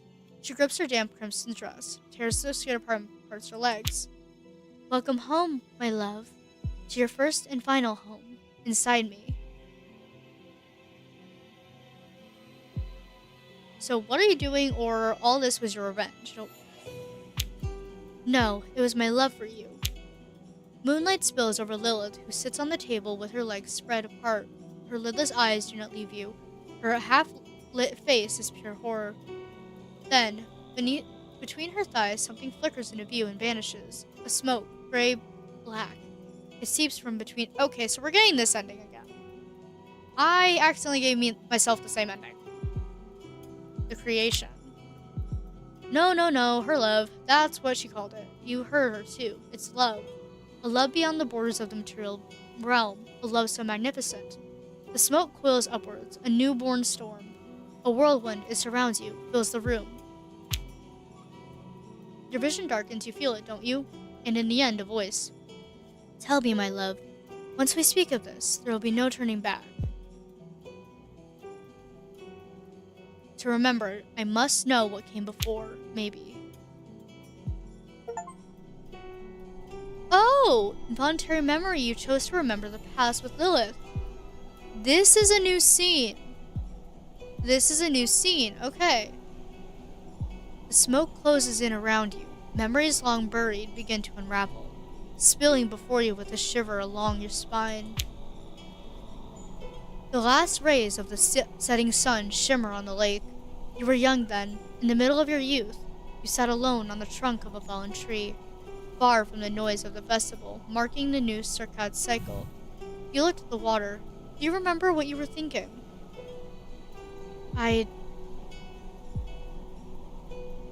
Okay, so... The one about the star that fell from the sky. The star that fell into the lake, turning into a pearl, left alone in the middle of everything. You were thinking of how the story ended. Would you ever find your place in the sky? That's where I found you for the first time. Why are you telling me this? Because you must remember how everything began. How you came this far. The lake, the house, the ritual. Only then will you understand. Understand what? Why all of this is necessary. Do not be afraid, my love. Do not be afraid. Tell me how you feel. I remember feeling seen for the first time. The setting sun washed everything in an amber light. In your eyes, I saw the same sorrow as mine, the helpless rage of fading, of becoming nothing, the thorny stasis of knowing we would both end. We just stood there. You never said that before. No, I didn't, but I saw it. You and I belonged to each other. For once, I could have been something. You never stopped seeing me as something you possessed, did you? Or something like what? Lilith's voice echoes, growing distant and deep. The mist around you begins to turn. The lake evaporates, stones melt, and the fallen tree roots again. The setting sun fades into moonlight. In your hand, the rusty key, before you, the door of the house. Do you remember the day we first came here? Small, damp, the door barely opened. You bought it with a little inheritance from your father. You said we would be reborn together here. Look at the key. Not here, not again. The rusted key rests in your palm, its markings erased by age. No, I can't. This place couldn't be saved. It was a grave. Open the door. The door creaks open. The moment, one you lived before, crashes over you even stronger than the last. Somewhere deep inside, you expect to see someone kneeling there, but only dust and cobwebs greet you. You said we could turn this place into something else. I can never love this place, this rotten place. Yes, I did, didn't I? Look how warm and full of love it's become. Ours, together. We could have remade it, starting from below. I'm not going down there, Lilith. I went once.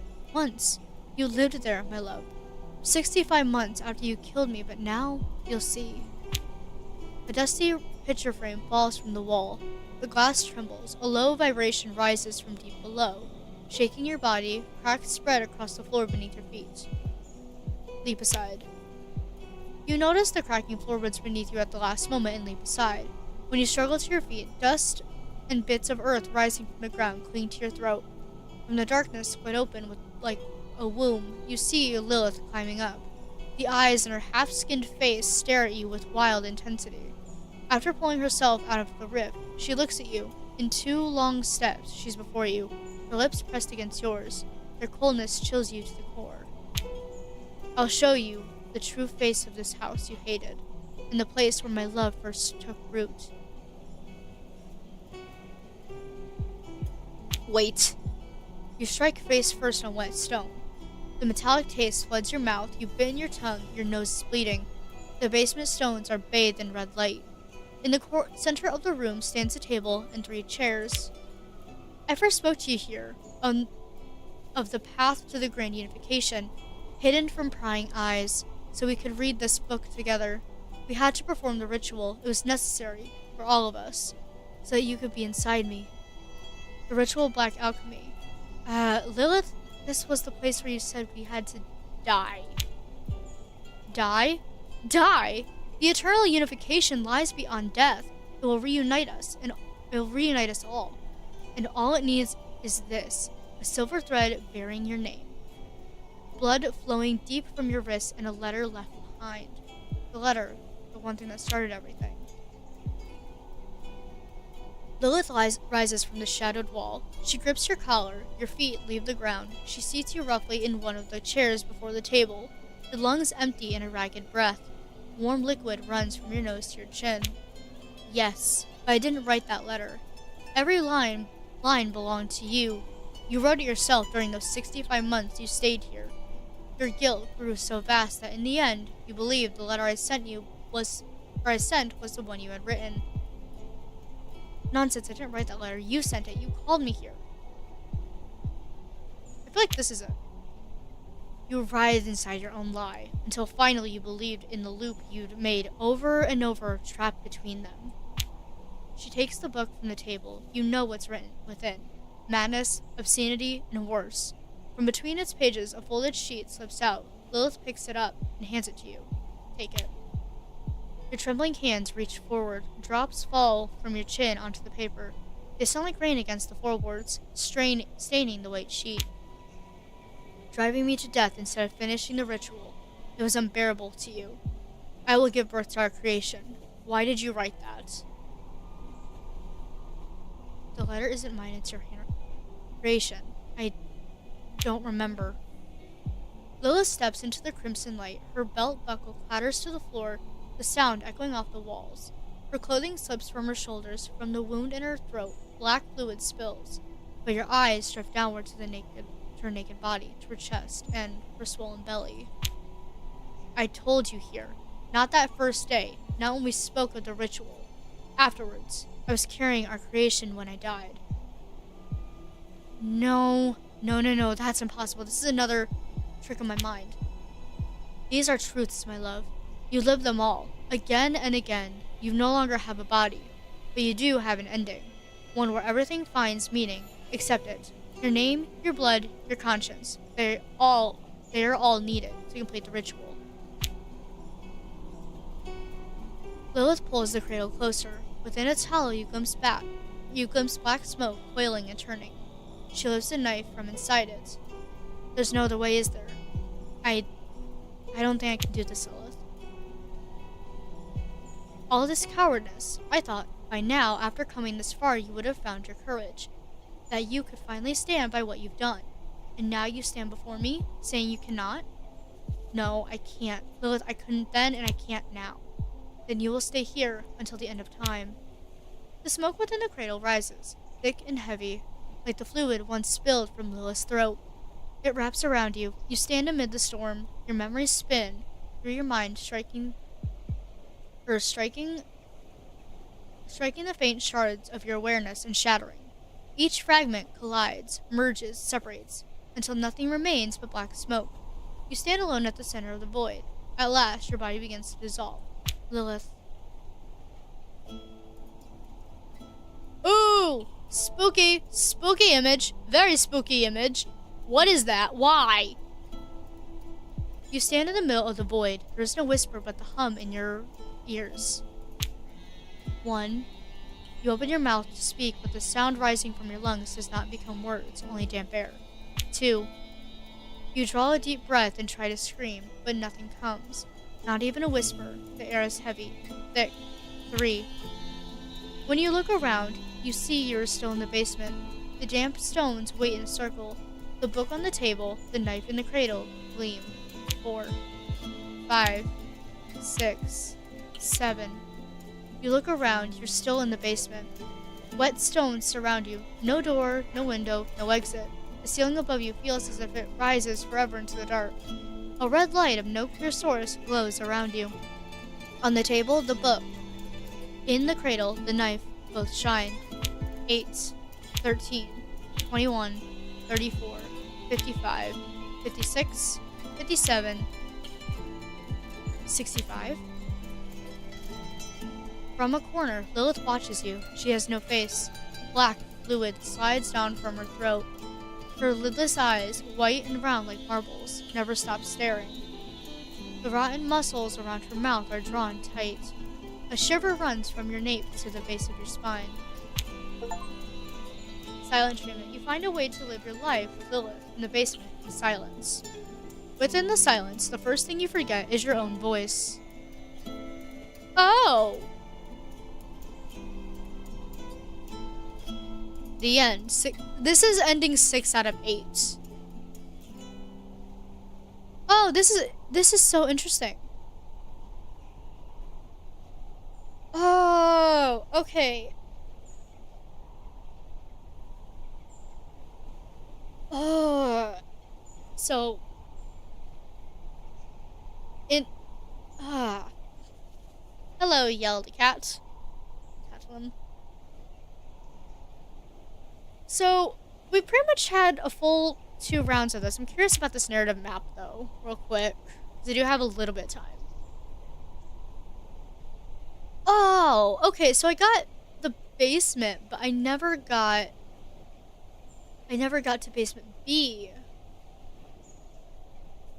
Okay. I got to all of... I never got to ending... Oh wait, no, I did get to ending 2 out of 8 a couple times. Interesting. Oh. So ending 2 out of 8 comes out a couple times. And then where are the other endings? Oh, okay, so all of these endings are what triggered these. So we had 3 out of 8. And then we also had... So we unlocked 6 out of 8, and we also unlocked 3 out of 8. And 2 out of 8. Somehow I didn't unlock the first ending. Which, I don't know how to do this one. Is there a way to do this? Okay, I want to see if there's a way to do this real quick. To just, like, get the ending. Okay, so... As you sink your... We already did this.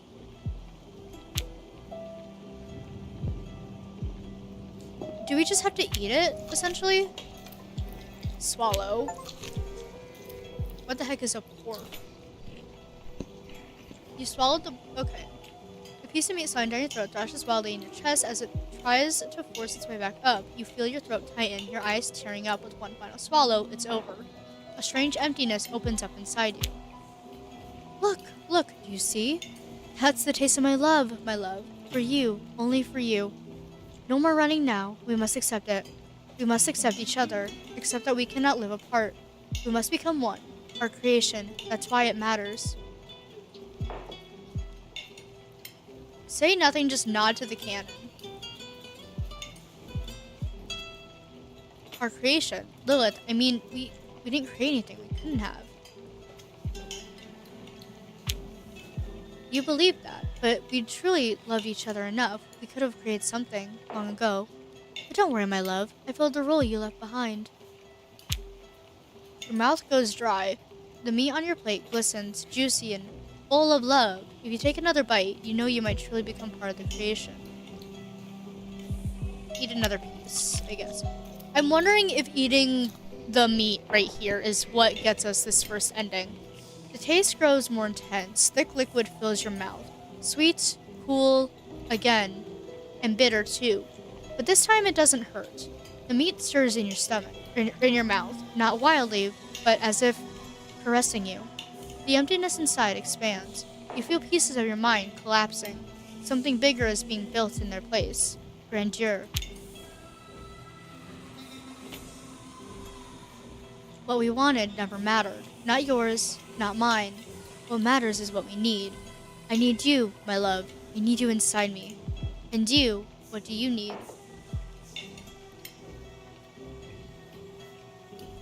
You. A burning smile blooms on Lilith's face. You see it! You see it! Out there, boiling beyond the edges of this house. Greatness, greatness, greatness! It pulls every living thing together, blends them, and bursts something more magnificent than any of them alone. She gets up and slowly comes closer. She caresses your cheek. Her palm is cold but has a softness you know all too well. You feel her breath. Millions of lives converge there. You see the hunger growing inside you, don't you, my love? Beyond me, never all. Toward the grand unification, we'll become something greater, something more beautiful, and we'll both continue to exist inside one another. You'll never have to live only with memories hidden in your sketches again. We'll exist beyond even death. All it takes is one simple thing. What is that? Death! She slides her skirt aside and swings her leg over yours. She sits carefully in your lap. You barely feel her weight. Her bloodshot eyes never leave yours. Crimson hair cascades across her face. As her lips press against yours, you feel a coldness blooming in your chest. Your breath falters. We'll meet again in the great unification, my love. I fall. Are we getting ending 2 at 8 again? When everything ends, there is no light, no sound, in fact. Not even darkness. And oh, no, never mind. I think this is ending 1. I think I just triggered ending 1. I'm sorry, what is that creepy whispering in the background?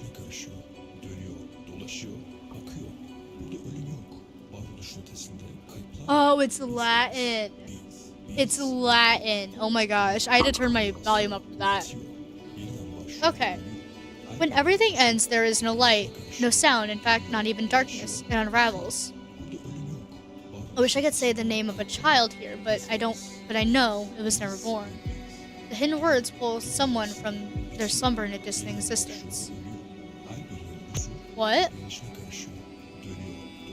They want to escape just before they are pulled into the void and they rise. It waits to fall, to fall, to fall, to fall, to fall, to fall. They want to escape just before they are pulled into the void and they rise. Millions of different lives are lived. Each essence mingles with one another. They turn, flow, spin, or each one collapses into itself, intertwining, melding, in the never-all. Every essence finds itself.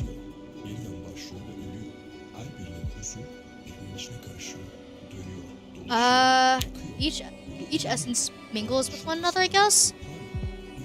They stop, but they don't. Not really. They end. They begin again and die. There is no form here, no sound, no darkness. We became the form. Bright, blinding. We are beyond the material.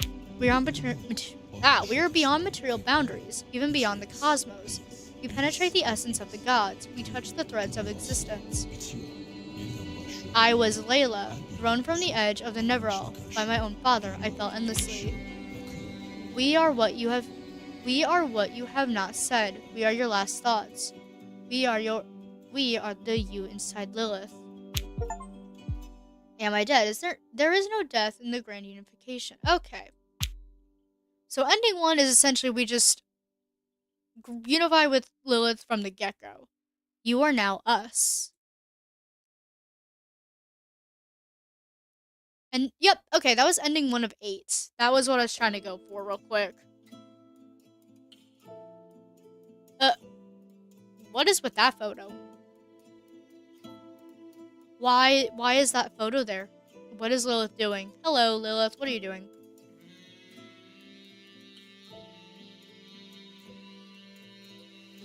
Okay.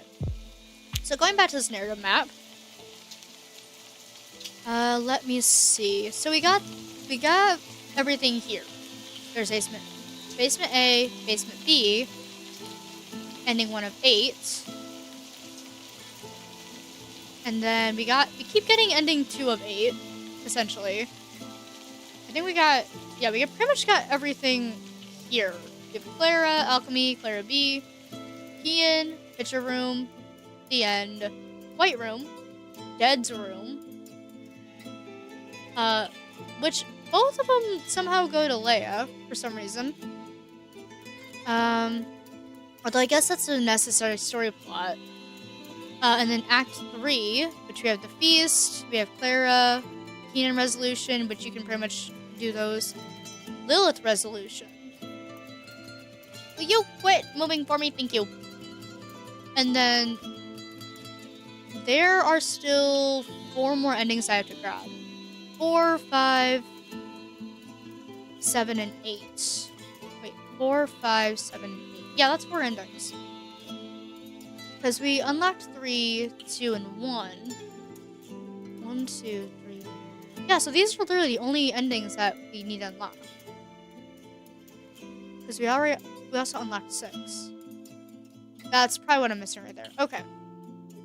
Well, it has pretty much been almost 5 hours since I started this. Maybe I don't really know how to get the other endings. I feel like if I tried, I'd end up with the same endings and we would just be here on a loop. So if you guys want to see me try to get these other endings, let me know down in the comments. And I will definitely try tackling this on a different day, outside of the Choose Wisely event. And we will head back to the main menu. And that was LiVber, Smoke and Mirrors. It's by Envy Games. I'm pretty sure I'm pronouncing that wrong. I'm sorry. Um, but yeah, if you guys want, go check them out. Their channel is linked down below in the YouTube description. Highly recommend going to check that out. I will try to go through all my Twitch stuff and leave those same descriptions that I've been leaving down there for this. And if you guys want to check me out on other platforms, they are going to be right along that side. I have a YouTube, I have a Twitch, and I also have a TikTok. There's also a Discord that's also down in the description. I just didn't have room for here for it. And that is pretty much it. This again was the final day, at least for me, for the Choose Wisely event. This was the game that pretty much wrapped everything up for me for this week. Next week, I will be doing our normal stuff. And if you guys were pulled from the Choose Wisely event and are just now starting to get to know me, um, I normally stream on Tuesdays, Thursdays, and Fridays. That is my normal schedule. Um, and yeah, you guys are more welcome to stick around. Hopefully, we'll see you guys there. And aside from that, thank you so much again for Studio Fuwa for letting me join the festival. I actually really did have fun. I hope that I can actually do this again. This was entertaining. I loved getting to know. Uh, I actually liked talking with the game developers and figuring out what was going on. There were certain ones I interacted with more than others. Because sometimes there were issues that were going on. Everyone has been super helpful though this entire time. Everyone's been nice. I highly recommend doing this if you're a streamer or if you're a content creator or a game developer. This has been really fun. I hope that this does happen again. Highly recommend doing it again. So, Studio Fua, if you want to do this again, I would totally be on board with doing it again. Um, and let's see. I'm trying to figure out what else I'm missing here. I guess I need to switch over to the stream ending. Um, And yeah, thank you again for Studio or NV Games for letting me play LiVber Smoke and Mirrors. This is the full game. This is not a demo. I will leave the link down below on YouTube and probably also for Twitch if you guys want to go check those out. Those are on Steam right now. You can buy the full game, and I think if I remember correctly, this is supposed to be part of a trilogy, from my understanding. I could be wrong. I could be wrong. Um, let me double check here in my emails because I think the description was in there. No, that's not what I want. Let's see.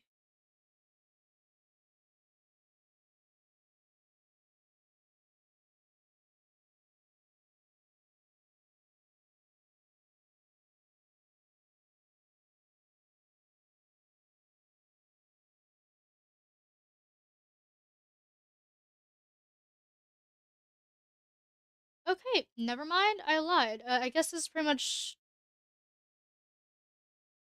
yeah. Okay, for some reason I kept thinking this is part of a trilogy. Apparently it's not. This is the full game.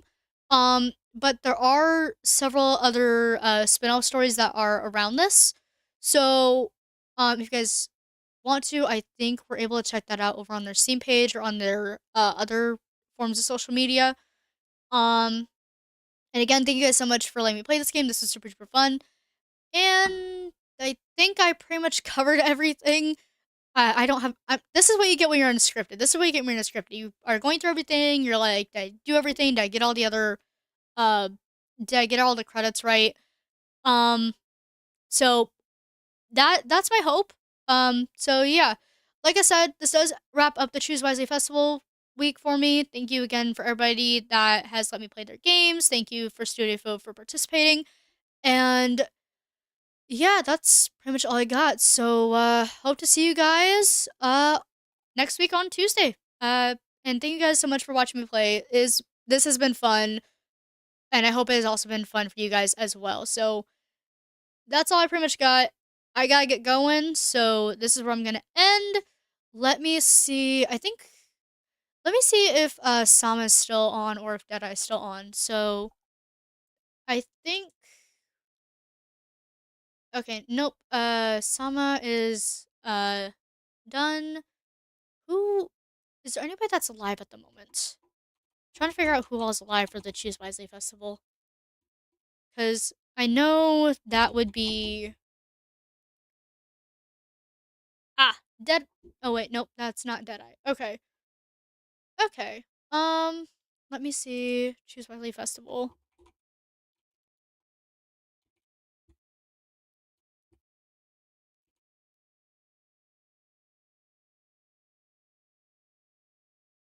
Is it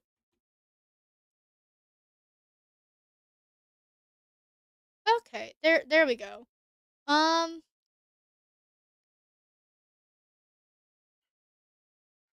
yeah, I don't know. I don't know. All right.